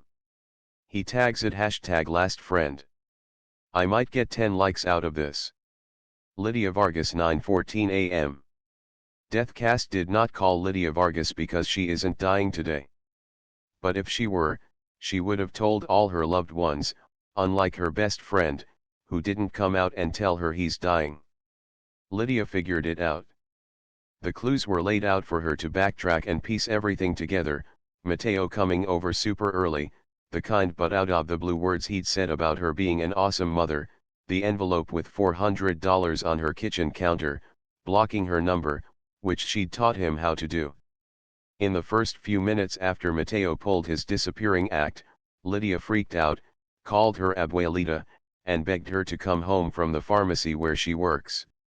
Instead of fielding all of abuelita's questions, she took her phone and called Mateo, but he still didn't respond. She's praying it's because he has abuelita's number stored in his contacts list, and not because he's gone. She's not thinking that way. Mateo won't live a long life, which is bullshit because he's the greatest soul in this universe, but he'll live a long day. He can die at 11:59 p.m., but not a minute before. Penny is crying and abuelita can't figure out what's wrong. Lydia knows all of Penny's cries and how to calm her down. If Penny has a fever, Lydia sits Penny in her lap, singing into her ear. If Penny falls, Lydia scoops her up and hands her a toy with blinking lights or one that jingles. Some toys do both, unfortunately.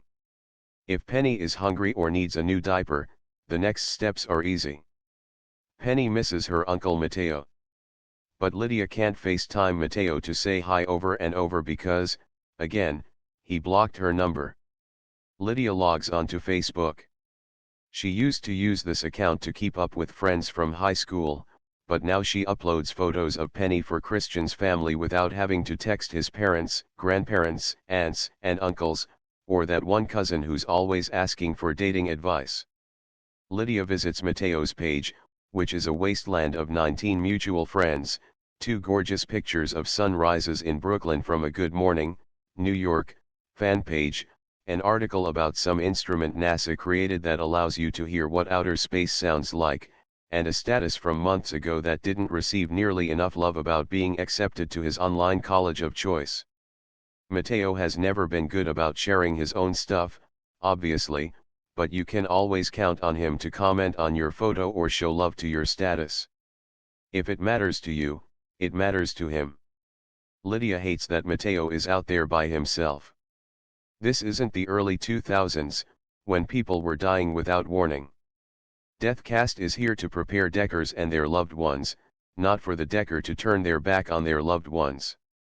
She wishes Mateo had let her into his life, every last minute of it.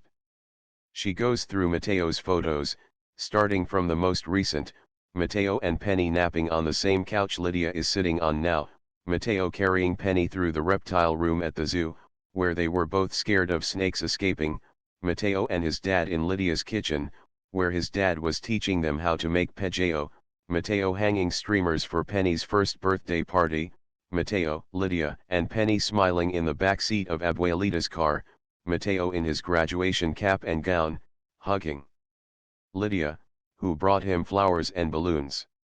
Lydia clicks out of the photos. Memory lane is too painful when she knows he's still out there, alive. She stares at his profile picture, a photo she took of him in his bedroom where he was looking out the window, waiting for the mailman to deliver his Xbox Infinity. This time tomorrow, Lydia will put up a status about her best friend passing. People will reach out to her and offer their condolences, much like they did when Christian passed. And after everyone remembers Mateo, whether as the boy in their homeroom or at their lunch table, they'll rush over to his page and leave comments like a digital memorial. How they hope he rests in peace. How he was too young to go. How they wish they'd taken the time to talk to him while he was alive. Lydia will never know how Mateo is spending his end day, but she hopes her best friend finds whatever he's looking for. Rufus, 9:41 a.m. We stumble across 7 abandoned payphones in some ditch, underneath a highway leading north toward the Queensboro Bridge. We gotta go in there. Mateo is about to protest, but I hold up my finger, shutting that down real fast. I drop my bike on the ground, and we crawl through an opening in the chain link fence. There are rusty pipes, stuffed garbage bags that smell like old food and shit, and trails of blackened gum snaking around the payphones. There's graffiti of a Pepsi bottle beating the crap out of a Coca-Cola bottle. I take a picture, upload it to Instagram, and tag Malcolm so he knows he was with me on my end day. It's like a graveyard, Mateo says. He picks up a pair of sneakers. If you find any toes in there, we're jetting, I say. Mateo inspects the insides of the sneakers. No toes or other body parts. He drops the sneakers. Last year I bumped into this guy with a bloody nose and no sneakers. Homeless dude. Nope. He was our age. He got beat up and robbed, so I gave him my sneakers. Of course you did, I say. They don't make them like you. Oh, I wasn't looking for a compliment. Sorry. I'm curious what he's up to now. Doubt I'd recognize him since he had so much blood on his face. Mateo shakes his head, like it'll make the memory go away. I crouch over one payphone, and in blue Sharpa there's a message by where the receiver used to be. I miss you, Lena. Call me back. Pretty damn hard for Lena to call you back, person, without an actual phone. This is a crazy find, I say, mad lit as I move on to the next payphone. I feel like Indiana Jones right now. Mateo smiles my way. What? I watched those movies obsessively as a kid, Mateo says. Forgot about it until now. He tells me stories about how his dad would hide treasure around the apartment, how the treasure was always a jar of quarters they used for laundry. Mateo would wear his cowboy hat from his Woody costume and use a shoelace as a lasso. Whenever he got close to finding the jar, his dad would put on this Mexican mask a neighbor bought him and he would throw Mateo onto the couch for an epic fight. That's awesome. Your pop sounds cool. I got lucky, Mateo says. Anyway, I hijacked your moment. Sorry. Nah, you're fine. It's not some huge, big, worldly moment. I'm not about to go off on how removing payphones from street corners is the start of universal disconnection or some nonsense like that. I think this is just really dope. I snap some photos with my phone. It is crazy, though, right? Payphones are gonna stop being a thing. I don't even know anyone's phone number. I only know Dad's and Lydia's, Mateo says. If I was locked up behind bars, I would have been extra screwed. Knowing someone's number isn't gonna matter anyway. You'll no longer be a quarter away from calling someone. I hold up my phone. I'm not even using a real camera. Cameras that use film are going extinct too, watch. Post offices and handwritten letters are next, Mateo says. Movie rental stores and DVD players, I say. Landlines and answering machines, he says. Newspapers, I say. Clocks and wristwatches. I'm sure someone's working on a product for us to automatically know the time. Physical books and libraries. Not anytime soon, but eventually, right? Mateo is quiet, probably thinking about those Scorpius Hawthorne books he mentioned in his profile. Can't forget about all the endangered animals. I definitely forgot about them. You're right. You're totally right. It's all going away, everyone and everything is dying. Humans suck, man. We think we're so damn indestructible and infinite because we can think and take care of ourselves, unlike payphones or books, but I bet the dinosaurs thought they'd rule forever too. We never act, Mateo says. Only react once we realize the clock is ticking. He gestures to himself. Exhibit A. Guess that marks us next on the list, I say. Before the newspapers and clocks and wristwatches and libraries. I lead us out through the fence and turn around. But you do know no one actually uses landlines anymore, right? Tago Hayes 9:48 a.m. Deathcast did not call Tago Hayes because he isn't dying today, but he'll never forget what it was like seeing his best friend receive the alert. The look on Rufus's face will haunt Tago far longer than any of the gore he's seen in his favorite slasher films. Tago and Malcolm are still at the police station, sharing a holding cell that is twice the size of their bedroom. I thought for sure it was gonna smell like piss here, Tago says. He's sitting on the floor because the bench is too shaky, creaking every time he shifts. Just vomit, Malcolm says, biting his nails. Tago plans on throwing these jeans out when he gets home. He removes his glasses, letting Malcolm and the desk officer blur. He's been known to do this every now and again, so everyone knows when he wants a timeout from whatever is happening around him. The only time it ever pissed Malcolm off was when Tago did this during a game of Cards Against Humanity. Tago never admitted it was because the card he'd drawn from the deck was making fun of suicide, which made him think about the man who'd abandoned him. Thinking about if Rufus is alive and well makes Tago's neck ache. Tago suppresses his tic often because his neck jerking around every other minute is not only uncomfortable, but it also makes him look unapproachable and wild. Rufus once asked him what that urge feels like, so Tago got Rufus, Malcolm, and Amy to hold their breath and not blink for as long they could. Tago didn't have to do the exercise with the Plutos to know the relief they were in for once they breathed out and blinked. His tic was as natural to him as breathing and blinking. But as his neck pulls him in directions, Tago feels little cracks, and he always imagines his bones crumbling with every turn. He puts his glasses back on. What would you do if you got the call? Malcolm grunts. Probably same thing as Ruf.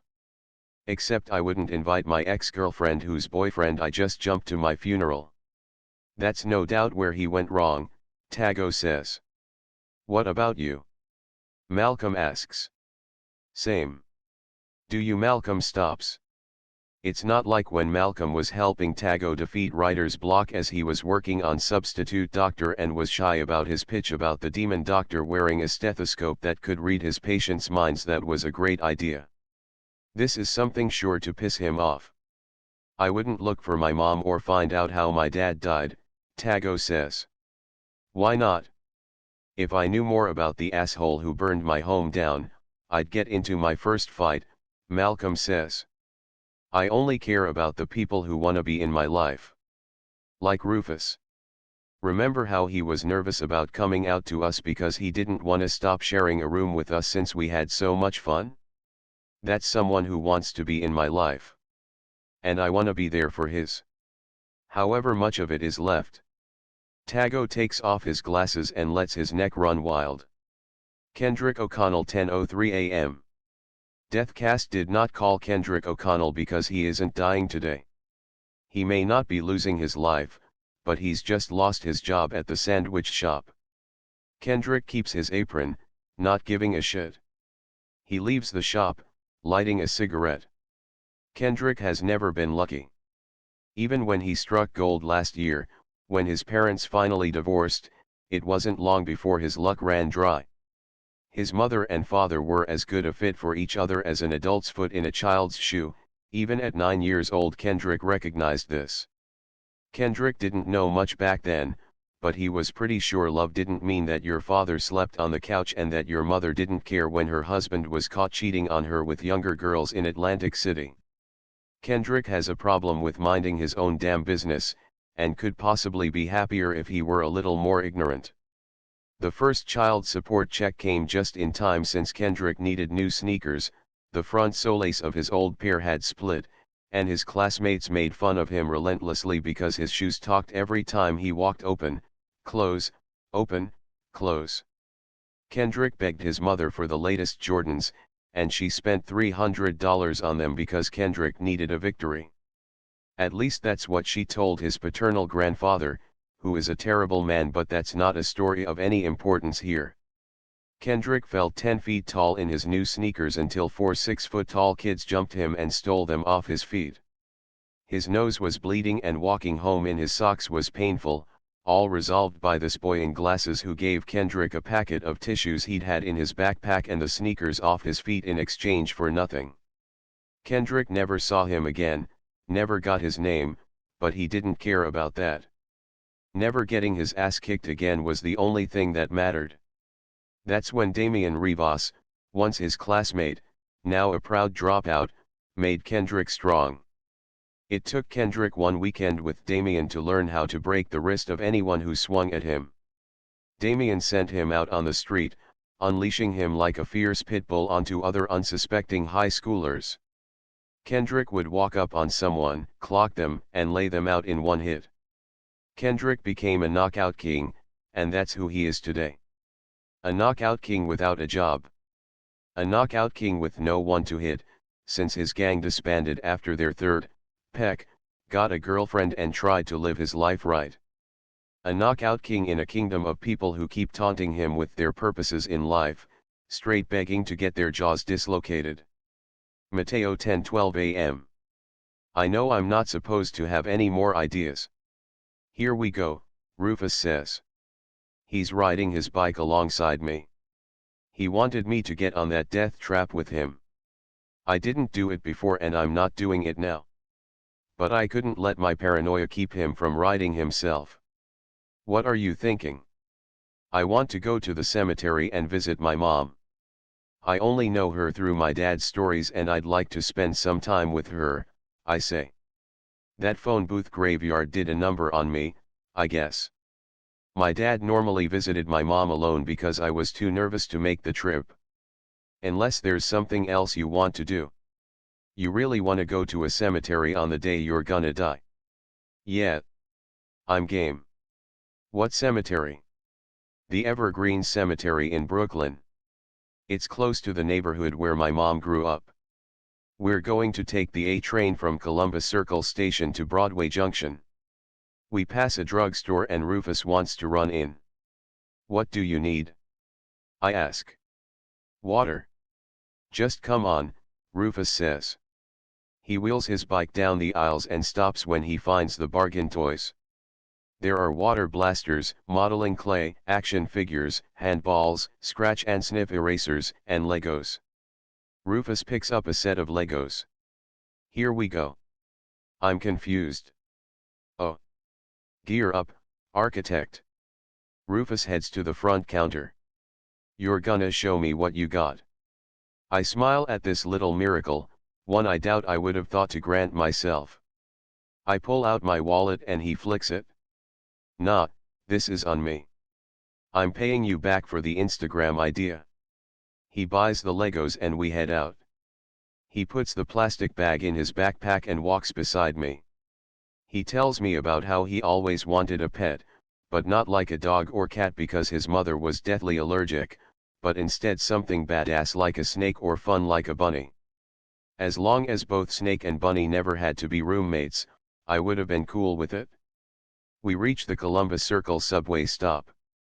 He carries his bike down the stairs, and then we swipe our way in, catching the A train right before it departs. Good timing, I say. Could have been here sooner if we rode the bike, Rufus jokes. Or I think he's joking. Could have been at the cemetery sooner if a hearse carried us. Like the train we took in the middle of the night, this one is also pretty empty, maybe a dozen people. We sit with our backs to a poster for the World Travel Arena. What were some of the places you wanted to travel to? I ask. Tons of places.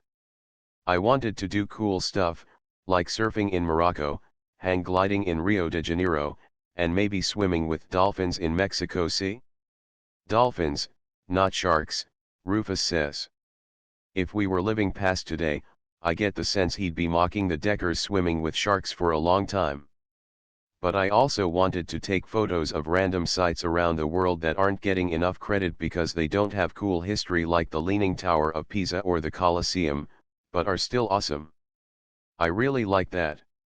What do you think? Is the train's lights flicker and everything shuts off, even the hum of the fans. We're underground and we're in total darkness. An announcement on the overhead tells us we're experiencing a brief delay and the system should be up and running again shortly. A little boy is crying as a man curses about another train delay. But this feels really wrong. Rufus and I have bigger things to worry about than getting somewhere late.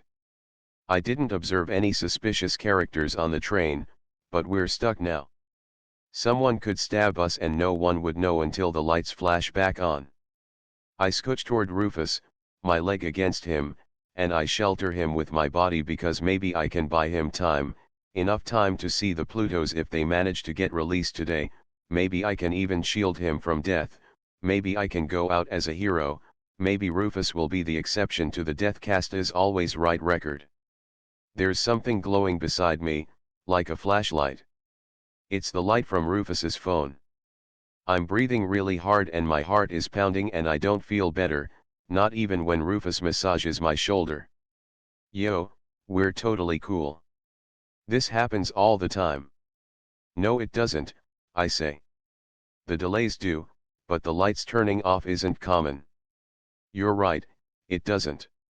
He reaches into his backpack and pulls out the Legos, pouring some of them into my lap. Here. Build something now, Mateo. I don't know if he also believes we're about to die and wants me to create something before I do, but I follow his lead. My heart is still pounding pretty badly, but I stop shaking when I reach for the first brick. I have no clue what I'm building, but I allow my hands to keep aimlessly laying down the foundation with the bigger bricks because there's a literal spotlight on me in an otherwise completely dark train car. Anywhere you wanted to travel to? Rufus asks. I'm suffocated by the darkness and this question. I wish I was brave enough to have traveled. Now that I don't have time to go anywhere, I want to go everywhere. I want to get lost in the deserts of Saudi Arabia, find myself running from the bats under the Congress Avenue Bridge in Austin, Texas, stay overnight on Hashima Island, this abandoned coal mining facility in Japan sometimes known as Ghost Island, travel the Death Railway in Thailand, because even with a name like that, there's a chance I can survive the sheer cliffs and rickety wooden bridges, and everywhere else. I want to climb every last mountain, row down every last river, explore every last cave, cross every last bridge, run across every last beach, visit every last town, city, country. Everywhere. I should have done more than watch documentaries and video blogs about these places. I'd want to go anywhere that would give me a rush, I answer. Hang gliding in Rio sounds incredible. Halfway through my construction, I realize what I'm building: a sanctuary. It reminds me of home, the place where I hid from exhilaration, but I recognize the other side of the coin too, and know my home kept me alive for as long as it did.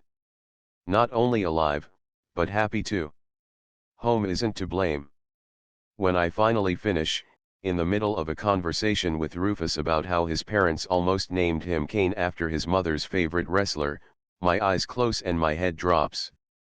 I snap back awake. Sorry. You're not boring me. I like talking to you. I'm really tired. Exhausted, but I know I shouldn't sleep because I don't have time for naps. This day is really sucking everything out of me, though. Close your eyes for a bit, Rufus says. We're not moving yet and you might as well get some rest. I'll wake you up when we get to the cemetery. Promise. You should sleep, I say. I'm not tired. That's a lie, but I know he's going to be stubborn about this. Okay. I rest my head back while holding the toy sanctuary in my lap. The light is no longer on me. I can still feel Rufus's eyes on me, though it's probably in my head. At first it feels weird, but then nice, even if I'm wrong, because it feels like I have a personal guardian looking out for my time. My last friend is here for the long run. Rufus 10:39 a.m. I gotta take a photo of Mateo sleeping. That sounds creepy, no shit. But I gotta immortalize this dreamy look on his face. That doesn't sound any less creepy. Shit. It's the moment, too, I want. How often do you find yourself on a train that's having a blackout with an 18-year-old kid and his Lego house as he's on his way to the cemetery to visit his mother's headstone? Exactly. That's Instagram worthy. I stand to get a wider shot. I aim in the darkness and take his picture, the flash blinding me. A moment later, no joke, the train's lights and fans come back and we continue moving. I'm a wizard, I mutter. No shit, I discover I have superpowers on my end day. I wish someone got that on camera. I could have gone viral. The picture is dope. I'll upload it when I have service. It's good I got the photo of Mateo sleeping when I did. Yeah, creepy. We established that because his face is shifting, his left eye twitching. He looks uneasy and he's breathing harder. Shaking. Holy shit, maybe he's epileptic. I don't know, he never told me anything like that. I should have asked.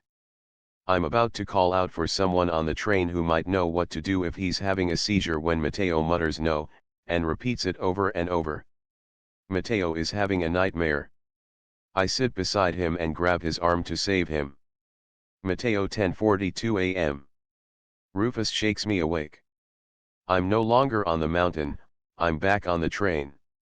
The lights are on and we're moving. I take a deep breath as I turn to the window, as if I'm actually expecting to find boulders and headless birds flying my way.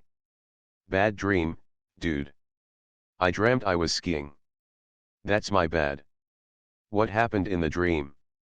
It started with me going down one of those kiddie slopes. The bunny slope. I nod. Then it got really steep and the hills got icier and I dropped my ski poles. I turned around to look for them and I saw a boulder coming for me.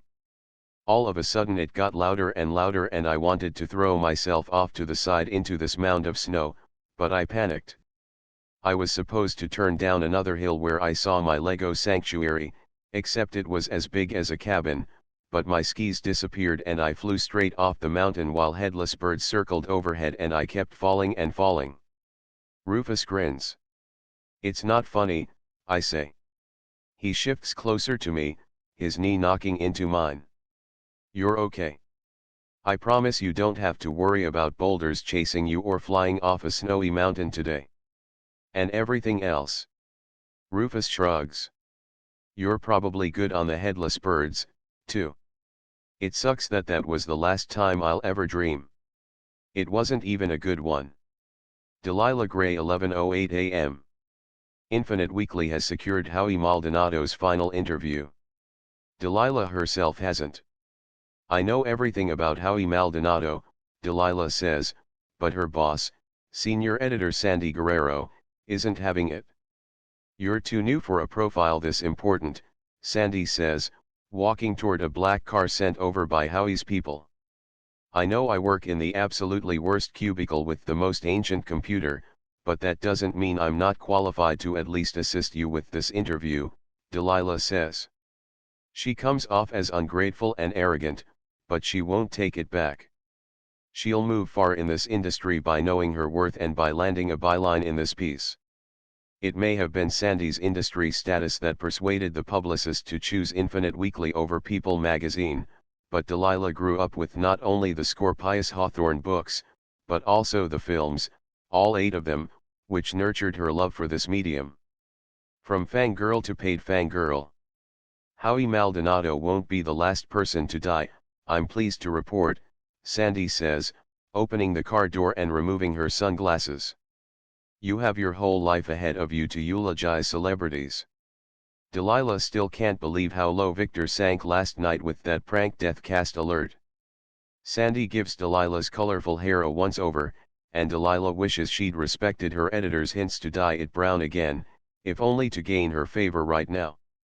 Do you know how many MTV Movie Awards Howie has won? Delilah asks. Or which sport he played competitively as a child?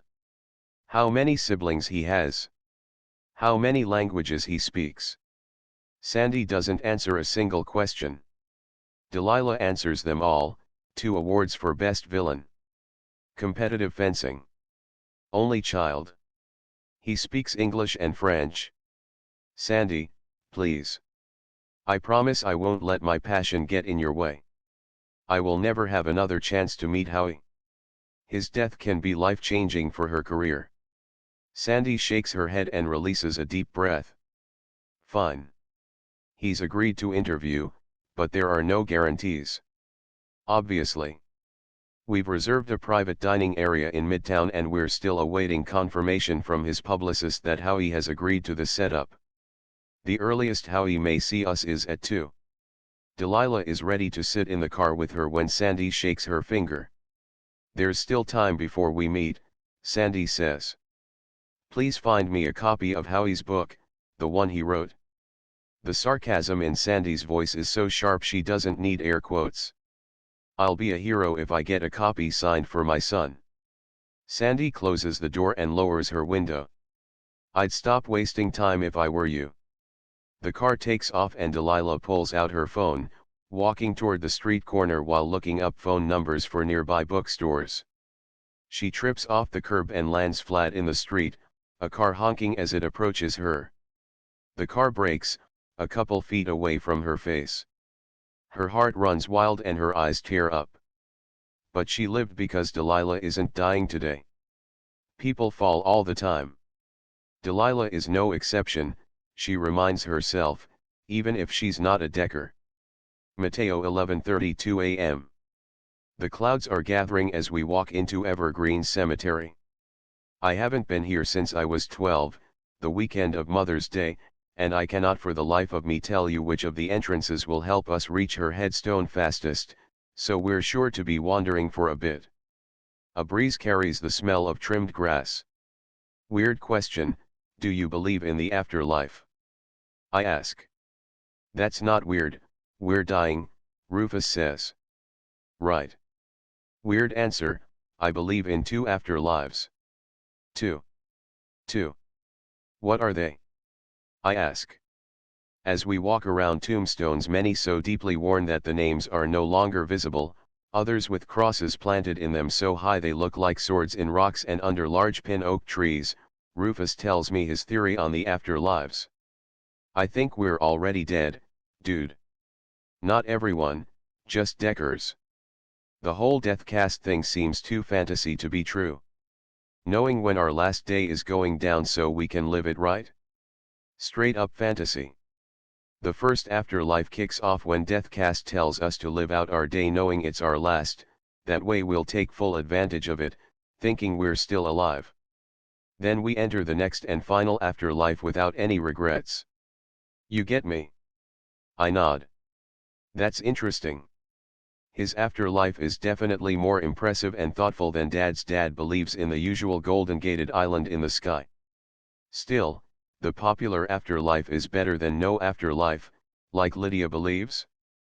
But wouldn't it be better if we already knew we were dead so we're not living in the fear of how it happens? Nope. Rufus wheels his bike around a stone cherub. That defeats the purpose. It's supposed to feel real and the risks should scare you and the goodbyes should suck. Otherwise it feels cheap, like make a moment. If you live it right, one day should be good. If we stay longer than that we turn into ghosts who haunt and kill, and no one wants that. We laugh on strangers' graves, and even though we're talking about our afterlives, I forget for a second that this is where we'll end up. What's the next level? Do you get on an elevator and rise up? Nah. Your time expires and, I don't know, you fade or something and reappear in what people call heaven. I'm not religious. I believe there's some alien creator and somewhere for dead people to hang out, but I don't credit all that as God and heaven. Me too. Ditto on the God thing. And maybe the rest of Rufus's theory is right too. Maybe I'm already dead and have been paired with a life changer to spend my last day with as a reward for daring to do something new, like trying the Last Friend app maybe. What does your afterlife look like? It's whatever you want. No limitations. If you're into angels and halos and ghost dogs, then cool. If you wanna fly, you do you.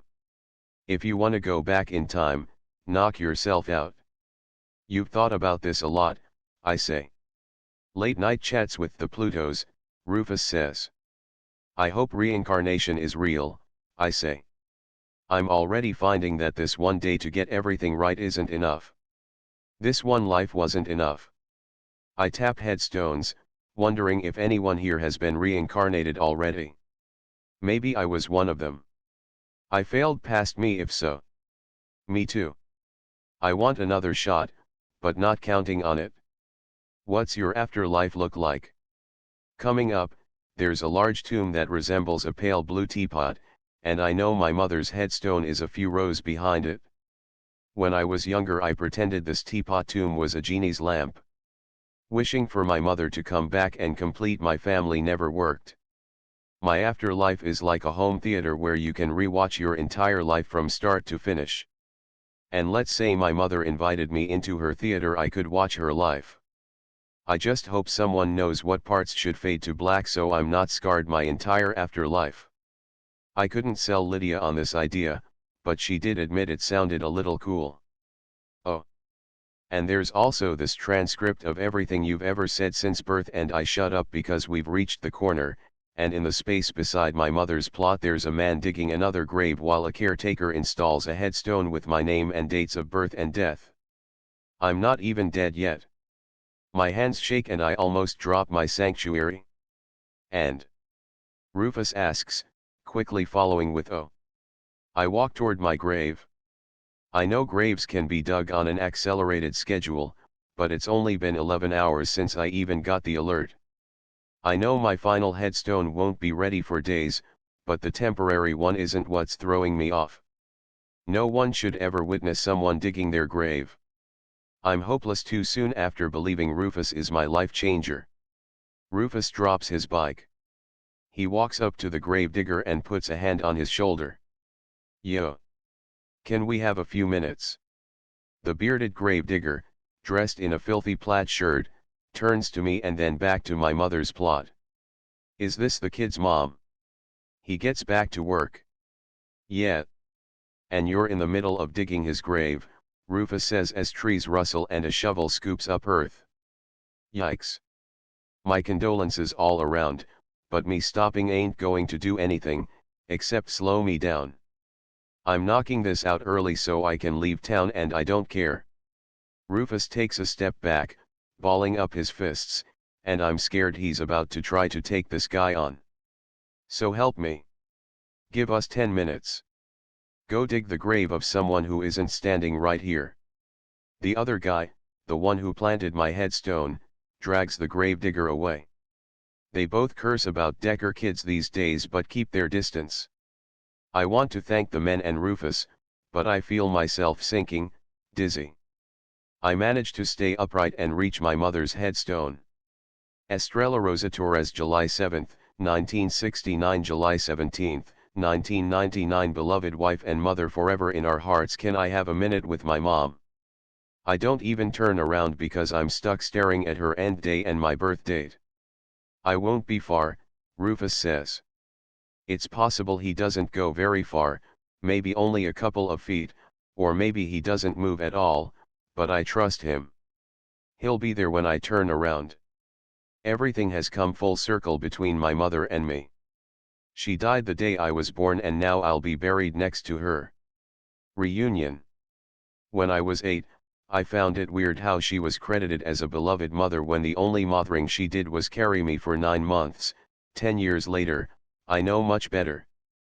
But I couldn't wrap my head around her even feeling like my mom because she never had the chance to play with me, to open her arms as I took my first steps so I could crash into her, to teach me to tie my shoes, none of that or anything else. But then Dad reminded me, in a gentle way, that she couldn't do any of those things for me because the birth was complicated, very hard, he said, and that she made sure I was okay instead of taking care of herself. That's definitely worthy of the beloved cred. I kneel before my mother's headstone. Hey, Mom. You excited to meet me? I know you created me, but we're still strangers when you think about it. I'm sure you've thought about this already. You've had a lot of time in your home theater where the credits start rolling because you died while I cried in some nurse's arms. Maybe that nurse could have helped with the severe bleeding if she hadn't been holding me. I don't know. I'm really sorry you had to die so I could live, I really am. I hope you don't send some border patrol to keep me out when I finally die. But I know you're not like that, because of Dad's stories. One of my favorites is the one where you were visiting your mother in the hospital, a few days before she died, and her roommate with Alzheimer's kept asking you if you wanted to hear her secret. You said yes and yes over and over even though you knew full well that she used to hide chocolate from her kids when they were younger because she had a sweet tooth. I place my palm on the headstone's face, and it's the closest I'll come to holding her hand. Mom, am I going to be able to find love up there since I never got the chance to find it down here? She doesn't answer. There's no mysterious warmth taking over me, no voice in the wind. But it's okay. I'll know soon enough. Please look after me today, Mom, one last time, because I know I'm not already dead like Rufus thinks we are, and I would like to have my life-changing day. See you later. I get up and turn to my open grave, which is maybe only 3 feet deep and uneven. I step in, sit down, and rest my back against the side the gravedigger hasn't finished with yet. I keep my toy sanctuary on my lap, and I must look like a kid playing with blocks in a park. Can I join you? Rufus asks. There's only really room for one. Get your own grave. Rufus steps inside anyway, kicks my feet, and squeezes in, resting one leg on one of mine so he'll fit. No grave for me. I'm gonna be cremated like my family. Do you still have their ashes? We could scatter them somewhere. The Parting with Ashes forum on Countdowners is really popular and the Plutos and I took care of that a month back. Rufus interrupts, I should try and rein in my stories about online strangers. Scattered them outside my old building. I still felt mad empty afterward, but they're home now. I want the Plutos to scatter my ashes elsewhere. Where are you thinking? Pluto. Althea Park, Rufus says. I love that park, I say. How do you know it? I went there a lot when I was younger, always with my dad. He would teach me about different clouds, and I would shout out which clouds were in the sky while I was swinging toward them. Why do you like it there so much? I don't know. I end up there a lot. It's where I kissed this girl, Kathy, for the first time. I went there after my family died, and after my first cycling marathon. Here we are, 2 boys sitting in a cemetery as it begins drizzling, trading stories in my half-dug grave, as if we're not dying today. These moments of forgetting and relief are enough to push me through the rest of my day. Weird question, do you believe in fate? I ask. Weird answer, I believe in 2 fates, Rufus says. Really? No, Rufus smiles. I don't even believe in one. You. How else do you explain us meeting? I ask. We both downloaded an app and agreed to hang out, Rufus says. But look at us. My mom and your parents are dead. My father is out of commission. If our parents were around, we wouldn't have found ourselves on Last Friend. The app is designed mainly for adults, not teens. If you can believe in 2 afterlives, you can believe in the universe playing puppet master. Can't you? Rufus nods as the rain comes down harder on us. He stands first and offers me a hand. I take it.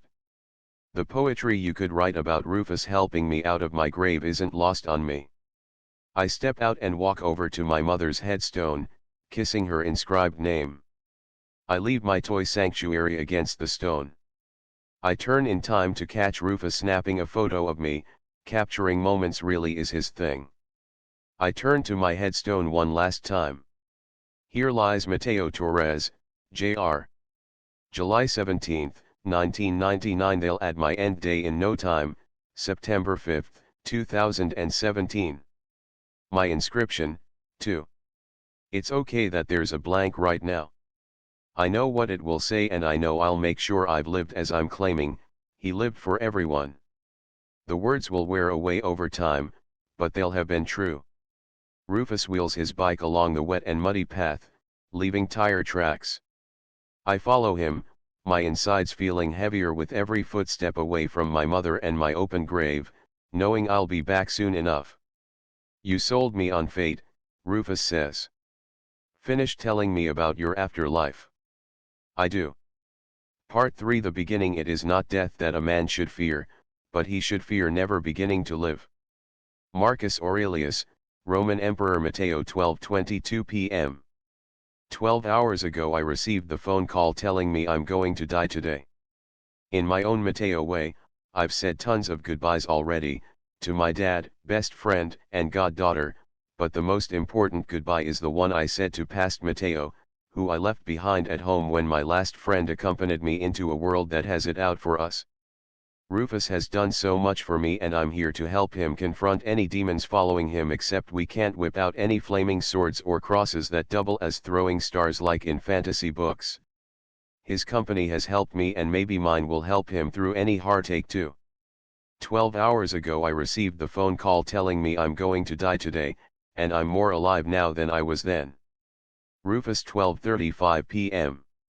I don't know where Mateo is leading me, but it's all good because the rain stopped and I'm recharged and ready to go after getting a strong power nap on the train ride back into the city. It sucks how I didn't dream, but no nightmares either. Win some, lose some. I'm crossing out the travel arena because it's mad busy at this time of day, as Mateo pointed out, so if we're still alive in a few hours we have a better chance of not completely wasting away in lines. We have to wait for the herd to thin out, pretty much. Shitty way to think, but I'm not wrong. I hope whatever we're doing isn't sometimes suck like make a moment. I'm betting it's charity work, or maybe he's been secretly chatting with Amy and arranging a meet-up so she and I can make things right before I kick the bucket. We've been in Chelsea for a solid 10 minutes, in the park by the pier. I'm that guy I hate, the one who walks in the bike lane when there's clearly a lane for walkers and joggers. My karma score is gonna be jacked, legit. Mateo leads me toward the pier, where I stop. You gonna try and throw me over? I ask. You've got an extra 40 pounds on me, Mateo says. You're safe. You said spreading your parents' and sisters' ashes didn't do much for you. I thought maybe you could get some closure here. They all died on our way upstate, I say. Fingers crossed those road barriers our car flipped over, freak accident style, have been repaired by now, but who knows? It doesn't have to be the crash site. Maybe the river will be enough.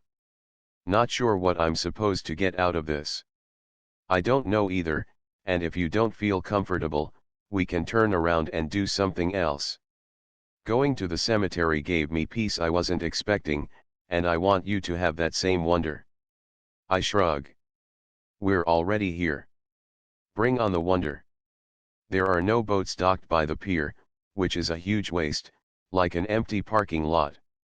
In July, I came by the pier a little farther uptown with Amy and Tago because they wanted to see these waterfront statues, and came back there a week later because Malcolm missed out on account of food poisoning. We walk across this arm of the pier. It's not made up of planks, otherwise I'd be too nervous to go forward. I'm straight catching Mateo's paranoia, like a cold. The pier is all cement and sturdy, not some rickety mess that's gonna collapse under me, but feel free to put down $1 on optimism tricking the shit out of me. We reach the end and I grab the steel gray railing so I can lean out and see the river's currents doing their thing. How are you feeling? Mateo asks. Like this whole day is a practical joke the world is playing on me. You're an actor and any minute now my parents, Olivia and the Plutos are gonna run out the back of some van and surprise me. I wouldn't even be that pissed. I'd hug them and then kill them. It's a fun thought, massacre aside. Seems pretty pissed to me, Mateo says. I've spent so much time being pissed at my family for leaving me, Mateo. Everyone's always running their mouth about survivor's guilt and I get it, but I've never talked about this with the Plutos, not even Amy when we were dating, cause it's too horrible. But I'm the one who left them, yo. I'm the one who got out the sinking car and swam away. I still think about if that was even me or some strong reflex. Like how you can't keep your hand on a hot stove without your brain forcing it away. It would have been mad easy to sink with them, even though Deathcast hadn't hit me up yet. If it was that easy for me to almost die, maybe they should have worked harder to beat the odds and live. Maybe Deathcast was wrong. Mateo comes closer and palms my shoulder. Don't do this to yourself. There are entire forums on countdowners for Deckers confident they're special. When Deathcast calls, that's it. Game over. There isn't anything you could have done and there isn't anything they could have done differently. I could have driven, I snap, shaking off his hand. Olivia's idea since I was tagging along. That way Decker hands wouldn't be steering the car. But I was too nervous and too pissed and too lonely. I could have bought them a few more hours. Maybe they wouldn't have given up when things looked bad. Once I was out the car they just sat there, Mateo. No fight in them. They only cared about me getting out.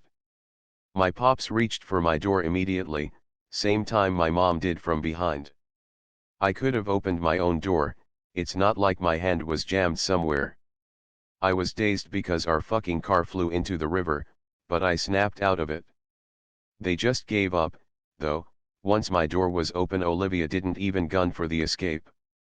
I was forced to wait in the back of an ambulance with a towel that smelled like bleach around me as a team pulled their car out of the river. This was never your fault.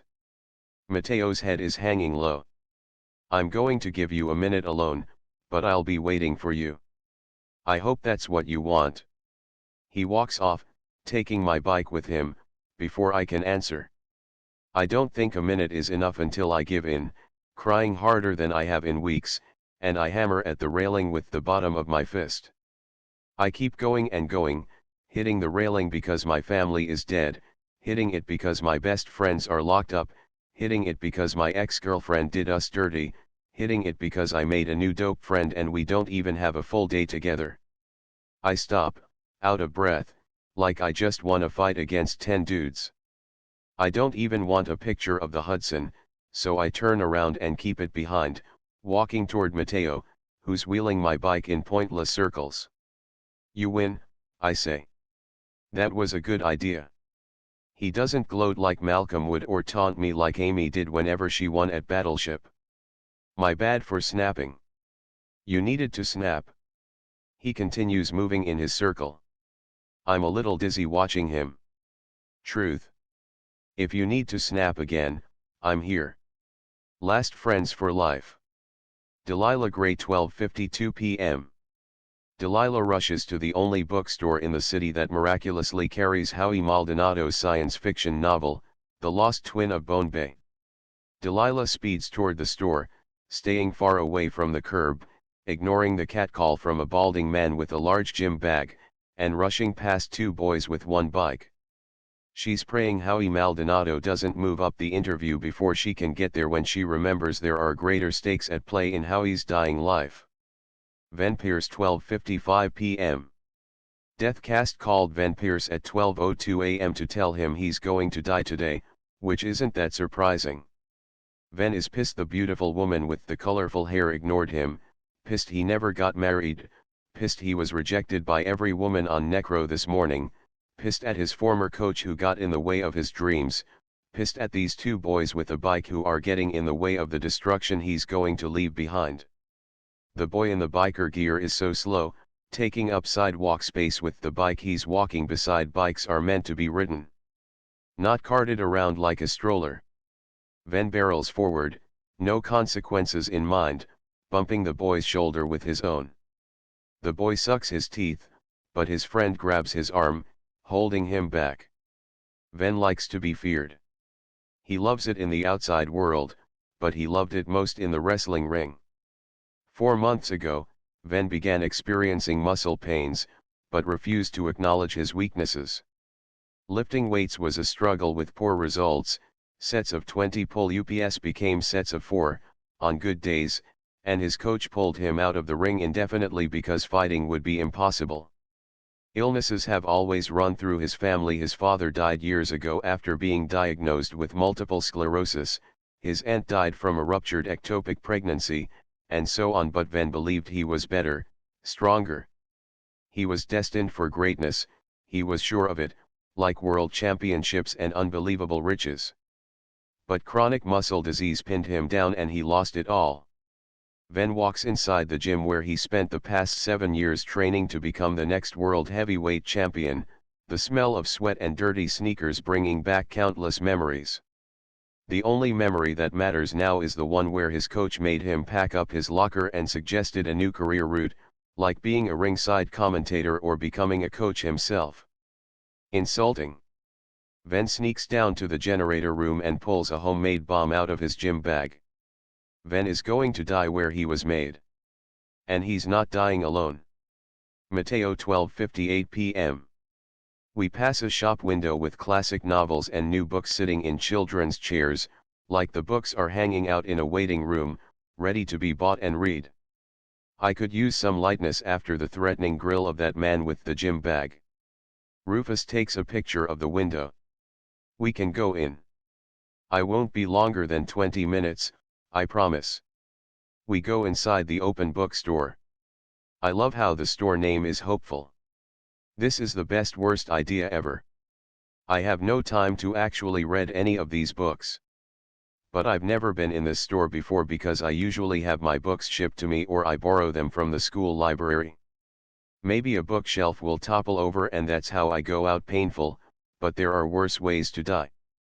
I bump into a waist-high table while eyeing an antique clock on top of a bookshelf, knocking over their display copies of back-to-school books. I apologize to the bookseller Joel, according to his name tag, and he tells me not to worry and assists me. Rufus leaves his bike in the front of the store and follows me as I tour the aisles. I read the staff recommendations, all different genres praised in different handwriting, some more legible than others. I try avoiding the grief section, but 2 books catch my eye. One is Hello, Deborah, My Old Friend, the biography by Catherine Everett Hastings that caused some controversy.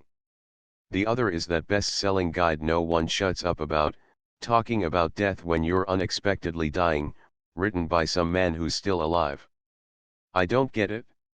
They have a lot of my favorites in the thriller and young adult sections. I pause in front of the romance section, where they have a dozen books wrapped in brown paper stamped blind date with a book. There are little clues on what the book is to catch your interest, like the profile of someone you meet online. Like my last friend. Have you ever dated anyone? Rufus asks. The answer feels obvious. He's nice for giving me the benefit of the doubt. Nope. I've only had crushes, but it's embarrassing to admit they were characters in books and TV shows. I missed out. Maybe in the next life. Maybe, Rufus says. I sense there's something more he wants to say. Maybe he wants to crack a joke about how I should sign up for necro so I don't die a virgin, as if sex and love are the same thing. But he says nothing. I could be totally wrong. Was Amy your first girlfriend? I ask. I grab the paper-wrapped book with an illustration of a criminal running away, holding an oversized playing card, a heart stealer.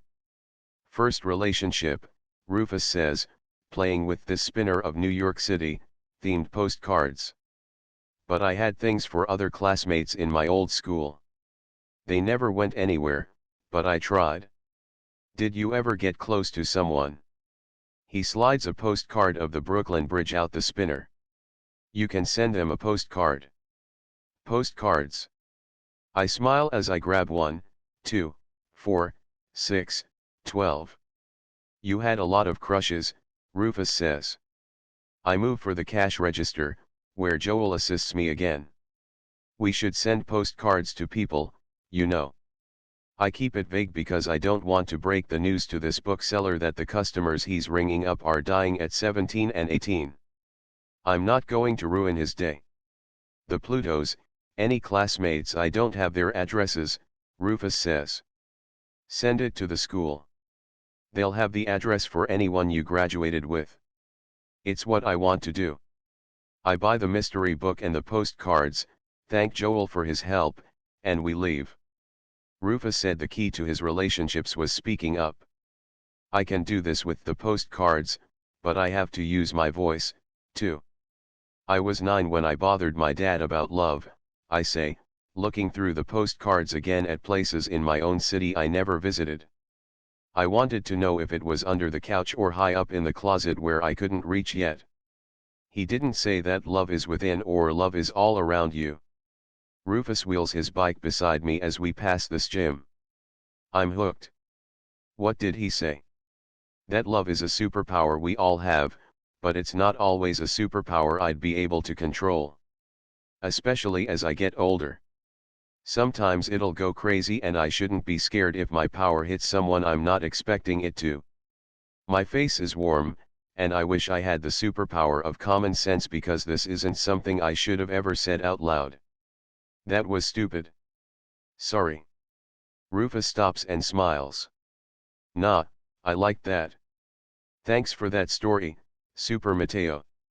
It's actually Mega Master Mateo, man, get it right, sidekick. I look up from the postcards.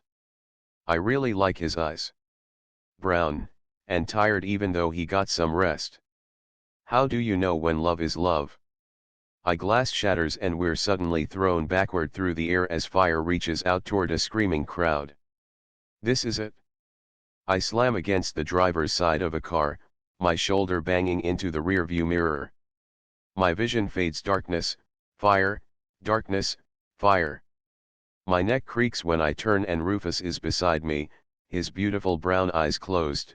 He's surrounded by my postcards of the Brooklyn Bridge, the Statue of Liberty, Union Square, and the Empire State Building. I crawl toward him and tense as I reach out to him. His heart is pounding against my wrist. His heart, like mine, desperately doesn't want to stop beating, especially not in chaos like this. Our breaths are erratic, disturbed and frightened. I have no idea what happened, just that Rufus is struggling to open his eyes and others are screaming. But not everyone. There are bodies on the ground, faces kissing cement, and beside one woman with very colorful hair who's struggling to get up is another, except her eyes are skyward and her blood is staining a rain puddle. Rufus, 1:14 p.m. Yo. A little over 12 hours ago that death-cast dude hit me up telling me I'm a goner today. I'm sitting on a street curb, hugging my knees like I did in the back of the ambulance when my family died, straight shaken now over that explosion, the kind you only see in summer blockbusters. Police and ambulance sirens are blasting, and the firefighters are handling business on the burning gym, but it's too late for mad people. Deckers need to start wearing special collars or jackets, something that'll clue us in on not flocking in one place. That could have been me and Mateo if we were a minute or two slower. Maybe, maybe not. But I know this, a little over 12 hours ago, I got a phone call telling me I'm gonna die today, and I thought I made my peace with that, but I've never been more scared in my life of what's gonna go down later. Mateo, 1:28 p.m. The fire has been put out. My stomach has been screaming at me for the past 20 minutes to feed it, as if I can call time out on my end day to have another meal without wasting valuable time, and as if Rufus and I weren't almost just killed in an explosion that claimed other Deckers. Witnesses are speaking to the cops and I don't know what they could possibly be saying. The explosion that destroyed the gym came out of nowhere. I sit beside Rufus, his bike, and my bookstore bag. The postcards are scattered all around us and they can stay there on the ground. I don't have it in me to write anything when there are Deckers who've now found themselves in body bags, on the way to the morgue. I can't trust this day. Rufus 1:46 p.m. I gotta keep it moving. I want more than anything to sit across from the Plutos and talk about nothing, but the next best thing to break me out of this mood is a bike ride. It's what I did after my parents and Olivia died, and when Amy broke up with me, and this morning after beating down Peck and getting the alert.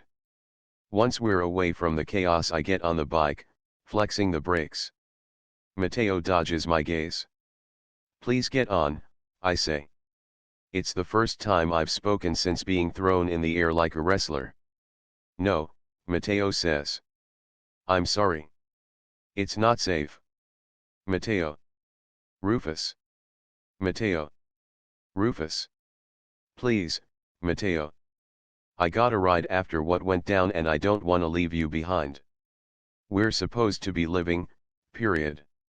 We know how this ends for both of us, but I don't want to look back on any moment thinking we straight wasted it. This isn't some dream and we won't wake up from this. I don't know what else I can do. Get on my knees and beg? It's not my style, but I'll give it a go if it gets him to come with me. Mateo looks seasick. Promise to go slow, okay? Avoid going down any hills and through puddles. Promise. I hand him the helmet, which he's refusing, but there's no way in hell I'm more at risk than he is. He straps the helmet on, hangs the bookstore bag from the handlebar, climbs on the rear pegs, and grips my shoulders. Is this too tight? I just don't want to fall, helmet or not. No, you're fine.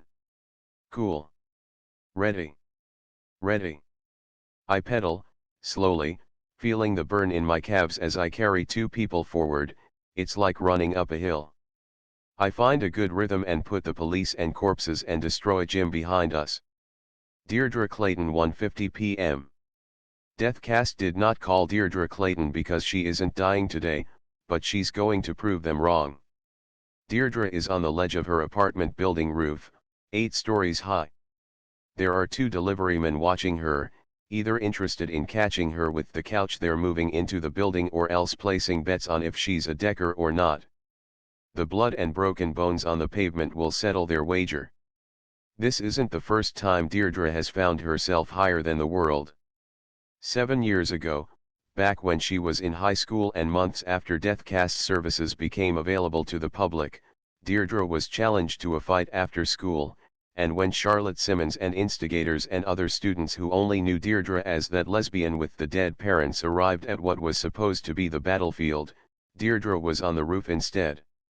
She never understood how the way she loves could drag such hatred out of others, and she refused to stick around to find the love everyone hated her for. Except back then she had her childhood best friend to talk her down. Today Deirdre is alone, knees wobbling, and crying because, as much as she wants to believe in better days, her job prevents her from doing so. Deirdre works at Make a Moment, where she's charging Deckers for thrills and fake experiences, fake memories. She doesn't understand why these Deckers aren't home with loved ones, particularly those 2 teen boys today, who, as they were leaving, talked about how underwhelming the virtual reality experience was. It's wasted time. The boys from earlier reminded her of a short story she'd finished working on this morning, something for her eyes only that has kept her distracted in the quiet times at work. Her story is set in an alternate world where Deathcast has another branch called Lifecast, and this extension informs Deckers of when they will be reincarnated so their families and friends will know how to find them in their next life. It's centered around 15-year-old twin sisters, Angel and Skylar, who are devastated to learn one twin is about to die and immediately seek out Lifecast services to find out when Skylar will be reincarnated. Angel is upset because she won't be reunited with her sister for another 7 years, when Skylar will be reincarnated as the son of some family in Australia. Skylar dies saving her sister's life, and it ends with a devastated Angel depositing a $100 bill into an old piggy bank to start funding her way to Australia in 7 years to welcome her sister back into the world, albeit as an infant boy. Deirdre thought she would continue that story, but scratch that now. Lifecast doesn't exist, and she's not waiting around for Deathcast to let her know when her time is up. This is a world of violence and fear and children dying without having lived, and she wants no part of it. It will be so easy to jump. She stands on one foot, her entire body shaking, surely about to tumble forward any moment now. She once scaled a rooftop at work, in their virtual parkour station, but that was an illusion. Death is prophesied in Deirdre's name, that of a heroine in Irish mythology who took her own life. Deirdre looks down, ready to fly, when two boys on a bike turn the corner. They resemble the boys from earlier. Deirdre reaches deep within herself, far past the place where lies and hopelessness come easily, and even beneath the very honest truth where she's okay with the impacting relief that comes with flying off this roof. She sees two boys living, and this makes her feel less dead inside. Intent may not be enough to cause her to actually die, she knows this from the countless other mornings when she's woken up to ugliness, but when faced with the chance to prove Deathcast wrong, Deirdre makes the right decision and lives. Mateo, 1:52 p.m. This bike isn't the worst thing. I squeeze Rufus's shoulder when he makes a sharp left, dodging some delivery guys who are staring up into the sky instead of moving a couch into a building, and we continue sailing down the street. I felt really wobbly when he first got going, but as he picks up a good enough speed to throw a breeze our way, I appreciate the control I'm entrusting to him. It's freeing. I'm not expecting to go any faster than we are, but it's more exciting than the make a moment skydiving. Yeah, riding a bike is more thrilling than quote-unquote jumping out of a plane. If I weren't such a coward, or a decker, I would lean against Rufus, shifting my weight against him. I'd put my arms out and close my eyes, but it's too risky, so I keep holding him, which works for me, too. But when we reach our destination, I'm going to do something small and brave. Rufus, 2:12 p.m. I slow down as we turn into Althea Park. Mateo's hands slip off my shoulders and my bike is immediately lighter. I brake. I turn to see if he's broken his face or busted his head open despite the helmet, but he's jogging toward me and a smile cracks on his face. He's all good. Did you jump off? I did. Mateo takes off the helmet. You didn't want me riding the bike, and now you're going ahead and throwing yourself off one. I was in the moment. I want to take full credit, but he's had this in him all along, always wanting to do something exciting, just being too scared to go out and do it. You feeling better? Mateo asks. A little, I admit. I get off the bike. I limp toward the deserted playground as some college-age looking dudes play handball in a nearby court, splashing in the puddles as they chase after the ball whenever someone misses. My basketball shorts are damp and dirty from the cemetery, same for Mateo's jeans, so the wet bench doesn't bother us when we sit. I hate that we were there for that. I know. You never want to see someone die, even if you never knew them. It pulled me out of my bullshit zone. My whole I am ready for whatever's gonna hit us thing is bullshit, and I'm scared shitless. We could legit die in the next 30 seconds from rogue bullets or something, and I hate that. Whenever I get into this freaking out headspace, I end up here. Never fails. But good times brought you here, too, he says. Like finishing your first marathon. He takes a deep breath. And having your first kiss with some girl. Yeah. That kiss bothers him, huh? I guess my gut was right. I stay shut for a solid stretch of time, only staring at squirrels climbing trees and birds chasing each other on foot. Have you ever played Gladiator? I know the game, he says.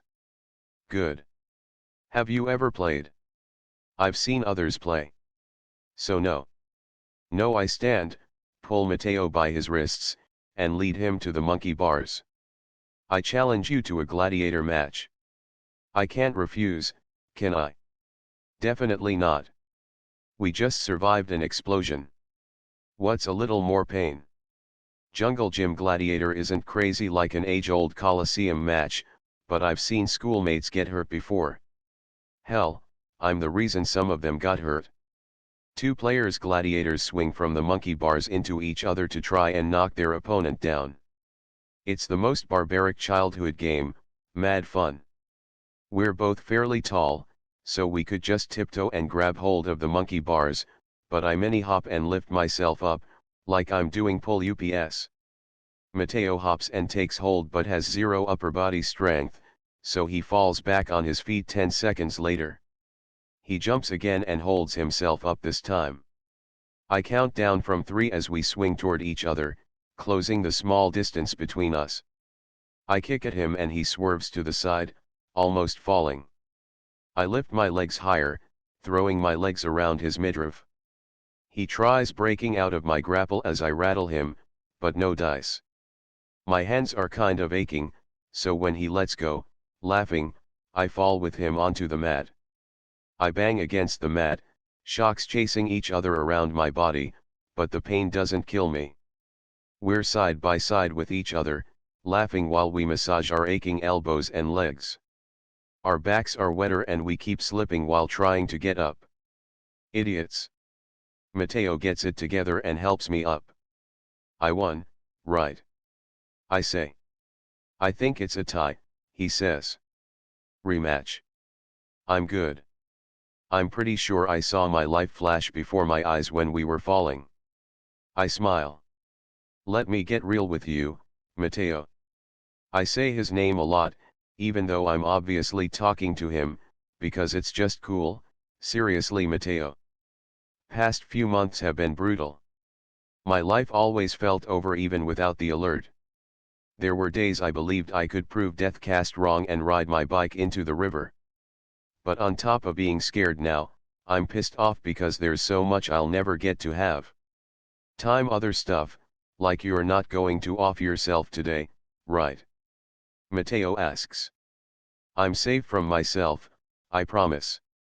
I don't want everything over. Please promise you won't go dying before me. I can't see that. Only if you promise the same thing. We can't both promise this. Then I'm not promising my promise, Mateo says. I don't want you to see me die, but I can't watch you die either. That's messed up. You're really gonna go down as the Decker who didn't promise to grant another Decker his dying wish. Forcing myself to watch you die is not something I'll promise you. You're my last friend, and it would wreck me. You don't deserve to die, Mateo. I don't think anyone deserves to die. Except serial killers, right? He doesn't answer because he probably thinks I won't like his answer. If anything, it only further proves my point, Mateo doesn't deserve to die. A handball bounces our way, and Mateo races past me to catch it. This guy chases after the ball, but Mateo gets to it first and tosses it to him. Thanks, the guy says. Homeboy is really pale, like he doesn't leave his apartment nearly enough. What a shitty, stormy day to come out and play. I'm guessing he's 19 or 20, but I'm not ruling out he's our age. No problem, Mateo says. He's turning away when he sees my bike. Nice. Is that a Trek? It is. Got it for off-road races. Do you ride one? Mine got wrecked, brake cable got busted and the seat clamp was all screwy. I'm buying another one when I get a job that pays more than $8 an hour, he says. Take mine, I say. I can do this. I walk to my bike, which carried me through a brutal race and everywhere else I wanted to go, and wheel it toward the sky. It's your lucky day, seriously. My friend isn't about me riding this thing, so you can have it. You serious? You sure? Mateo asks. I nod. It's yours, I tell the guy. Have at it. I'm moving soon anyway and won't be able to bring it. The dude throws the handball over to his friends, who've been shouting for him to come back and play. He sits on the bike and plays with the gears. Wait. You didn't jack this from someone, right? Nope. And it's not broken? Is that why you're leaving it behind? It's not broken. Look, do you want it or not? We good, we good.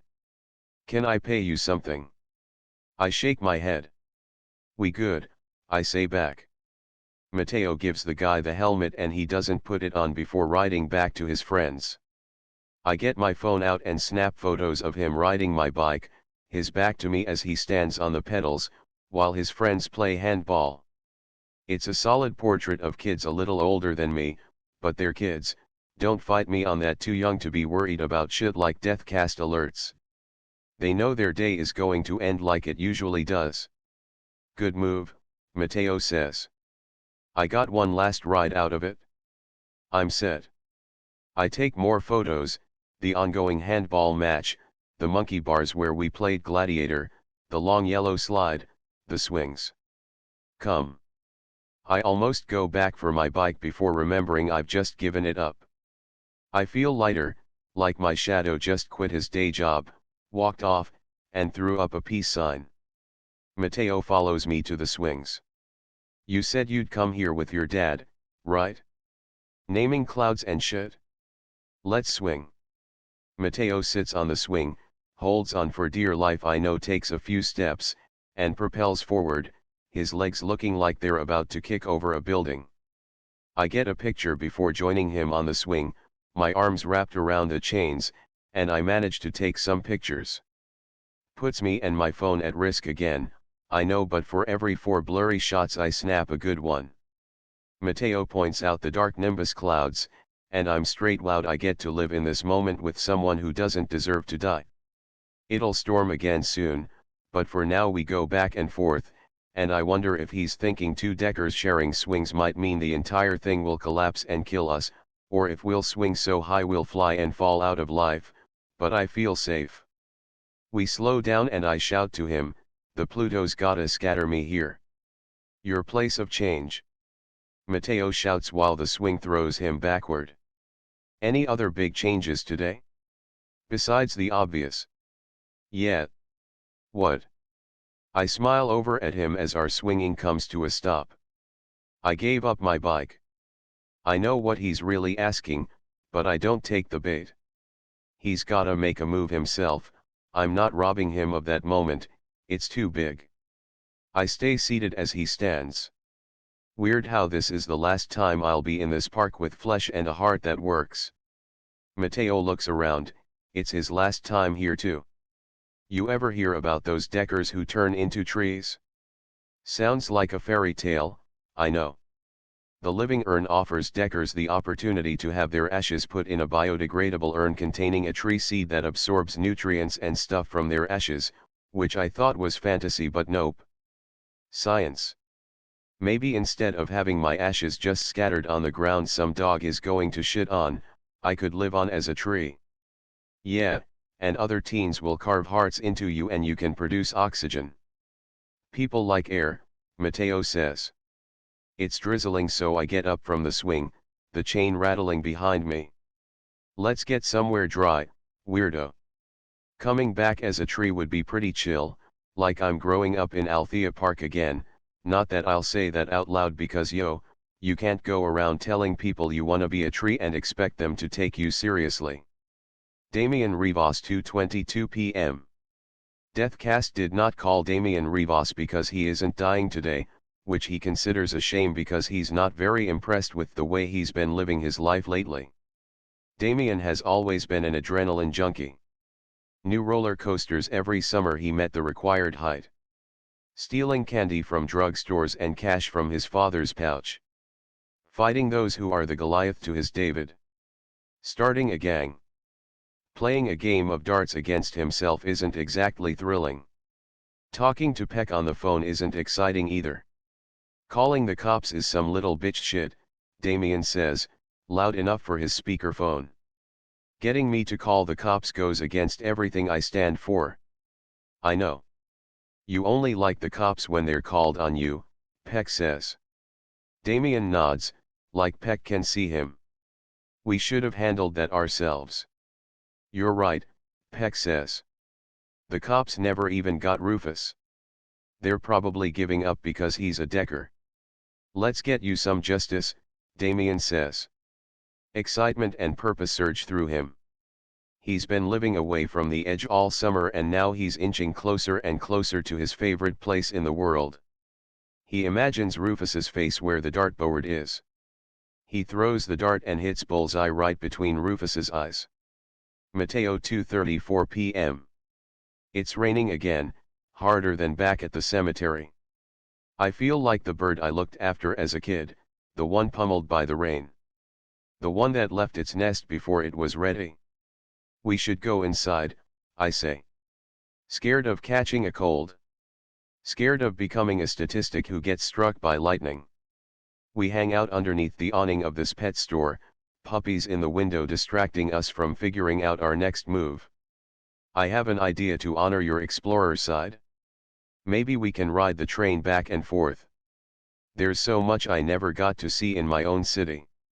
Maybe we'll stumble into something awesome. Forget it, that's stupid. That's not stupid at all.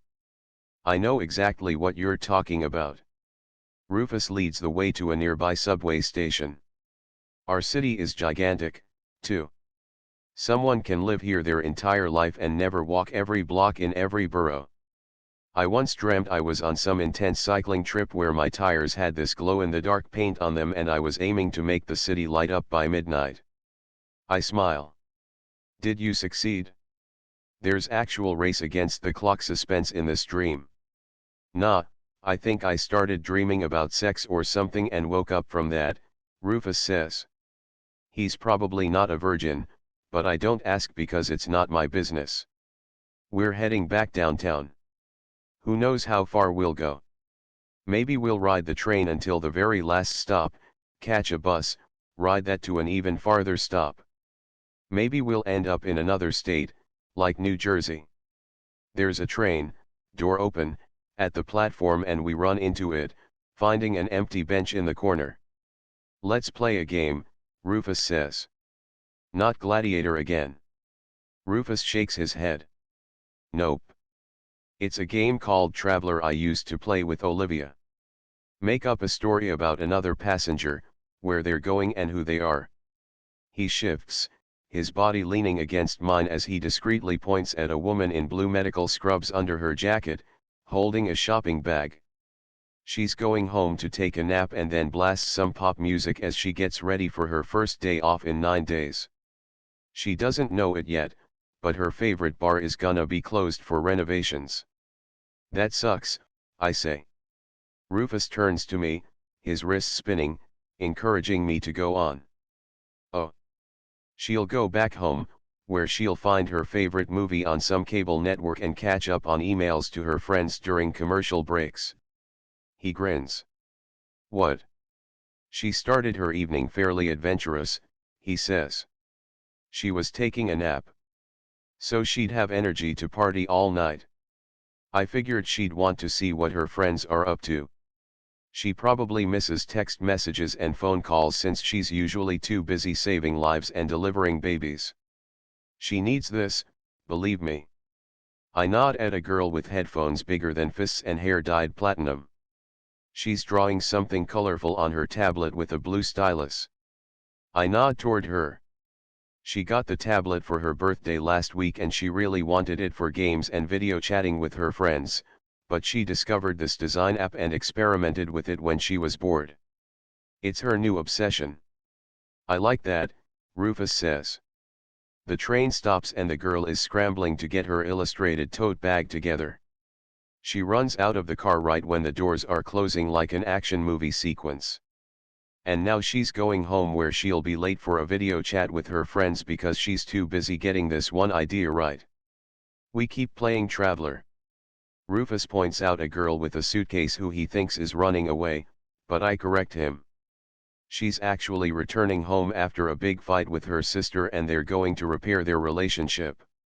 I mean, anyone with eyes can see that's what's happening. Another passenger, soaked, was having car trouble and had to ditch his van. No, wait, his Mercedes, Rufus corrects, because a train ride is a humbling experience for this rich guy. Some NYU students jump on the train with umbrellas by their sides, possibly coming from orientation, their whole lives ahead of them, and we play a flash round predicting who they'll become, a family court judge in a family of artists, a comedian in Los Angeles, where they'll appreciate her traffic jokes, a talent agent who won't make it big for a few years but will have her time to shine, a screenwriter for a children's TV show about monsters playing sports, a skydiving instructor, which is funny because he has this handlebar mustache that must look like it's smiling against the wind during every descent. If someone else were playing Traveler, what would they predict for me and Rufus? Rufus taps my shoulder, pointing at the exit as the doors open. Hey, isn't this the stop where we spontaneously got our gym memberships? Huh. Yeah, it is. You wanted to be brolic after some dick bumped into you at the Bleachers concert, Rufus says, right when the doors close. I haven't been to a Bleachers concert but I get the game now. Wrong night, Rufus. The dude bumped into me at the fun concert. Hey, this is the stop where we got tattoos. Yeah. The tattoo artist, Barclay Baker, I correct. Remember? Baker, the tattoo artist who quit medical school. Right. We caught Baker in a good mood and he gave us a buy one, get one free deal. I got the bike tire on my forearm, he taps his arm, and you got a male seahorse. Rufus looks so confused, like he might call time out to see if we're still playing the same game. Remind me why you got that one again. My dad is really into male seahorses. He carried me through life solo, remember? I can't believe you forgot the meaning of the seahorse tattoo on my shoulder. No, wrist. Yeah, it's on my wrist. That's cooler. I can't believe you forgot where your tattoo is. When we get to the next stop, Rufus throws us into the future. Hey, this is where I normally get off for work. When I'm in the office, at least, and not in whatever resort around the world they send me to for review. It's wild I get to work in a building you designed and built. So wild, Rufus. I look down at where my seahorse tattoo should be. In the future, Rufus is a travel blogger and I'm an architect. We have tattoos we got together. We've gone to so many concerts he can't keep them straight in his head. I almost wish we weren't so creative in this moment, because these fake memories of friendship feel incredible. Imagine that reliving something you never lived. We have to leave our mark, I say, getting up from my seat. We going outside to piss on fire hydrants. I put the blind date book on the seat. I don't know who will find this. But isn't it cool knowing someone will if we leave it here? It's true. This is prime seating, Rufus says, getting up from the bench. The train stops and the doors open. There has to be more to life than imagining a future for yourself. I can't just wish for the future, I have to take risks to create it. There's something I really want to do, I say. We out, Rufus says, smiling. We get off the train before the doors close, almost bumping into two girls, and we take off out of the subway. Zoe Landon, 2:57 p.m. Deathcast called Zoe Landon at 12:34 a.m. to tell her she's going to die today. Zoe was lonely, having only moved to New York 8 days ago to begin classes at NYU today. She's barely unpacked her boxes, let alone made friends yet. But thankfully the last friend app was one click away. Her first message went to this boy Mateo, but he never responded. Maybe he died. Maybe he ignored her message. Maybe he found a last friend. Like Zoe ultimately did. Zoe and Gabriella get on the train right before the doors close, dodging two boys to do so. They rush to the bench in the corner, halting when they see a paper-wrapped object sitting there. Rectangular. Every time Zoe enters the subway, there are all these signs encouraging her to say something if she sees something. She's seeing something. This is bad, Zoe says. You should get off at the next stop. Gabriella, fearless because she didn't receive the alert today, picks up the object. Zoe flinches. It's a book, Gabriella says. Oh. It's a surprise book. She sits and eyes the illustration of a fleeing criminal. I love this art. Zoe sits next to her. She thinks the drawing is cute but respects Gabriella's opinion. It's my turn to tell you a secret, Gabriella says. If you want. Zoe shared all her secrets today with Gabriella. All the secrets she made her childhood best friends Pinky swear to never tell another soul. All the heartbreaking ones she always kept to herself because speaking up was too hard. Together, the two have laughed and cried, as if they've been best friends their entire lives. Your secret dies with me, Zoe says. She doesn't laugh and neither does Gabriella, but she squeezes her hand to let her know she's going to be okay. A promise based on nothing but a gut instinct. Screw evidence of the afterlife. It's not a huge secret, but I'm Batman of the Manhattan graffiti world, Gabriella says. Ah, you had me really excited, Batman of the Manhattan graffiti world, Zoe says. I specialize in graffiti pushing last friends. In some places I'll draw with marker, like on menus and train posters, but my true love is graffiti. I've done tags for the last friends I've met. Anywhere I can. In the past week, I've covered walls with the cute silhouettes from the app by McDonald's, 2 hospitals, and a soup spot. I hope everyone uses it. Gabriella taps her fingers against the book. At first look, Zoe thought the colors around her nails was a Polish job gone terribly wrong, but she knows the truth now. Anyway. I love art and I will tag a mailbox or something with your name. Maybe somewhere on the Broadway strip? I won't ever have my name in lights, but it'll be there, Zoe says. She pictures her request now. Her heart is full and empty at the thought. Passengers look up from their newspapers and phone games and stare at Zoe. Indifference on one's face, pity on another's. Pure sadness from a black woman with this gorgeous afro. Sorry to lose you, the woman says. Thank you, Zoe says. The woman returns to her phone. Zoe scoots closer to Gabriella. I feel like I made this weird, she says, her voice quieter than before. Speak up while you can, Gabriella says. Let's see what that book is, Zoe says. She's curious. Open it. Gabriella hands Zoe the book. You open it? It's my end day, not my birthday, Zoe says.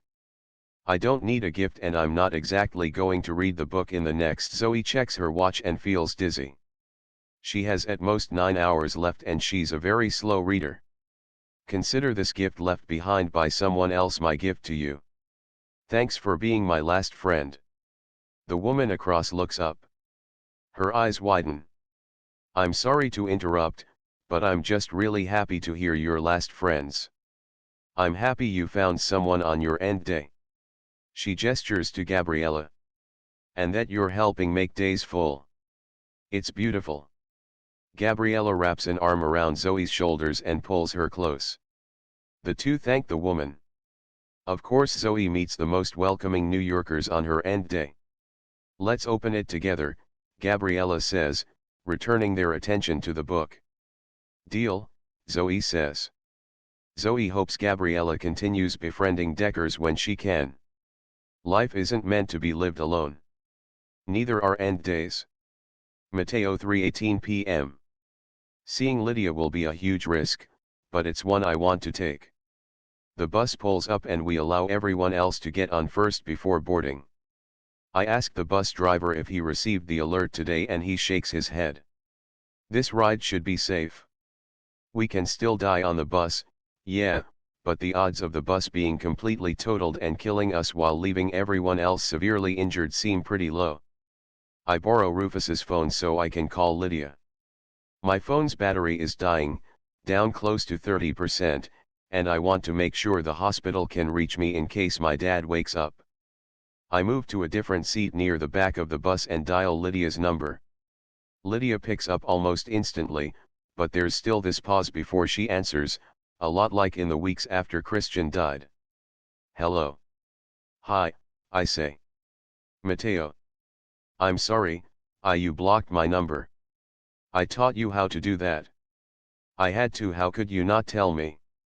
Mateo, I'm your fucking best fucking friend Penny, don't listen to mommy and you don't fucking tell me you're dying. I didn't want, shut up.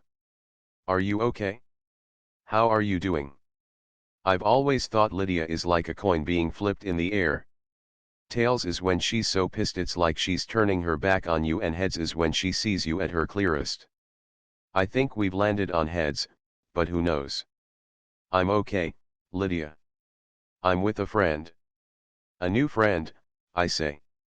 Who is this? How'd you meet her? The last friend app, I say. His name is Rufus. He's a decker too. I want to see you. Me too. That's why I'm calling. Any chance you could drop off Penny somewhere and meet me at the travel arena? Abuelita is already here. I called her freaking the fuck out hours ago and she came home from work. I'll go to the arena, right now, but please get there safely. Don't run. Walk slowly, except when you're crossing the street. Only cross when it's your light and only when there isn't a car in sight, even if they're stopped at a red light, or parked along the sidewalk. Actually, do not move. Where are you right now? I'm coming for you. Do not move unless someone around you looks shady. I'm on a bus with Rufus already, I say. 2 deckers on one bus? Do you have a death wish? Mateo, those odds are insane. That thing could topple over. My face burns a little. I don't have a death wish, I quietly say. I'm sorry. I'm shutting up. Please be careful. I have to see you one lot, I have to see you, okay? You'll see me and I'll see you. I promise. I don't want to hang up, she says. Me either. We don't hang up. We could, and should, probably use this time to talk about memories or find things to apologize for in case I can't keep my promise, but nope, we talk about how Penny just hit herself on the head with a big toy and isn't crying, like the little soldier she is. A new memory to laugh over is just as good as reflecting on an old one, I think. It may even be better. I don't want to kill Rufus's phone battery in case the Plutos reach out, so Lydia and I agree to hang up at the same time. Pressing end kills my mood and the world feels heavier again. Peck 3:21 p.m. Peck is getting the gang back together. The gang with no name. Peck got his nickname because there's no power behind his punches. More annoying than harmful, like a bird pecking on you. If you want someone laid out, sick the knockout king on them. Peck is good with stomping someone out if the occasion calls for it, but Damien and Kendrick don't keep him around because he's an extra body. Peck's access to an end-all weapon makes him valuable. He walks toward his closet, feeling Damien's and Kendrick's eyes on his back. From here on it's like a Russian nesting doll, designed that way by Peck. He opens the closet, wondering if he has it in him. He opens the hamper, wondering if he's okay never seeing Amy again, knowing she'll never forgive him if she ever finds out he's responsible. He opens the last box, a shoebox, knowing he's got to respect himself for once. Peck will gain respect by unloading this gun into the one who disrespected him. What we do now? Damien asks. Peck opens up Instagram, goes on Rufus's profile, and is pissed to find more comments from Amy saying how much she misses him. He keeps refreshing the account, over and over. We wait. Mateo 3:26 p.m. The rain turns to drizzle when the bus stops outside the World Travel Arena at 30th and 12th. I step off the bus first and behind me there's a squeak and fuck. I turn in time to grab onto the steps railing so Rufus doesn't fall face first out of the bus and take me with him. He's a little muscular, so the weight hurts my shoulders, but Rufus helps situate us both. Wet floor, Rufus says. My bad. We're here. We're safe. We have each other's back. We'll stretch this day out as long as possible, like we're the summer solstice. The travel arena has always reminded me of the Museum of Natural History, except half as big and with international flags fixed along the edges of the dome. The Hudson River is a couple blocks away, which I don't point out to Rufus. The maximum capacity of the arena is 3,000 people, which is more than perfect for Deckers, their guests, those with incurable diseases, and anyone else looking to enjoy the experience. We decide to get our tickets while waiting for Lydia. A staff member assists us. The 3 lines are organized by urgency, as in, those with sicknesses versus those of us dying today by some unknown force versus bored visitors. It's easy figuring out our line with one look at the others. The line to our right is full of laughter, selfies, texting. The line to our left has none of that. There's a young woman with a scarf wrapped around her head leaning against her oxygen tank, others are wheezing terribly, some are disfigured or badly burned. The sadness chokes me, not only for them, and not even for myself, but for the others ahead of us in our line who were woken up from their safe lives and will hurtle into danger in the next few hours, maybe even minutes. And then there are those who never got this far in the day. Why can't we have a chance? I ask Rufus. A chance at what? He's looking around, taking pictures of the arena and the lines. A chance at another chance, I say. Why can't we knock on death's door and beg or barter or arm wrestle or have a staring contest for the chance to keep living? I'd even want to fight for the chance to decide how I die. I'd go in my sleep. And I would only go to sleep after I lived bravely, as the kind of person someone would want to wrap their arm around, who would maybe even nuzzle against my chin or shoulder, and go on and on about how happy we were to be alive with each other without question. Rufus lowers his phone and looks me in the eyes. You really think you can beat death in an arm wrestling match? I laugh and look away from him because the eye contact is warming my face. An Uber pulls up and Lydia storms out of the back seat. She's frantically looking around for me, and even though today isn't her end day, I'm still nervous when a bike rider almost clips her, like he'll knock her unconscious and she'll find herself in the hospital with Dad. Lydia. I run out of line as her eyes find me. I almost trip in my excitement, like I haven't seen her in years. She throws her arms around me and squeezes, almost as if she herself has pulled me out of a sinking car, or caught me after I've fallen out of a crashing plane. She says everything in this hug, every thank you, every I love you, every apology. I squeeze her back to thank her, to make her feel my love, to apologize, and everything else that falls deep inside and skirts outside these realms. It's the sweetest moment in our friendship since she handed me Penny as a newborn. Lydia steps back and slaps me hard across the face. You should have told me. Lydia pulls me back into another hug. My cheek stings, but I dig my chin into her shoulder, and she smells like whatever cinnamon thing she must have fed Penny today because she hasn't changed out of the baggy shirt I last saw her in. In our hug we sway and I search for Rufus in line and he's clearly shocked by the slap. It's weird how Rufus doesn't know this is Lydia at her core, how, like I said, she's a coin constantly flipping. It's strange how I've only known Rufus for a day. I know, I tell Lydia. You know I'm sorry and I was only trying to protect you. You're supposed to be with me forever, Lydia cries.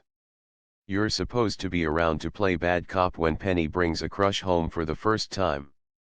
You're supposed to keep me company with card games and bad TV marathons when she leaves for college.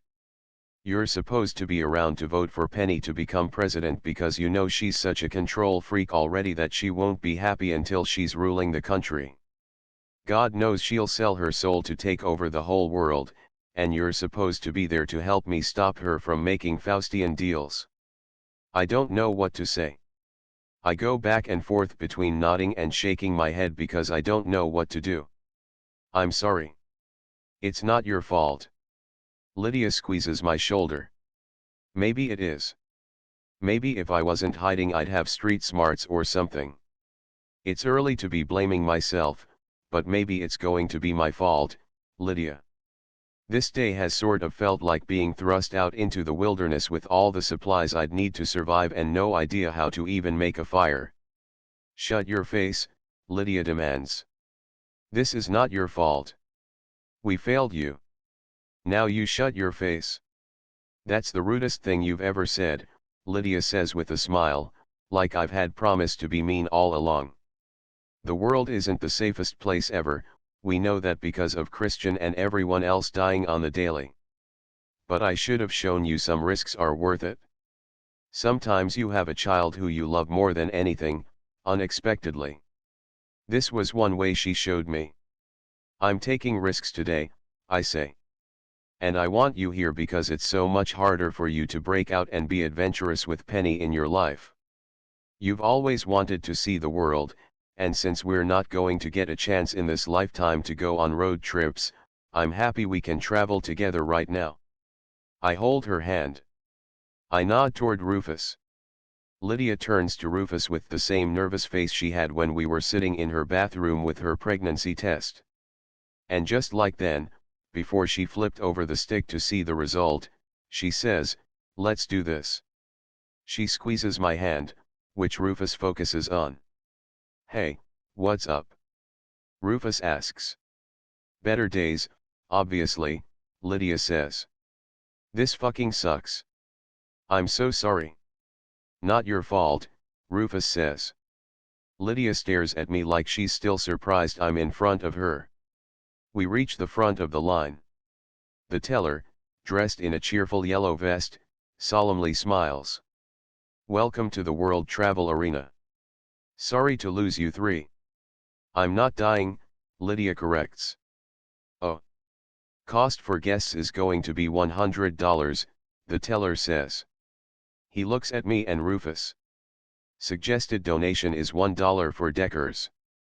I pay for all our tickets, donating an extra couple $100 in the hope that the arena remains open for many, many years. What the arena provides for deckers seems incomparable, way better than the Maycomment station.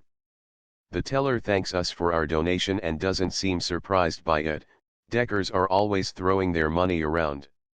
Rufus and I receive yellow wristbands, 4 healthy deckers, and Lydia an orange one, visitor, and we proceed in. We stay close, not wandering too far from one another.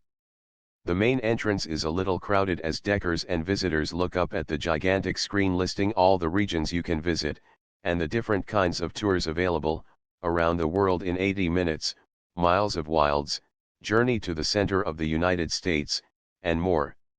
"Should we go on a tour?" Rufus asks. "I'm game for any of them except you, me, and the deep blue sea." "The Around the World in 80 Minutes tour starts in 10, I say. "I'd love that," Lydia says, her arm locked in mine. She turns to Rufus, embarrassed. "Sorry, oh my god, sorry. Really, it's whatever you two want. I don't get a vote." "Sorry." "It's okay," I say. "Rufus, you cool with this?" Around the world we go, yeah. We find room 16 and settle into a double-decker trolley with 20 other people. Rufus and I are the only deckers with yellow wristbands. There are 6 deckers with blue wristbands. Online, I've followed many deckers with incurable illnesses who take it upon themselves to travel the real countries and cities while they still have time. But those who can't afford to do so settle for the next best thing with the rest of us. The driver stands in the aisle and speaks through her headset. "Good afternoon. Thank you for joining me on this wonderful tour, where we'll travel the world in 80 minutes, give or take 10. I'm Leslie and I'll be your tour guide. On behalf of everyone at the World Travel Arena, I offer my condolences to you and your family. I hope our trip today manages to put a smile on your face and leaves a wonderful memory for any guests joining you. If at some point you'd like to linger in any region, you're more than welcome to, but please be advised the tour will have to keep moving if we're to finish traveling the world in under 80 minutes. Now, if everyone would please fasten your seat belts, we'll take off." Everyone buckles up and we set off. I'm no cartographer, but even I know the destination grid behind each seat looking similar to the electronic maps on the subway isn't geographically correct. Still, it's an unbelievable time with unbelievably convincing replicas in each room, made even better by Lydia sharing fun facts about each location she learned from her own studies. We move down a railway where we can see deckers and guests enjoying themselves, some even waving at us like we're not all tourists here. In London, we pass the Palace of Westminster, where a myth says it's illegal to die there, but my favorite part is hearing the bell of Big Ben chime, even if seeing the hands on the clock snaps me back into reality. In Jamaica, we're greeted by dozens of large butterflies, the giant swallowtail, as people sitting on the floor eat special dishes like ackee and salt fish.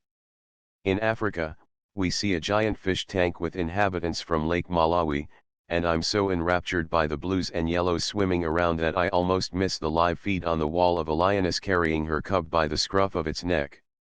In Cuba, we see guests competing against Cubans in dominoes, and a line for sugar cubes, and Rufus cheers for his roots.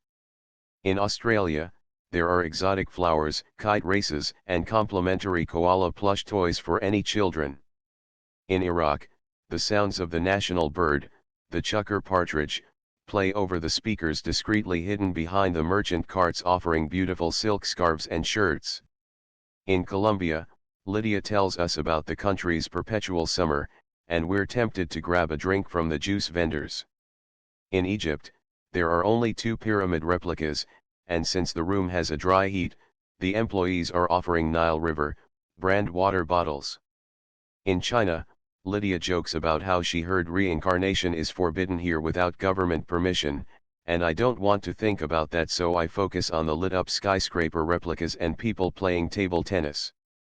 In South Korea, we see a couple of orange-yellow robots used in classrooms, robo-teachers, they're called, and deckers having their faces made up. In Puerto Rico, the trolley stops for its 40-second break. Rufus tugs at my arm and ushers me elsewhere, Lydia following. What's going on? I ask over the chorus of tiny tree frogs. It's unclear if they're actually here or just recordings, and the sounds of wildlife are so jarring, since I'm only used to sirens and cars honking, that hearing the people talking by the rum cart comforts me. We talked about how you wanted to do something exhilarating if you ever had the chance to travel, right? Rufus says. I've been keeping an eye out for something on this tour, and look. He points at the sign by a tunnel, Rainforest Jump. I don't know what it means, but it's gotta be better than that fake skydive earlier. You went skydiving? Lydia asks. Her tone is both "Are you crazy?" and "I am super jealous." She's possessive in the most nurturing, big sister way possible.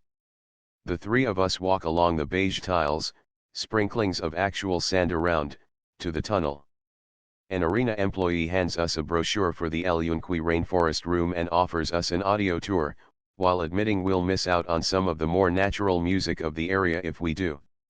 We pass on the headphones and walk through the tunnel, where the air is moist and warm. The crowding trees withstand the drizzle as an artificial sunlight filters through the thick leaves. We walk around the twisting trunks, going off the beaten path toward the trilling croaks of more tree frogs. Dad told me stories about how when he was my age he'd race up the trees with his friends, catch frogs, and sell them to other kids who wanted pets, and sometimes just sit with his thoughts. The deeper we go, the more the frog song is replaced by the sounds of people and a waterfall. I mistake the latter for a recording until we pass through a clearing and I find water spilling off a 20-foot high cliff into a pool with shirtless deckers and lifeguards. This must be the advertised Rainforest Jump. Don't know why I thought it was going to be something lamer, like jumping from rock to rock on even ground. I've seen so much already that the idea of leaving this arena is sharper than that of this day ending, like being ripped out of a dream you've waited your entire life to have. But I'm not dreaming. I'm awake, and I'm going for it. My daughter hates the rain, Lydia tells Rufus. She hates anything she can't control. She'll come around, I say. We walk toward the edge of the cliff where deckers are jumping. A petite girl with a blue wristband, a headscarf, and floetas does something dangerous at the very last second. She turns around and falls backward, like someone pushed off a building. A lifeguard below whistles and the others swim to the center where she's splashed through. She returns to the surface, laughing, and it looks like the lifeguards are scolding her, but she doesn't care. How could anyone on a day like today? Rufus, 4:24 p.m. For all the mouth I ran about being brave, I'm not sure about this jump. I haven't set foot onto a beach or gone inside a community pool since my family died. The closest I've come to big bodies of water like this before today was when Amy was fishing in the East River, and that led to a nightmare of me fishing for my family's car in the Hudson River, reeling up their skeletons in the clothes they died in, reminding me how I abandoned them. You're all good to go here, Mateo. Gonna have to veto this for myself. You should skip this too, Lydia tells him. I know I have no real say here, but veto, veto, veto, veto. Mad props to Mateo for getting in line anyway. I want this for him. There aren't any more croaking frogs, so I know he heard me. This kid has changed. I know you're paying attention, but look at him, he's in line to leap off a cliff and I bet you anything he can't even swim. He turns and waves us over, like he's inviting us to a line for a roller coaster. Come on, Mateo says, eyeing me. Or we can go back to make a moment and swim around one of their pools if you want. I honestly think you'll feel better about everything if you get back in the water. Me coaching you through something is weird, right? It's a little ass backward, yeah, I say. I'll make it short. We don't need those make a moment stations and their virtual realities. We can make our own moment right here. In this artificial rainforest. I smile back. I made no claims to this place being real. The arena attendant tells Mateo he's next. Is it cool if my friends and I jump together? Mateo asks. Absolutely, she responds. I'm not going. Lydia says. Yes you are, Mateo says. You'll regret it if you don't. I should push you off the cliff, I tell Mateo. But I won't because you're right. I can take on my fear, especially in a controlled environment like this with lifeguards and arm floetas. No one planned for a swim, so we stripped down to our underwear and I had no idea how damn skinny Mateo is. He avoids looking my way, which I find funny, unlike Lydia, in nothing but her bra and jeans, who's looking me up and down. The attendants give us our gear. I'm calling the floetas gear because it sounds less cute, and we slip it on. The attendant tells us to jump when we're comfortable, which shouldn't be too long since a line is forming behind us. Count of 3. Mateo asks. Yeah. 1. 2. I grab Mateo's hand and lock my fingers in his. He turns to me with flushed cheeks and grabs Lydia's hand. 3. We all look ahead and below, and we jump. I feel like I'm falling through the air faster, dragging Mateo with me. Mateo shouts, and in the few seconds I have left before hitting the water I shout too, and Lydia cheers. I hit the water, Mateo still beside me, and we're underwater for only a few seconds, but I open my eyes and see him there. He's not panicking, and it reminds me of how settled my parents looked after they set me up for freedom. Lydia has disconnected, she's already out of sight. Mateo and I float back to the top with our hands still locked, lifeguards flanking us. I move toward Mateo, laughing, and I hug him for this freedom he's forced onto me. It's like I've been baptized or some shit, ditching more anger and sadness and blame and frustration beneath the surface, where they can sink to who cares where. The waterfall pummels the water around us, and a lifeguard ushers us to the hill. An attendant at the bottom of the hill offers us towels and Mateo wraps his around his shoulders, shivering. How do you feel? He asks. Not bad, I say. We don't bring up the hand holding or anything like that, but hopefully he gets where I'm coming from now in case he had any doubts. We head on up to the top of the hill, drying ourselves with towels, and retrieve our clothes and get dressed. We exit through the gift shop, where I catch Mateo singing along with the song on the radio. I corner Mateo as he picks up one of the farewell cards offered here. You made me jump and now it's your turn. I jumped with you. Not what I'm talking about. Come with me to this underground dance club place. Deckers go there to dance and sing and chill. You down?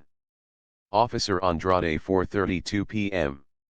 Deathcast did not call Ariel Andrade because he isn't dying today, but since he's an officer of the law, getting the call is his greatest fear every night when the clock strikes midnight. Especially since losing his partner 2 months ago. He and Graham could have been a buddy cop movie, the way they handled business and traded dad jokes over beers. Graham is always on Andrade's mind, and today is no exception, with these foster kids in the holding cell who are acting out because their brother is a Decker. You don't need matching DNA for someone to be your brother, Andrade knows this. And you definitely don't need the same blood to lose a part of yourself when someone dies. Andrade doesn't believe the Decker, Rufus Emeterio, who he stopped pursuing in the early morning hours, is going to be trouble if he's even still alive. He's always had a sixth sense for Deckers who will spend their final hours creating chaos. Like the Decker responsible for Graham's death. On the day Graham received his alert, he insisted on spending his end day working. If he could die saving lives, it was a better way to go than one last lay. The officers were pursuing a Decker who was signing up for Bangers, the challenge for online feeds that has had a heartbreaking amount of daily hits and downloads the past 4 months. People tune in every hour to watch Deckers kill themselves in the most unique way possible to go out with a bang. The most popular death wins the Deckers family some decent riches from an unknown source, but for the most part, it's just a bunch of Deckers who don't kill themselves creatively enough to please the viewers and, well, you don't exactly get a second shot. Graham's attempts to prevent a Decker from riding his motorcycle off the Williamsburg Bridge only got himself killed.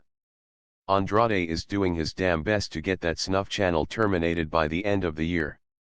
No way in hell he can share a beer with Graham in heaven without getting this job done.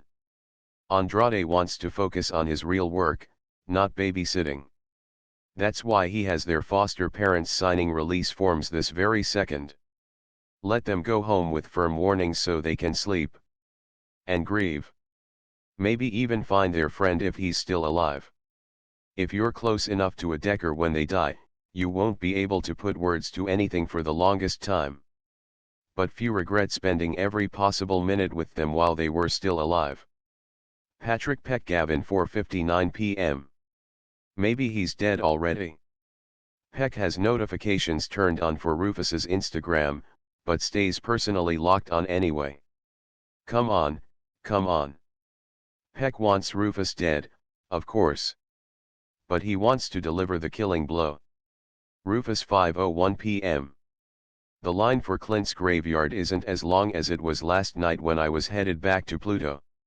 Not even gonna start speculating if this means everyone is inside or if they've gone and died already. It's gotta be the greatest club, hands down, for Mateo. They better let me in even though I don't turn 18 for another few weeks. Weird coming to a club at 5, Lydia says. My phone goes off and I'm banking on it being Amy when I see Malcolm's dead-ass ugly profile pic. The Plutos. Oh shit. Plutos. Lydia asks. His best friends. Mateo says, which doesn't really scratch the surface on who they are to me, but I let it slide because this is so wild even Mateo is tearing up for me. I bet I'd be the same way if his dad called him right now. I answer FaceTime, walking away from the line. Malcolm and Tago are together, legit surprised I answered. They're smiling at me like they wanna tag team bang me. Roof. Holy shit, I say. You're alive. Malcolm says. You're not locked up. They can't hold us, Tago says, fighting for space so he can be seen too. You see us. Screw all of this. Roof, where you at? Malcolm is squinting, looking beyond my head. I have no idea where they're at either. I'm at Clint's. I can give them a better goodbye. I can hug them. Can you guys get here? Soon. Making it past 5 has been a fucking miracle, but time is running out, no doubt. Mateo is holding Lydia's hand, and I want my best friends here too. All of them.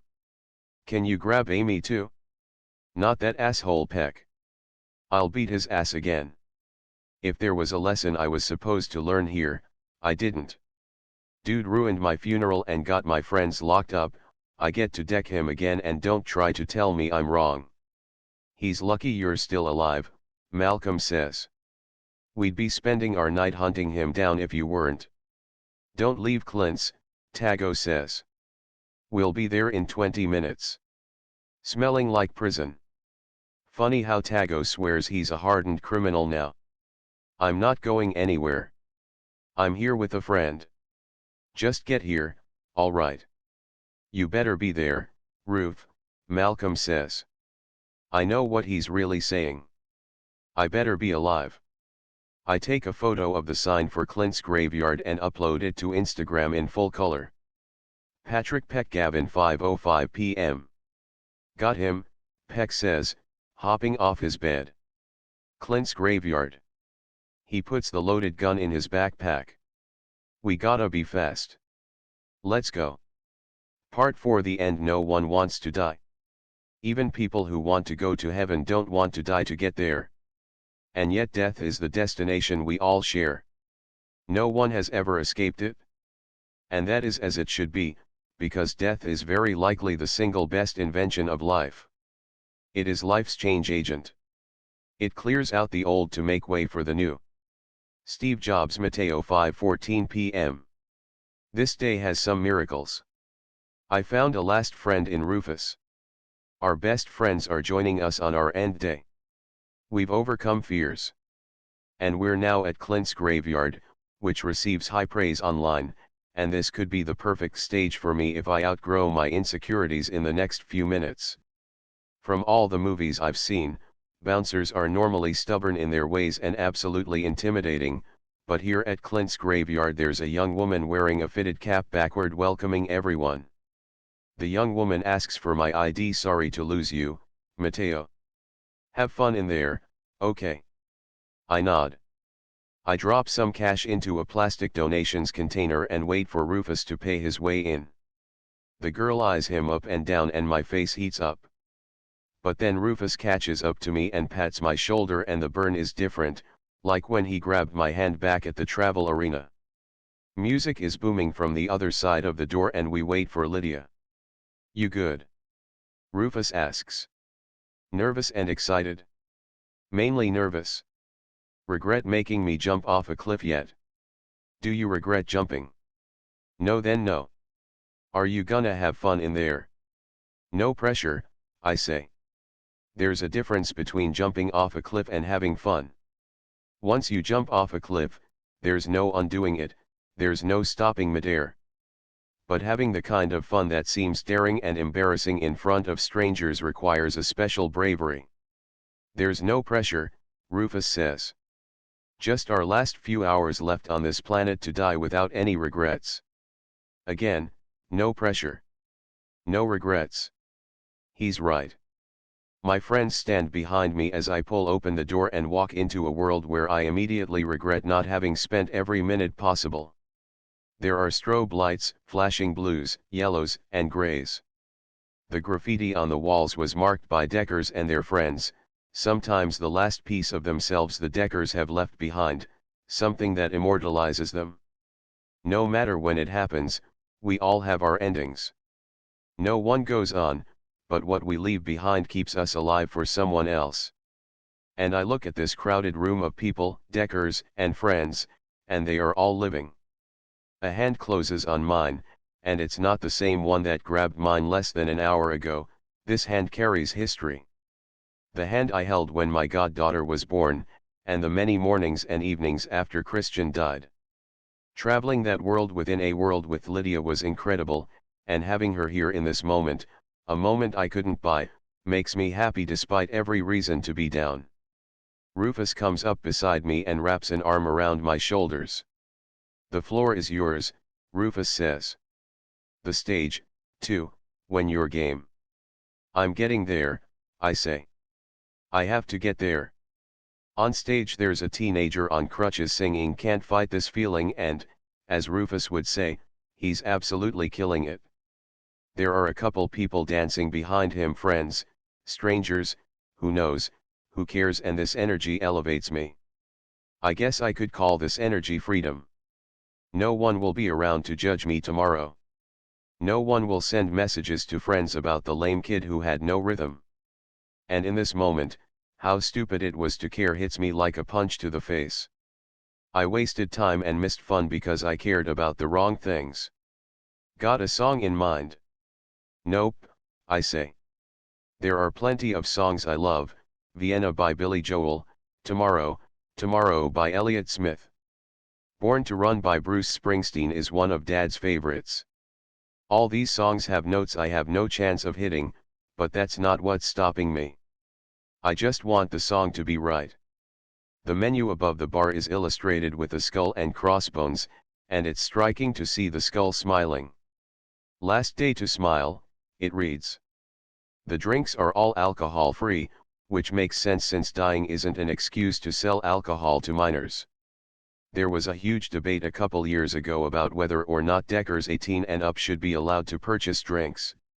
When lawyers presented percentages about teenagers dying from alcohol poisoning and drunk driving, it was ruled things would remain as they have been legally. It's still really easy to get liquor and beer, is my understanding, always has been, always will be. Let's grab a drink, I say. We push past the crowd, strangers dancing against us as we try to clear a path. The DJ calls up a bearded guy named David to the stage. David rolls onto the stage and announces he's singing A Fond Farewell by Elliott Smith. I don't know if he's a Decker or singing for a friend, but it's beautiful. We reach the bar. I'm not in the mood for a Grapeyard mocktail. Definitely not Death Spring. Lydia orders a Terminator, this ruby red mocktail. They serve her quickly. She takes a sip, scrunching her face like she's eaten a handful of sour candy. Do you want? I'm good, I say. I wish this had some kick to it, Lydia says. I can't be sober when I lose you. Rufus orders a soda and I do the same. Once we have our drinks, I raise my glass. To smiling while we can. We clink glasses and Lydia is biting her quivering lower lip while Rufus, like me, is smiling. Rufus cuts through our circle and he's so close his shoulder is pressed against mine. He talks directly into my ear since the music and cheers are so loud. This is your night, Mateo. Seriously.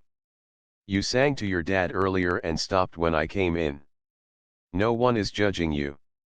You're holding yourself back and you have to go for it. That David guy finishes his song and everyone applauds, and it's not some faint applause either. You would think there's a rock legend performing up there. See? They just wanna see you having fun, living it up. I smile and lean into his ear. You have to sing with me. You choose the song. Rufus nods and his head leans against mine. Okay. American Pie. Can we make that happen? I love that song. It's happening. I ask Lydia to watch our drinks as Rufus and I run up to put in a request with the DJ. Before we reach the DJ, a Turkish girl named Jasmine sings Because the Night by Patti Smith, and it's amazing how someone so tiny can demand such attention and ignite this level of excitement. A brunette girl with a wide smile, a smile you don't expect to find on someone dying, requests a song and steps away. I tell DJ Luau our song and he compliments our choice. I sway a little to Jasmine's performance, bopping my head when I feel it's appropriate. Rufus is smiling, watching me, and I stop, embarrassed. I shrug and pick it all up again. I like being visible this time. The time of my life, Rufus, I say. I'm having it. Right now. Me too, dude. Thanks for reaching out to me over last friend, Rufus says. Thanks for being the best last friend a closet case could ask for. The brunette from earlier, Becky, is called to the stage and she performs Otis Redding's Try a Little Tenderness. We're next in the queue and we wait by the stage's sticky steps. When Becky's song is reaching its close, the nerves finally hit me, the nextness of it all. But nothing prepares me for the moment when DJ Luau says, "Rufus and Matthew to the stage." Yes, he gets my name wrong, much like Andrea from Deathcast so many hours ago. It feels like it could have been a different day. I've lived a lifetime today and this moment is my encore. Rufus rushes up the steps and I chase after him. Becky wishes me luck with the sweetest smile. I pray she's not a Decker, and if she is, I hope she passes without any regrets. I shout back, "Great job, Becky," before turning around. Rufus drags 2 stools center stage for our pretty lengthy song. Good call, because my knees are trembling as I walk across the stage, spotlight in my eyes and a buzzing in my ears. I sit down beside him and DJ Luau sends someone over to hand us microphones, which makes me feel mighty, like I've been handed Excalibur in a battle my army was losing. American Pie begins to play and the crowd cheers, like it's our own song, like they know who we are. Rufus squeezes my hand and lets go.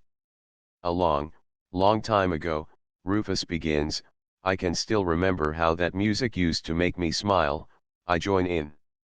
My eyes are tearing up. My face is warm, no, hot. I find Lydia swaying. A dream couldn't possibly capture the intensity of this moment. This'll be the day that I die. This'll be the day that I die. The energy in the room changes. Not just my confidence despite how off-key I am, no, our words are actually connecting with the Deckers in the audience, sinking deep past their skin and into their souls, which are fading, like a firefly turning off, but still very present. Some Deckers sing along and I'm sure if they were allowed to have lighters in here, they'd whip them out. Some are crying, others are smiling with closed eyes, hopefully lost in good memories. For 8 minutes Rufus and I sing about a thorny crown, whiskey and rye, a generation lost in space, Satan's spell, a girl who sang the blues, the day the music died, and so much more. The song ends, I catch my breath, and I breathe in everyone's roaring applause. I breathe in their love, and it energizes me to grab Rufus's hand while he's bowing. I drag him off stage, and once we're behind the curtain, I look him in the eyes and he smiles like he knows what's about to go down. And he's not wrong. I kiss the guy who brought me to life on the day we're going to die. Finally. Rufus says when I give him the chance to breathe, and now he kisses me. What took you so long? I know. I'm sorry. I know there's no time to waste, but I had to be sure you are who I thought you were. The best thing about dying is your friendship.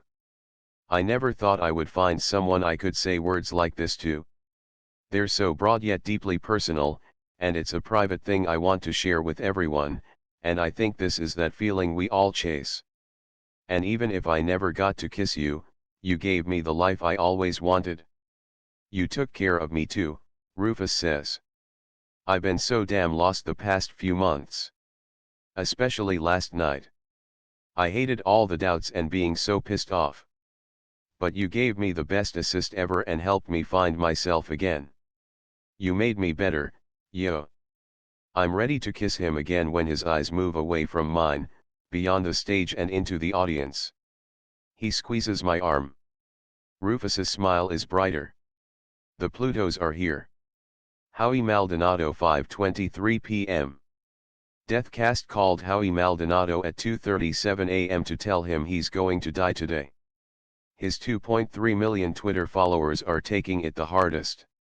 For the greater part of the day, Howie stayed in his hotel room with a team of security guards outside his door, all armed. Fame gave him this life, but it won't keep him alive. The only people allowed inside his hotel room were his lawyers, who needed wills created, and his literary agent, who needed his next contract signed before Howie could kick it. Funny how a book he didn't write has more of a future than he does. Howie answered phone calls from co-stars, his little cousin whose popularity in school is tied to Howie's success, more lawyers, and his parents. Howie's parents live in Puerto Rico, where they moved back after Howie's career took off.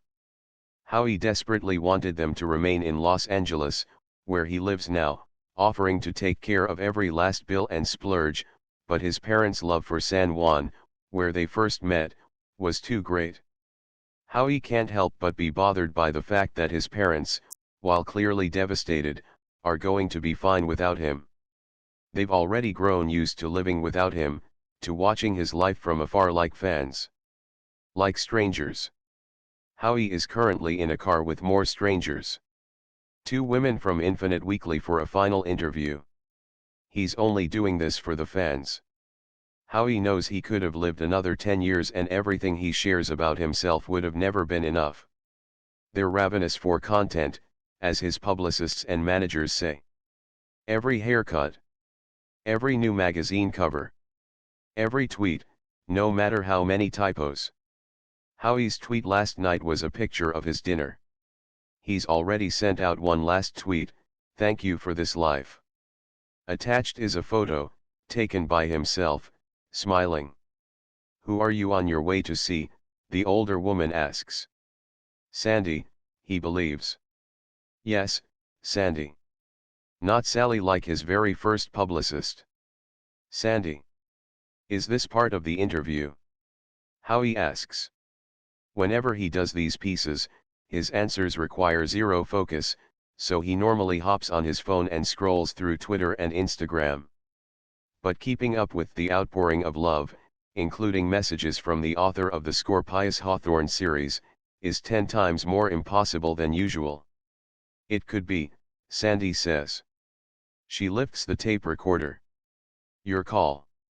Howie wishes his publicist were here with him to shut down this question herself, but he wrote her a big check, had it sent down to her hotel room, and encouraged her to stay far away from him, as if he were infected with a zombie virus. Pass, Howie says. It's no one's business that he's on his way to see his childhood best friend and first love, Lena, who's flown in from Arkansas to see him one last time. The girl who could have been more than a friend if he didn't live in the spotlight. The girl he'd once missed so much he'd write her name around the city, like on payphones and coffee tables, never signing his name. The girl who loves the quiet life her husband gives her. Very well, Sandy says. What's your proudest accomplishment? My art, Howie says, fighting back an eye roll. The other woman, Delilah, stares at him like she's seeing past his bullshit. Howie would be intimidated if he wasn't busy being distracted by her beautiful hair, which resembles the northern lights, and the fresh bandage on her forehead, which is covering up a Scorpius Hawthorne like wound. Where do you think you would be without the draconian marsh roll? Sandy asks. Literally. Back in San Juan with my parents. Professionally. Who can say?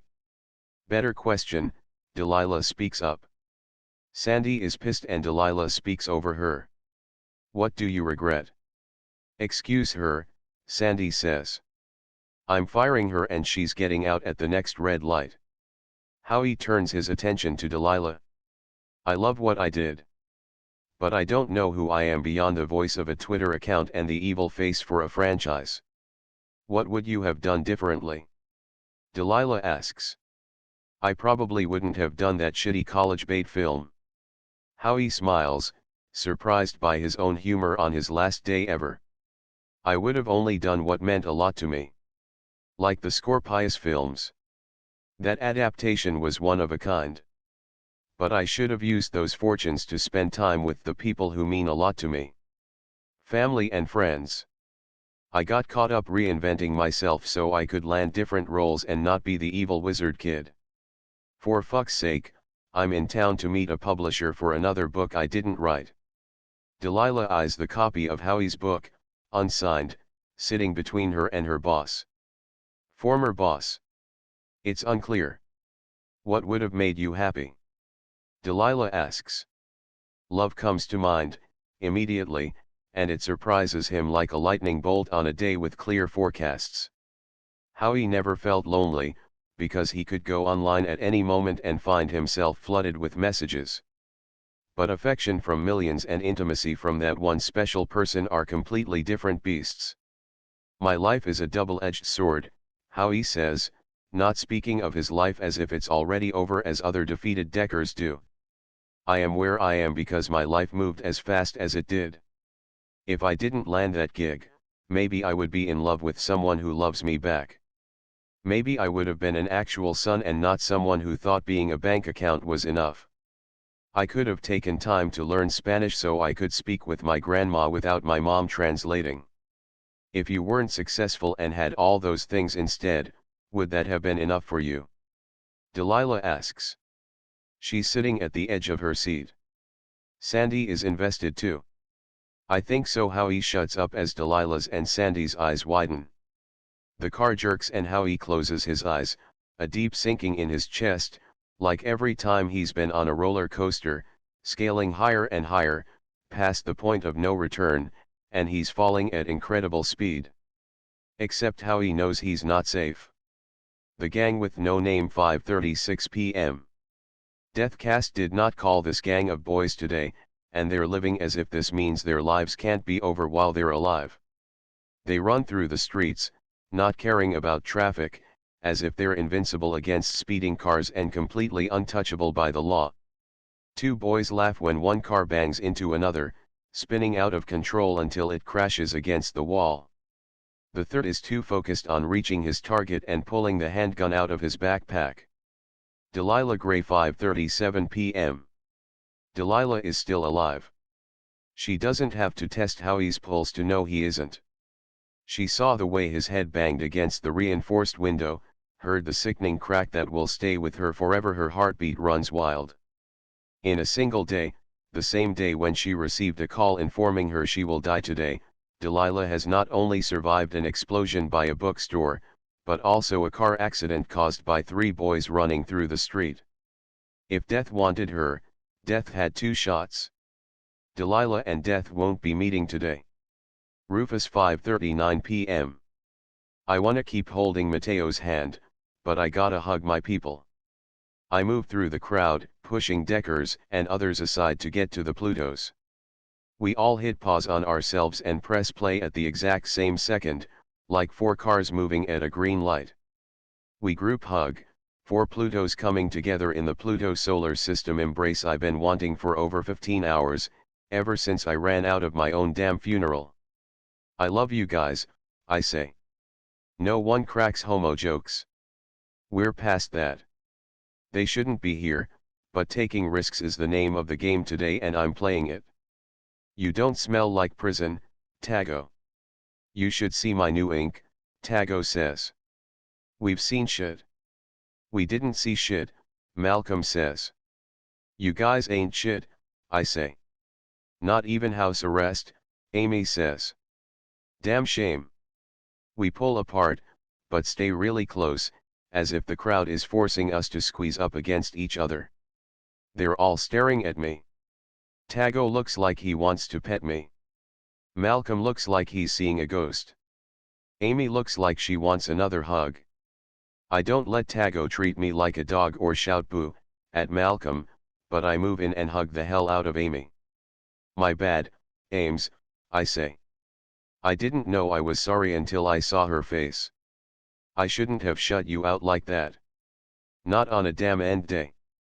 I'm sorry too, Amy says.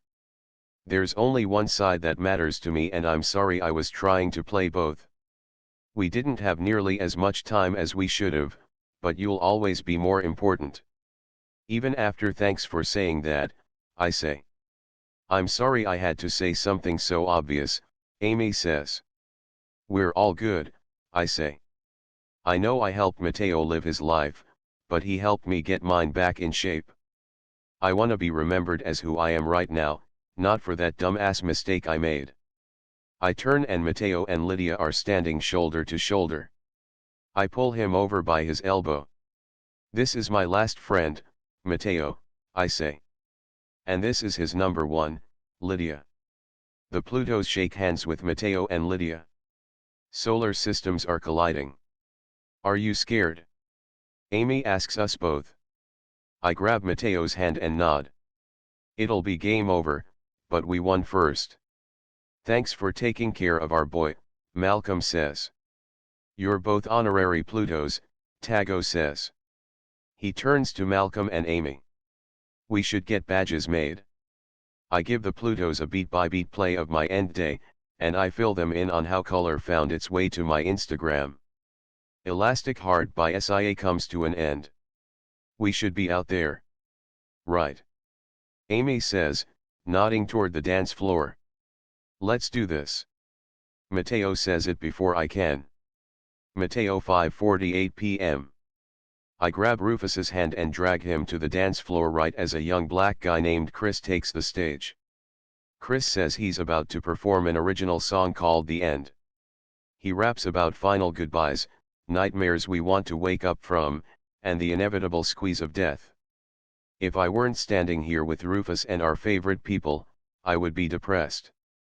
But instead we're all dancing, something else I never thought I would get to do, not just dancing, but dancing with someone who challenges me to live. The beat pulses through me and I follow the lead of others, bopping my head and bouncing my shoulders. Rufus does a mock Harlem shake to either impress me or make me laugh, and it works on both counts, mainly because his confidence is glowing and admirable. We close the space between us, our hands still very much to our sides or in the air, but we're dancing against each other. Not always in sync, but who cares? We remain pressed together as more people flood the dance floor. Yesterday Mateo would have found this claustrophobic, but now. Don't ever move me. The song changes and now it's super fast, but Rufus stills me and puts a hand on my hip. Dance with me. I thought we were dancing already. Am I doing it wrong? You're great. I meant a slow dance. The beat has only increased, but we place our hands on each other's shoulders and waist, my fingers dig into him a little, the first time I'm getting to touch someone else like this. We take it slow, and out of all the ways I've lived today, maintaining eye contact with Rufus is really hard. It's easily become the most intense intimacy I've ever experienced. He leans into my ear, throwing me into this weird phase where I'm relieved to be free of his gaze but also miss his eyes and the way he looks at me, like I'm good enough, and Rufus says, I wish we had more time. I wanna ride bikes through empty streets and spend $100 at an arcade and take the Staten Island ferry just to introduce you to my favorite snow cones. I lean into his ear. I want to go to Jones Beach and race you to the waves and play in the rain with our friends. But I want quiet nights, too, where we talk about nonsense while watching bad movies. I want us to have history, something longer than the small window of time we're actually sharing, with an even longer future, but the dying elephant in the room crushes me. I rest my forehead against his, the both of us sweating. I have to talk to Lydia. I kiss Rufus again before we break through the crowd. He grabs my hand from behind, following me through the path I'm clearing. Lydia sees us holding hands right as Rufus lets go and I take hers in mine, leading her toward the bathrooms, where it's a little quieter. Don't slap me, I say, but I'm obviously into Rufus and he's into me and I'm sorry for never telling you someone like Rufus is someone I would be into. I thought I had more time to accept myself, you know, even though I never really saw anything ugly or wrong about it. I think I was waiting around for a reason, something beautiful and awesome to accompany any declaration. It's Rufus. Lydia raises her hand. I still want to slap you, Mateo Torrez. She wraps her arms around me instead. I don't know this Rufus character, and I'm not sure how well you know him either after one day, but I don't know every detail about his past. But what I've gotten out of him in one day is more than I feel like I ever deserved. I don't know if that makes sense. What am I going to do without you? This loaded question is the reason I didn't want anyone to know I was dying. There are questions I can't answer. I cannot tell you how you will survive without me. I cannot tell you how to mourn me. I cannot convince you to not feel guilty if you forget the anniversary of my death, or if you realize days or weeks or months have gone by without thinking about me. I just want you to live. On the wall there are markers of many colors, most of them dried out, hanging from rubber cords. I find a bold orange marker that works and I tiptoe to reach this blank space where I write, Mateo was here and Lydia was by his side, as always. I hug Lydia. Promise me you'll be okay. It would be a huge lie. Please lie to me, I say. Come on, tell me you'll keep moving. Penny needs you at 100%, and I need to know you'll be strong enough to take care of the future global leader. Damn it, I can't, something is wrong, I say. My heart is pounding. Amy is standing between Rufus and the Plutos and three guys who are yelling over her. Lydia grabs my hand, like she's trying to drag me backward a bit, to save my life before I can get caught up in this. She's scared she's going to have to watch me die, and I am too. The shorter guy with the bruised face pulls out a gun. Who could want to kill Rufus like this? The guy he jumped. Everyone notices the gun and pandemonium rages in the club. I run toward Rufus, guests charging into me as they run for the door. I get knocked down and people are stepping on me, and this is how I'm going to die, a minute before Rufus gets shot to death, maybe even the same minute. Lydia is screaming at everyone to stop and back off, and she's helping me up. There haven't been any gunshots yet, but everyone is steering clear of the circle. This stampede is impossible to get through, and I can't reach Rufus, and I'm not going to be able to touch him again while he's still alive. Rufus, 5:59 p.m. I want to get at Amy, thinking she led him here, but she's standing between me and his gun. I know she's not gonna die today, but that don't make her bulletproof. I don't know how Peck knew to find me here, with his goons and a gun, but this is it for me. I can't be stupid. I can't be a hero. I don't want to make peace with this. Maybe if I had a gun pointed at me before I met Mateo and got my Plutos back, yeah, whatever, pull the trigger. But my life is stepping its game up. You not talking shit now, huh? Peck asks. His hand is shaking. Don't do this. Please. Amy shakes her head. This will end your life too. You begging for him, right? You don't give a shit about me. I will never give a shit about you if you do this. She better not be saying this just to calm him down, because I will haunt the hell out of these two if they actually stay together. I want to take my shot at hiding behind Malcolm for a second and dashing toward Peck, but that's not gonna get me far. Mateo. He's coming up behind Peck and I shake my head at him, which Peck sees. Peck turns and I run at him because Mateo's life is threatened. Mateo punches Peck in the face, which is straight unbelievable, and it doesn't send Peck to the floor or nothing like that, but we got a chance now. Peck's homie swings at Mateo and is about to rock his head off his shoulders, but he pulls back at the last second, like he recognizes him. I don't know, but Mateo finally steps back. Peck lunges for Mateo and I charge at him, but Malcolm beats me to it, running into Peck and his boy like a train, carrying them through the air as the gun drops, and he slams them against the wall. The gun doesn't go off, we all good. Peck's other boy goes for the gun and I kick him in the face as he goes to grab it, and Tago jumps on top of him. I grab the gun. I can try and end Peck for good and keep Amy safe from him. I point the gun at him as Malcolm clears away. Mateo is looking at me the way he did when I caught up with him after he ran away from me. Like I'm dangerous. I unload the gun. All the bullets find their way into the wall. I grab Mateo and we jet because Peck and his people are here to kill, and we're the ones most likely to find a knife in our necks or bullets in our heads. This day is doing me dirty on goodbyes. Dalma Young, 6:20 p.m. Deathcast did not call Dalma Young because she isn't dying today, but if they had, she would have spent the day with her half-sister, and maybe even a last friend. She created the app, after all. I promise you don't want to work for me, Dalma says, her arm interlocked with her half-sister's as they cross the street. I don't want to work for me. This job has become such a job. But this internship is so stupid, Dahlia says. If I'm going to work this hard in tech, I might as well get paid triple what I'm receiving now. Dahlia is the most impatient 20-year-old in New York. She refuses to slow down and is always ready to move from one phase of her life to the next. When she started dating her last girlfriend, she brought up getting married within a week. And now she wants to turn her tech internship into a last friend job. Whatever. How did the meetings go? Did you get to meet Mark Zuckerberg? Meetings went really well, Dalma says. Twitter may launch the feature as soon as next month. Facebook may need a little more time. Dalma is in town meeting with developers from both Twitter and Facebook.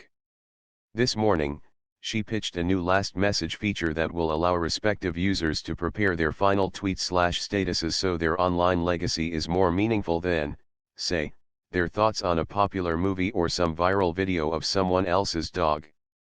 What do you think your last message would be? Dahlia asks. I'll probably go with that Moulin Rouge quote about how the greatest thing in the world is to love and be loved in return and yada blah whatever. Yeah, you seem truly passionate about that quote, sis, Dalma says. Dalma has given thought to this question, of course. Last Friend has been an incredible resource over the past 2 years, since its prototype stage, but she'll forever be horrified by the 11 Last Friend serial killings last summer. She was tempted to sell the app, wash the blood from her hands. But there have been so many instances where the app has done good, like this afternoon on the train when she overheard a conversation between two young women, smiling at each other when one said she was so grateful she reached out over Last Friend, and learning the other loves the movement so much she tags the city with graffiti to promote the app. Her app. Before Dalma can answer, two teen boys run past her. One with a buzz cut, brown complexion shades lighter than her own, and another with glasses, fuller brown hair, and light tan skin like Dahlia's.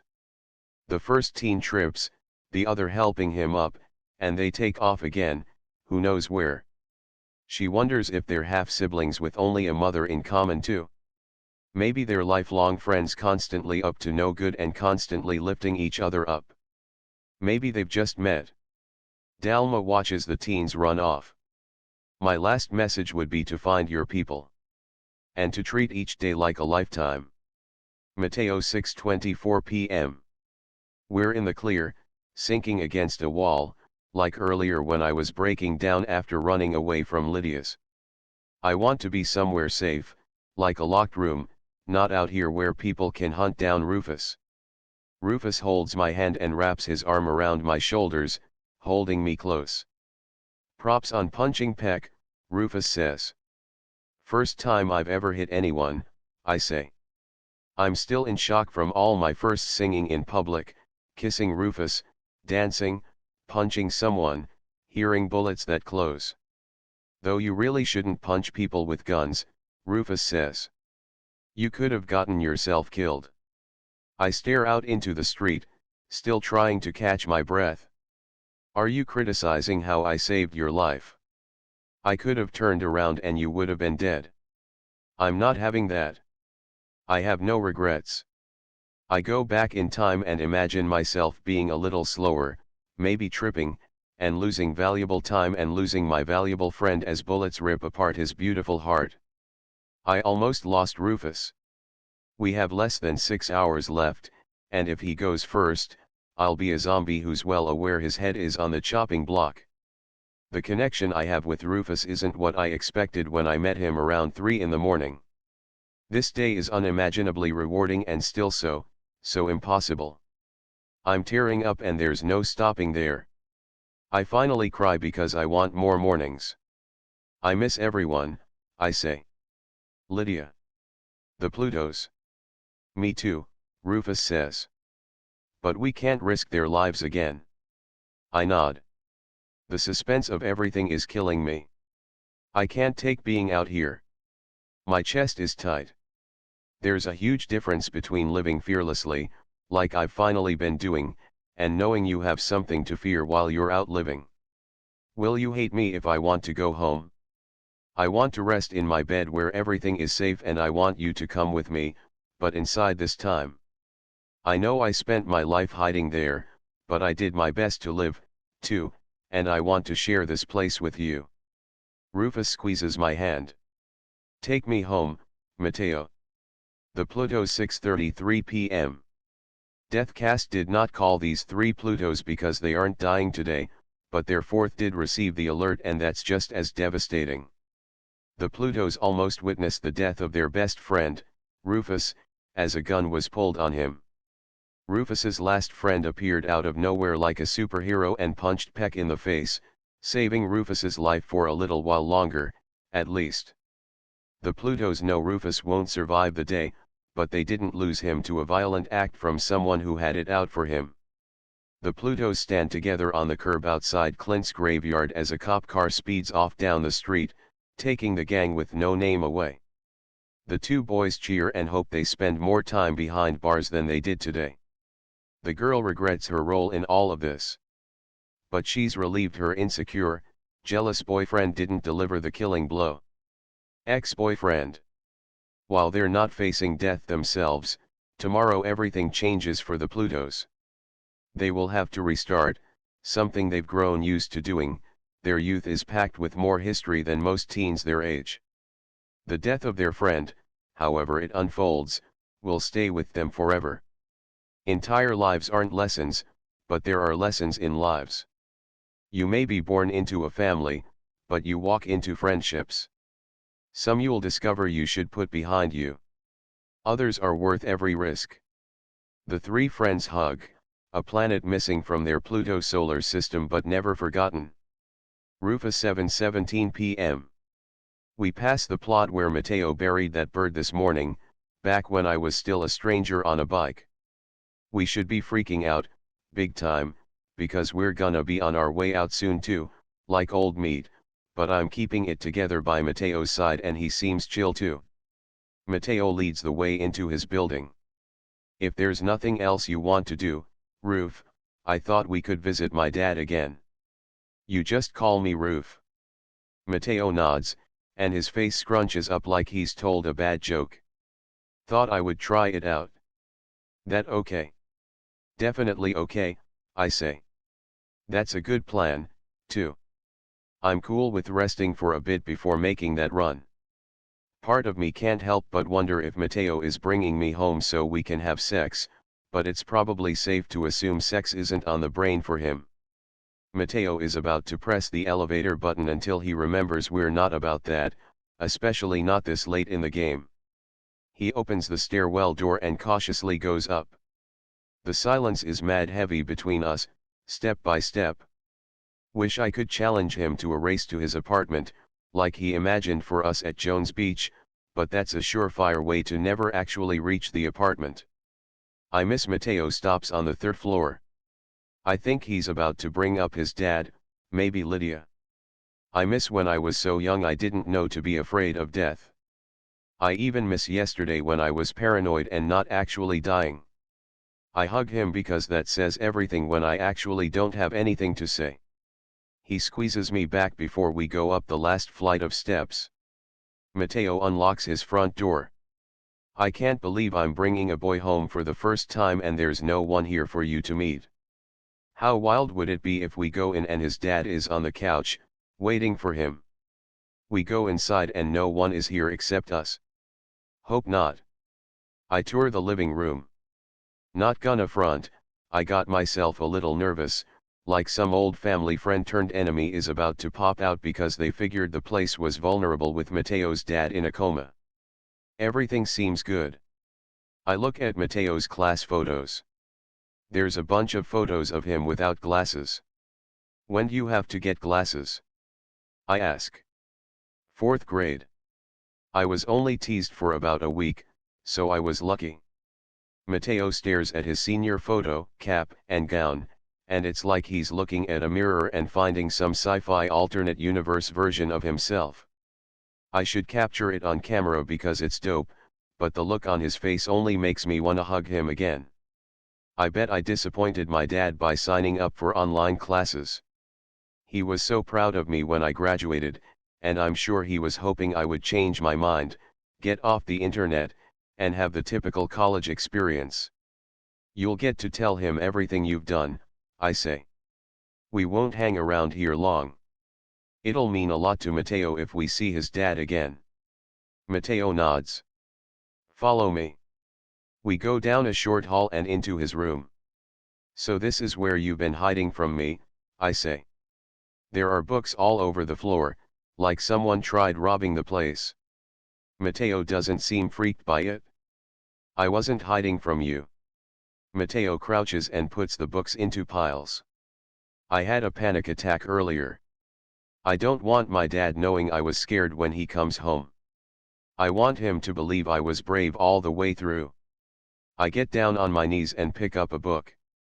Is there a system here? Not anymore, Mateo says. We put the books back on his shelves and pick up some little trinkets off the floor. I don't like the idea of you being scared either. It wasn't that bad.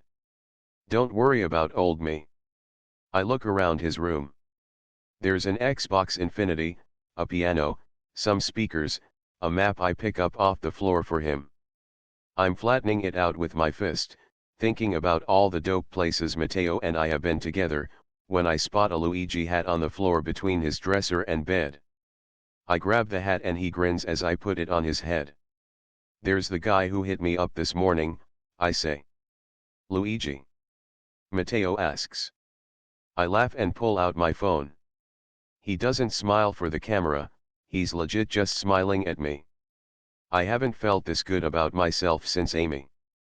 Photo shoot time. Go jump on your bed or something. Mateo rushes to the bed and leaps, falling face first.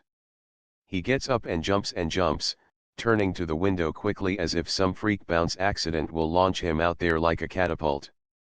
I don't stop taking photos of this awesome, unrecognizable Mateo. Mateo 7:34 p.m. I'm out of character and Rufus is loving it. I'm loving it too. I stop bouncing and stay seated at the edge of the bed, trying to catch my breath. Rufus sits beside me and grabs my hand. I'm going to sing something for you, I say. I don't want to let go of his hand, but I promise myself I'll put both of mine to good use. I sit in front of my keyboard. Get ready. This is a once-in-a-lifetime performance. I look over my shoulder. Feeling special yet? Rufus fakes being unimpressed. I'm feeling okay.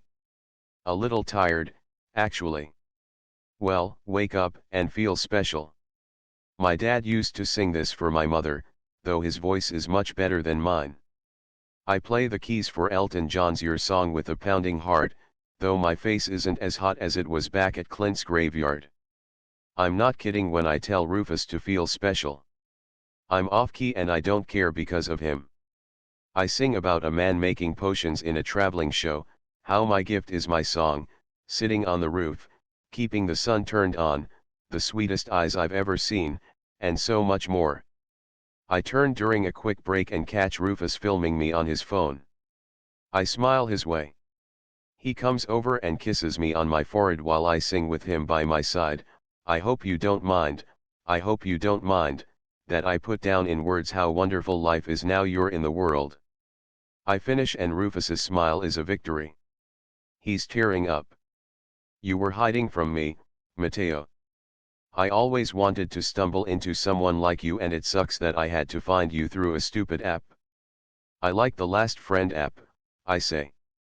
I get his sentiment, but I wouldn't change how I met Rufus.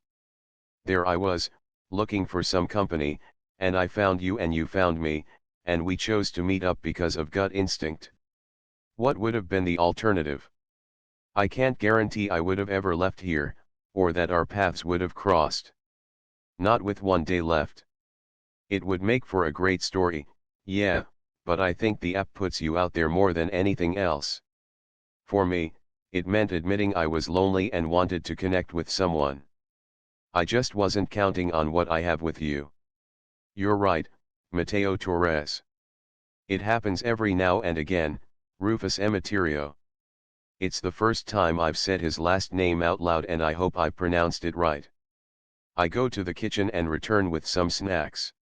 It's childish, but we play house. I smear peanut butter on crackers for him after confirming he's not allergic and serve them with a glass of iced tea. How was your day, Rufus? The best, he says. Me too, I say. Rufus pats the edge of the bed. Get over here. I sit down beside him and we get comfortable, linking our arms and legs together. We talk more about our histories, like how whenever he was acting out his parents would force him to sit in the middle of the room with them, kind of like how my dad would tell me to go take a shower and calm down. He tells me about Olivia and I tell him about Lydia. Until it stops being about the past. This is our safe space, our little island. Rufus traces an invisible circle around us. We aren't moving from here. We can't die if we don't move. You got me. Maybe we'll smother each other to death, I say. Better that than whatever the hell is off our island. I take a deep breath. But if for some reason this plan doesn't work, we need to promise to find each other in the afterlife. There has to be an afterlife, Ruf, because it's the only thing that makes dying this young fair. Rufus nods. I will make it so easy for you to find me. Neon signs. Marching bands. Good, because I might not have my glasses, I say. Not sure if they'll ascend with me. You're positive about a movie theater in the afterlife but not if you'll have your glasses? Seems like an oversight in your heavenly blueprint. Rufus removes my glasses and puts them on. Wow. Your eyes suck. You taking my glasses isn't helping my case here.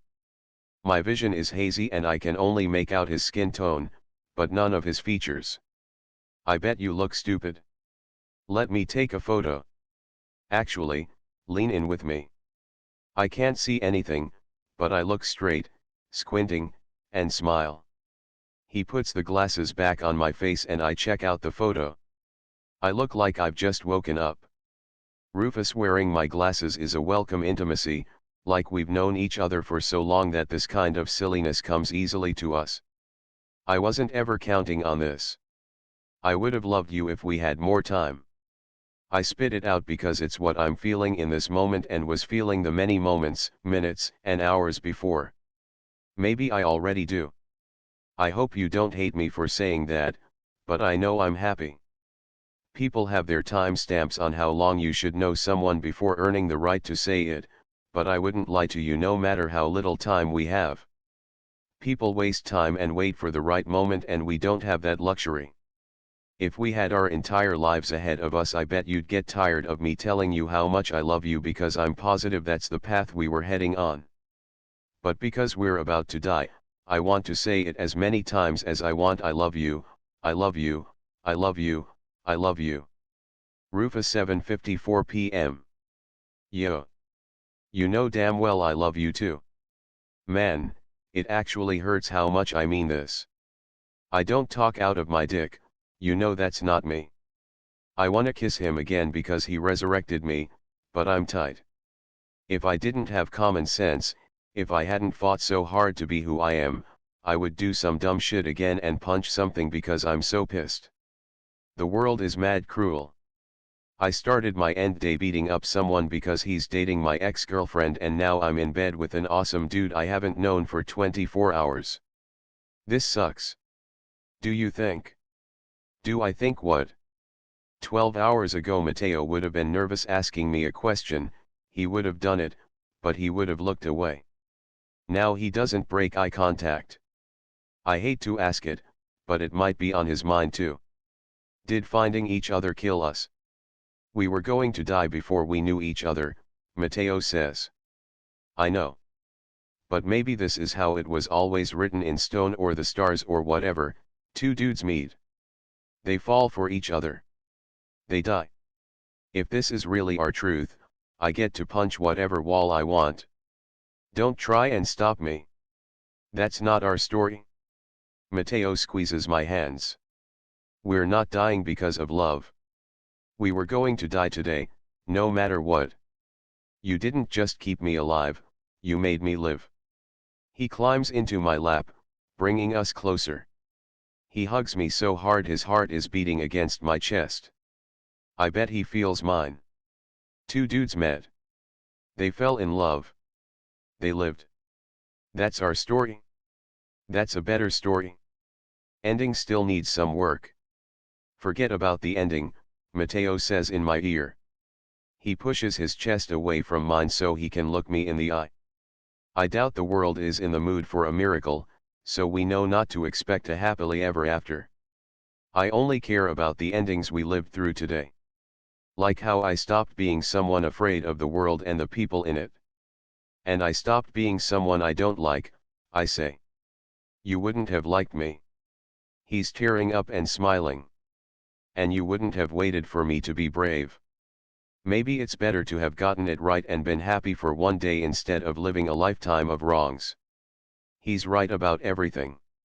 We rest our heads on his pillows. I'm hoping we die in our sleep, that seems like the best way to go. I kiss my last friend because the world can't be against us if it brought us together. Mateo 8:41 p.m. I wake up feeling invincible. I don't check the time because I don't want anything to shatter my survivor spirit. In my head, I'm already in another day. I have beat Deathcast's prediction, the first person in history to do so. I put my glasses back on, kiss Rufus's forehead, and watch him resting. Nervous, I reach for his heart, and I'm relieved it is still beating. He's invincible too. I climb over Rufus and I bet he would kill me himself if he caught me leaving our safe island, but I want to introduce him to Dad. I leave the room and go to the kitchen to prepare tea for us. I set the pot over the stove's burner and check the cabinets for tea selections and decide on peppermint. When I switch on the burner, my chest sinks with regret. Even when you know death is coming, the blaze of it all is still sudden. Rufus 8:47 p.m. I wake up choking on smoke. This deafening fire alarm makes it mad hard to think. I don't know what's happening, but I know this is the moment. I reach over to wake up Mateo, but my hand finds no one in all this darkness, just my phone, which I pocket. Mateo. The fire alarm is drowning out my cries, and I'm choking, but I still call for him. Moonlight beams through the window, and that's all the light I have to work with. I grab my fleece and wrap it around my face while crawling on the floor, reaching out for Mateo, who's gotta be somewhere here on the floor and not anywhere near the source of the smoke. I shake off thoughts of Mateo burning because no, that's not happening. Impossible. I get to the front door and open it, allowing some of the black smoke to spill out. I cough and cough, choke and choke, and the fresh air is what I need, but the panic is doing its damn best to keep me down and out for the final count. Breathing is so fucking hard. There are some neighbors out here, no one Mateo ever shared any stories about. There are so many things he hasn't gotten around to telling me. It's okay, we still have a few more hours together once I find him. We've already called the fire department, one woman says.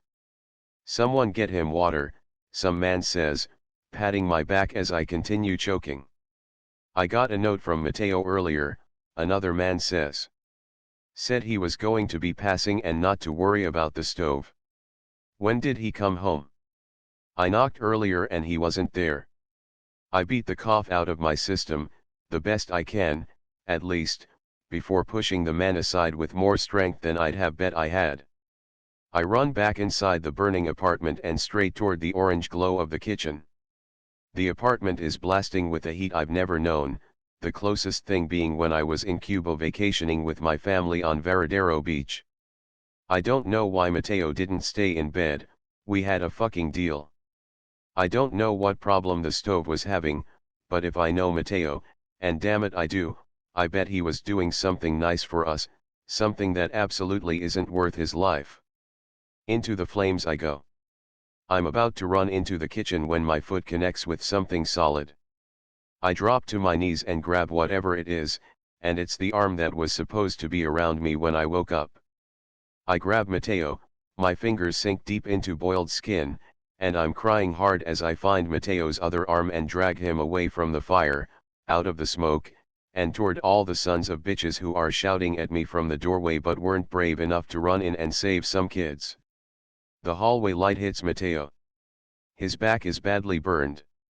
I turn him over, and half of his face is severely burned, the rest is deep red.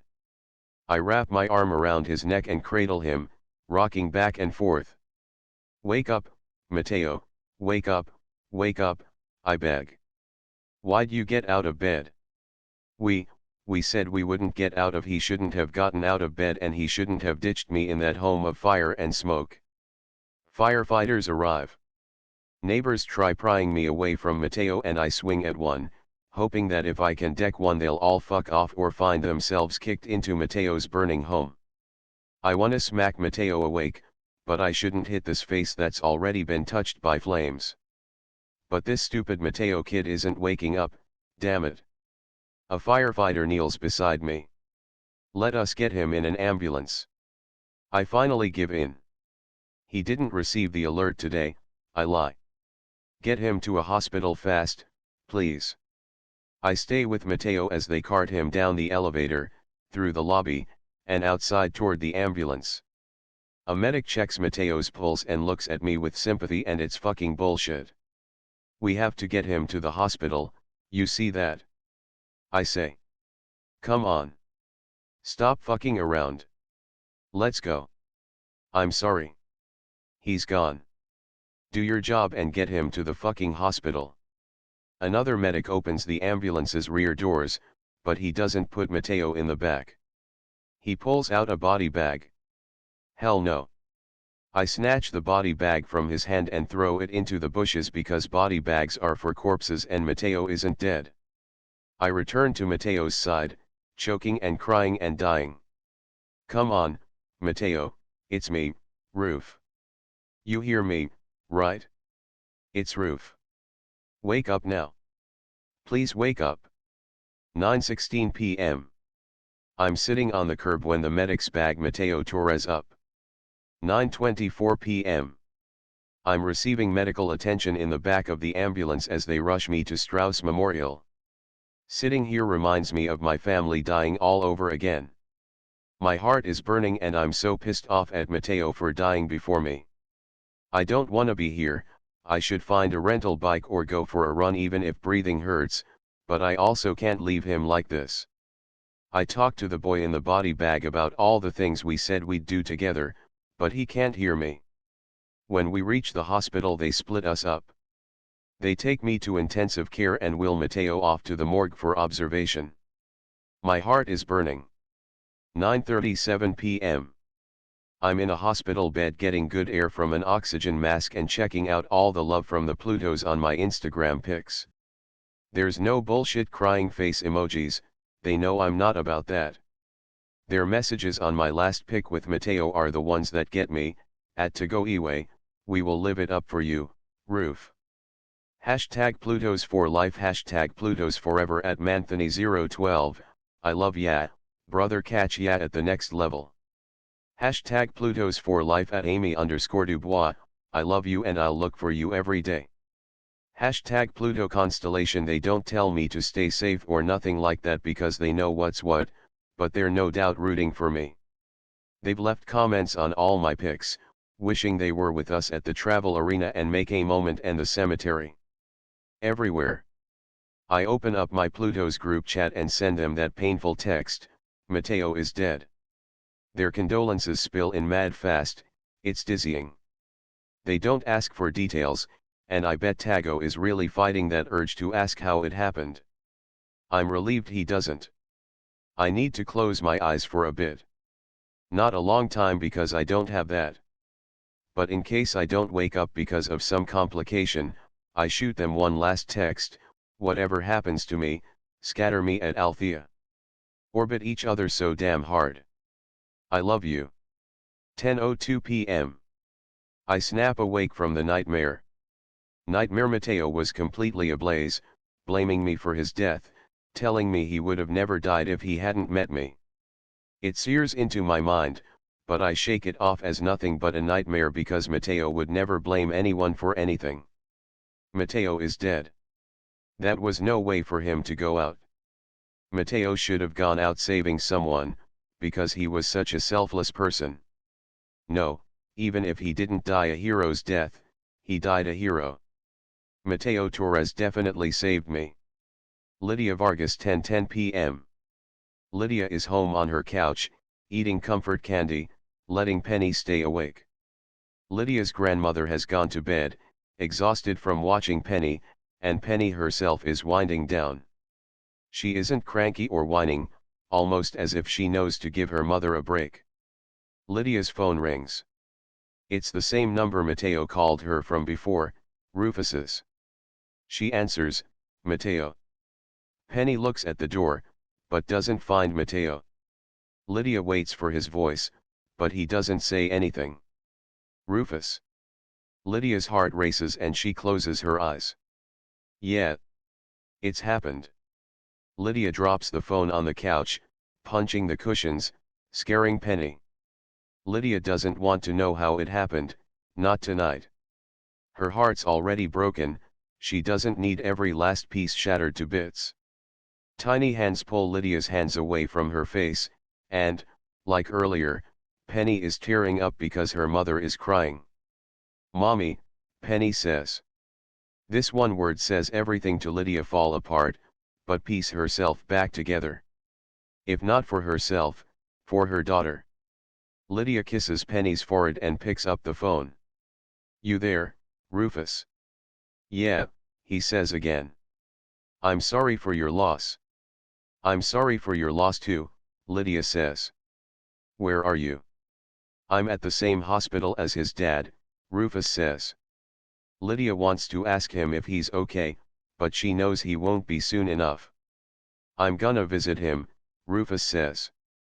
"Mateo wanted to come out to him, but we didn't make it. Should I tell his dad? Is it weird that it's me? You know him best." "You know him really well too," Lydia says. "If you can't, I can. I know he can't hear, but I want to tell him how brave his son was," Rufus says. "Was. Mateo is now a was." "I can hear you," Lydia says. "Please tell me first."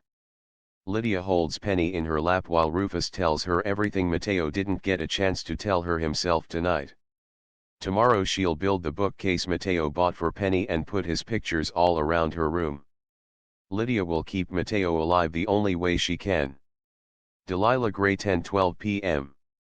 Delilah is writing the obituary based on the interview her boss didn't fire her over. Howie Maldonado may have wanted a different life, but the legacy Delilah has learned from him is an important one. Life is about balances. A pie chart with equal slices in all areas of life for maximum happiness. Delilah was positive she wouldn't be meeting death today. But maybe death simply has other plans for her.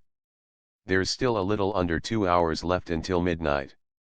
In this time, she'll be able to see if it's been coincidence or a doomed fate pushing her back and forth all day, like wave after wave. Delilah is at Althea, a diner named for the park across the street, where she first met Victor, and she's nearly done writing the obituary for the man she's mostly only ever known from afar, instead of confronting the man she loves in what could possibly be her final hours. She pushes aside her notebook to make room so she can spin the engagement ring Victor refused to take back last night. Delilah decides on a game. If the emerald is facing her, she'll give in and call him.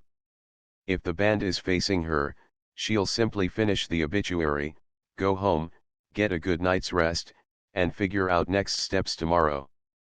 Delilah spins the ring and the emerald points directly at her, not even the slightest bit favoring her shoulder or other patrons. Delilah whips out her phone and calls Victor, desperately hoping he's screwing with her. Maybe one of the many secrets regarding death cast is they decide who dies, like some lottery no one wants to win. Maybe Victor went into work, slid her name across Mr. Executor's table, and said, "Take her." Maybe heartbreak kills. Victor Gallagher 10:13 p.m. Deathcast did not call Victor Gallagher last night because he isn't dying today. Protocol for telling an employee about their end day involves an administrator calling the Decker into their office for a meeting. It's never obvious to the outside employees whether the person is dying or being terminated. They simply never return to their desk. But this is of little concern for Victor since he's not dying today. Victor has been pretty depressed, more so than usual. His fiancée, he's still calling Delilah his fiancée because she still has his grandmother's ring, tried breaking up with him last night. Even though she claims it's because she's not in the same headspace he is, he knows it's because he hasn't been himself lately. Ever since starting at DC 3 months ago, he's been in, for lack of a stronger word, a funk. He's on his way to the in-house therapist for all DC employees, because on top of Delilah trying to end things with him, the weight of the job is killing him, the pleading he can't do anything about, the questions he has zero answers for, all of it is crushing. But the money is damn good and the health insurance is damn good, and he'd really like things to be damn good with his fiancée again. Victor walks into the building undisclosed location, of course with Andrea Donahue, a co-worker who doesn't stop to admire the portraits of smiling Victorians and past presidents on the yellow walls. Death Cast's aesthetic is not what you'd imagine it to be. No doom and gloom in here. It was decided the open floor plan should be less professional and bright, like a daycare, so the heralds wouldn't drive themselves crazy as they delivered end-day alerts in cramped cubicles. "Hey, Andrea," Victor says, pushing the elevator button. Andrea has been working at DC since the beginning, at a job Victor knows she desperately needs, even though she hates it, because of the damn good pay for her kids' rocket-high tuition and damn good health insurance since her leg is busted. "Hi," she says. "How's the kitty?" Small talk before and after shifts is encouraged by the DC administrators, many opportunities to connect with those in possession of tomorrows. "Still a kitty," Andrea says. "Cool." The elevator arrives. Victor and Andrea get on and Victor quickly presses close so he doesn't have to share the elevator with some of his co-workers who do nothing but ramble on about things that don't matter, like celebrity gossip and bad TV, on their way to basically ruin someone's life. Victor and Delilah call them switches and they both hate that people like them exist. His phone buzzes inside his pocket. He tries not psyching himself into thinking Delilah is calling and his heart races when he reads her name. "It's her," Victor tells Andrea, turning to her as if she's in the know. She's as interested in his life as he is in her new kitty. He answers the phone. "Delilah." "Hi." "A little desperate, sure, but this is love we're talking about." "Did you do it, Victor?" "Do what?" "Don't mess with me." "What are you talking about?" "The end-day call." "Did you have someone harass me because you're pissed?" "If you did, I won't report you. Just tell me now and we can forget about it." Victor's spirit drops as he reaches the 10th floor. "You got the alert." Andrea was about to get out, but stays on the elevator. Victor doesn't know if she's staying because she's concerned or interested, and he doesn't care. Victor knows Delilah isn't playing with his head. He can always tell when she's lying by the tone of her voice, and he knows she's accusing him of an actual threat she most certainly would report him for. "Delilah." Delilah is quiet on the other end. "Delilah, where are you?" "Althea," she says. "The diner where they met." She still loves him, he knew it. "Don't move, okay? I'm coming." He presses close again, trapping Andrea in there with him. He presses lobby 30-something times, even as the elevator is already descending. "I wasted the day," Delilah cries. "I thought. I'm so stupid, I'm so fucking stupid. I wasted the day." "You're not stupid, you're going to be okay." Victor has never lied to a Decker before today. "Oh shit, Delilah is a Decker." The elevator stops on the 2nd floor and he bursts out, running down the stairs, losing cell service as he does so. He runs through the lobby, telling Delilah how much he loves her and how he's on his way. He checks his watch, 2 hours, exactly, but for all he knows, it could be over in 2 minutes. Victor gets in his car and speeds to Althea. Rufus, 10:14 p.m. The last photo I'm throwing up on Instagram is the one of me with my last friend. It's the one we took in his bedroom where I'm wearing his glasses and he's squinting and we're smiling because we won some happiness before I lost him. I scroll through all my pictures, mad grateful for the pops of color Mateo gave me on our end day. The nurse wants me to stay in bed, but it's not only in my Decker rights to refuse assistance. There's no way in hell I'm camping out here when I gotta see Mateo's father. I have less than 2 hours to live and I can't think of a better way to spend that time than respecting Mateo's final request to meet his father, but for real this time. I gotta meet the man who raised Mateo into the dude I fell in love with in less than a day. I head to the 8th floor with the insistent nurse. Yeah, she's well-intentioned and wants to assist, I get it. I just don't have much patience in me right now. I don't even hesitate when I get to the room. I march in. Mateo's father isn't exactly what I pictured Mateo would look like in the future, but close enough. He's still sound asleep, completely unaware that his son won't be around to welcome him home if he ever wakes up. I don't even know what's left of their home. Hopefully the firefighters stopped the fire from spreading. Hey, Mr. Torrez. I sit down beside him. The same seat Mateo was in when he was singing earlier. I'm Rufus and I was Mateo's last friend. I managed to get him out of the house. I don't know if he told you that. He was really brave. I pull my phone out of my pocket and I'm relieved when it powers on.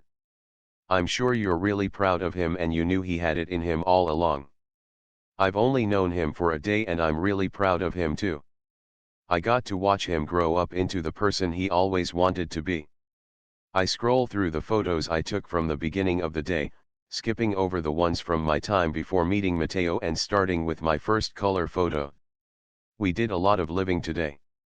I give him the full recap as I go from photo to photo, a sneaky shot of Mateo in Wonderland, which I never got to show him, the two of us dressed up like aviators at Make a Moment, where we went skydiving, the graveyard of payphones where we discussed mortality, Mateo sleeping on the train, holding his Lego sanctuary, Mateo sitting inside his half-dug grave, the open bookstore window, minutes before we survived an explosion, that dude riding my bike I no longer wanted because Mateo was scared it would be the death of us, but not after one first and last ride together, adventures in the travel arena, outside of Clint's graveyard, where Mateo and I sang and danced and kissed and ran for our lives, Mateo jumping around on his bed for me, and our last photo together, me in Mateo's glasses and he's squinting but so damn happy. I'm happy too. Even now when I'm destroyed again, Mateo repaired me. I play the video, which I could listen to on loop. And here he was singing me your song, which he said you sung too. Mateo acted like he was singing only because he wanted to make me feel special. I no doubt did, but I know he was singing for himself too. He loved singing even though he wasn't very good, ha. He loved singing and you and Lydia and Penny and me and everyone. Mr. Torres's heart monitor doesn't respond to Mateo's song or my stories. No skips, nothing. It's heartbreaking, this whole thing. Mr. Torrez stuck here alive, nowhere to go. Maybe it's an even bigger slap in the face than dying young. But maybe he'll wake up. I bet he'll feel like the last man in the world after losing his son, even though thousands will surround him every day. There's a picture on top of the chest beside Mr. Torres's bed. It's Mateo as a kid, his dad, and a Toy Story cake. Kid Mateo looks so damn happy. Makes me wish I'd known him since childhood. An extra week, even. Extra hour. Just more time. On the back of the photo there's a message, thank you for everything, Dad. I'll be brave, and I'll be okay. I love you from here to there. Mateo. I stare at Mateo's handwriting. He wrote this today and he delivered. I need Mateo's dad to know about what his son was up to. I dig into my pocket and there's my drawing of the world from when Mateo and I first sat down this morning at my favorite diner. It's beat up and a little wet, but it'll do. I grab a pen from inside the chest drawer and write around the world. Mr. Torrez, I'm Rufus Emeterio. I was Mateo's last friend. He was mad brave on his end day. I took photos all day on Instagram. You gotta see how he lived. My username is @RufusandPluto. I'm really happy your son reached out to me on what could have been the worst day ever. Sorry for your loss, Rufus. September 5, 17, I fold up the note and leave it with the picture. I head out the room, shaking. I don't go looking for Mateo's body. That's not what he would have wanted in my final minutes. I leave the hospital. 10:36 p.m. The hourglass is almost out of sand. It's getting creepy. I'm picturing death stalking me, hiding behind cars and bushes, ready to swing his damn scythe. I'm mad tired, not just physically, but straight emotionally drained. This is how I felt after losing my family. Full force grief I have no chance pulling myself out of without time, which we know I don't have. I'm making my way back to Althea Park to wait this night out. No matter how normal that is for me, I can't get myself to stop shaking cause I can be alert as all hell right now and it won't change what's going down mad soon. I also miss my family and that Mateo kid so much. And yo, there better be an afterlife and Mateo better make it easy to find him like he promised. I wonder if Mateo found his mother yet. I wonder if he told her about me. If I find my family first, we'll have our hug it out moment, and then I'll recruit them in my Mateo manhunt. Then who knows what comes next. I throw on my headphones and watch the video of Mateo singing to me. I see Althea Park in the distance, my place of great change. I return my attention to the video, his voice blasting in my ears. I cross the street without an arm to hold me back. Acknowledgements I survived writing another book. And I definitely didn't do this alone. As always, huge thanks to my agent, Brooks Sherman, for greenlighting my gut-punching pitches and for finding my book-shaped things the best homes. I'll never forget how excited he was to hear I was writing a book titled They Both Die at the End, or how he texted me back around 6 a.m. when I finished the first draft. My editor, Andrew Harwell, deserves 10,000 raises for helping me turn this book-shaped thing into a dark game of Jenga, his genius words, not mine. The countless rewrites for this book still weren't easy, and they would have been impossible without Andrew's attentive eye and thoughtful heart/brain. Huge thanks to the entire HarperCollins team for embracing me. Rosemary Brosnan is a fierce joy in this universe. Aaron Fitzsimmons and artist Simon Prades created this undeniably gorgeous and clever cover, legit love at first sight. Margot Wood is always casting epic witchcraft and wizardry. Thanks to Laura Kaplan for all things publicity, Bess Braswell and Audrey Diestelkamp for all things marketing, and Patty Rosati for all things school and library. Janet Fletcher and Bethany Reese made me look smarter. Kate Jackson championed this book before even meeting me. And to the many people whose fingerprints are on this book, I look forward to meeting you and learning your names. The Bent Agency, especially Jenny Bent, for championing my books. My assistant, Michael D'Angelo, for continuing to boss me around. And his crying selfies. My friend group has grown because of words we wrote and that will never not be cool to me. My sister/work wife, Becky Albert Alley, and my bro/fake husband, David Arnold Silvera, for group chats and group hugs. Corey Whaley, the first person I hit up when I had the idea for this book in December 2012. My wealth of unbelievable friendships also includes Jasmine Warga, Sabata Tahir, Nicola Yoon, Angie Thomas, Victoria Aviard, Dhoni L. Clayton, Sana Karapatra, Jeff Zentner, Arvin Amadi, Lance Rubin, Catherine Holmes, and Amaria. And then the friends who have been there long before, more happy than not, like Amanda and Michael Diaz, who have suffered me since the very beginning of our lives, and Luis Rivera, who is a literal lifesaver. Thank you all for always knowing when to get me away from the laptop and ultimately inspiring me to return to each story.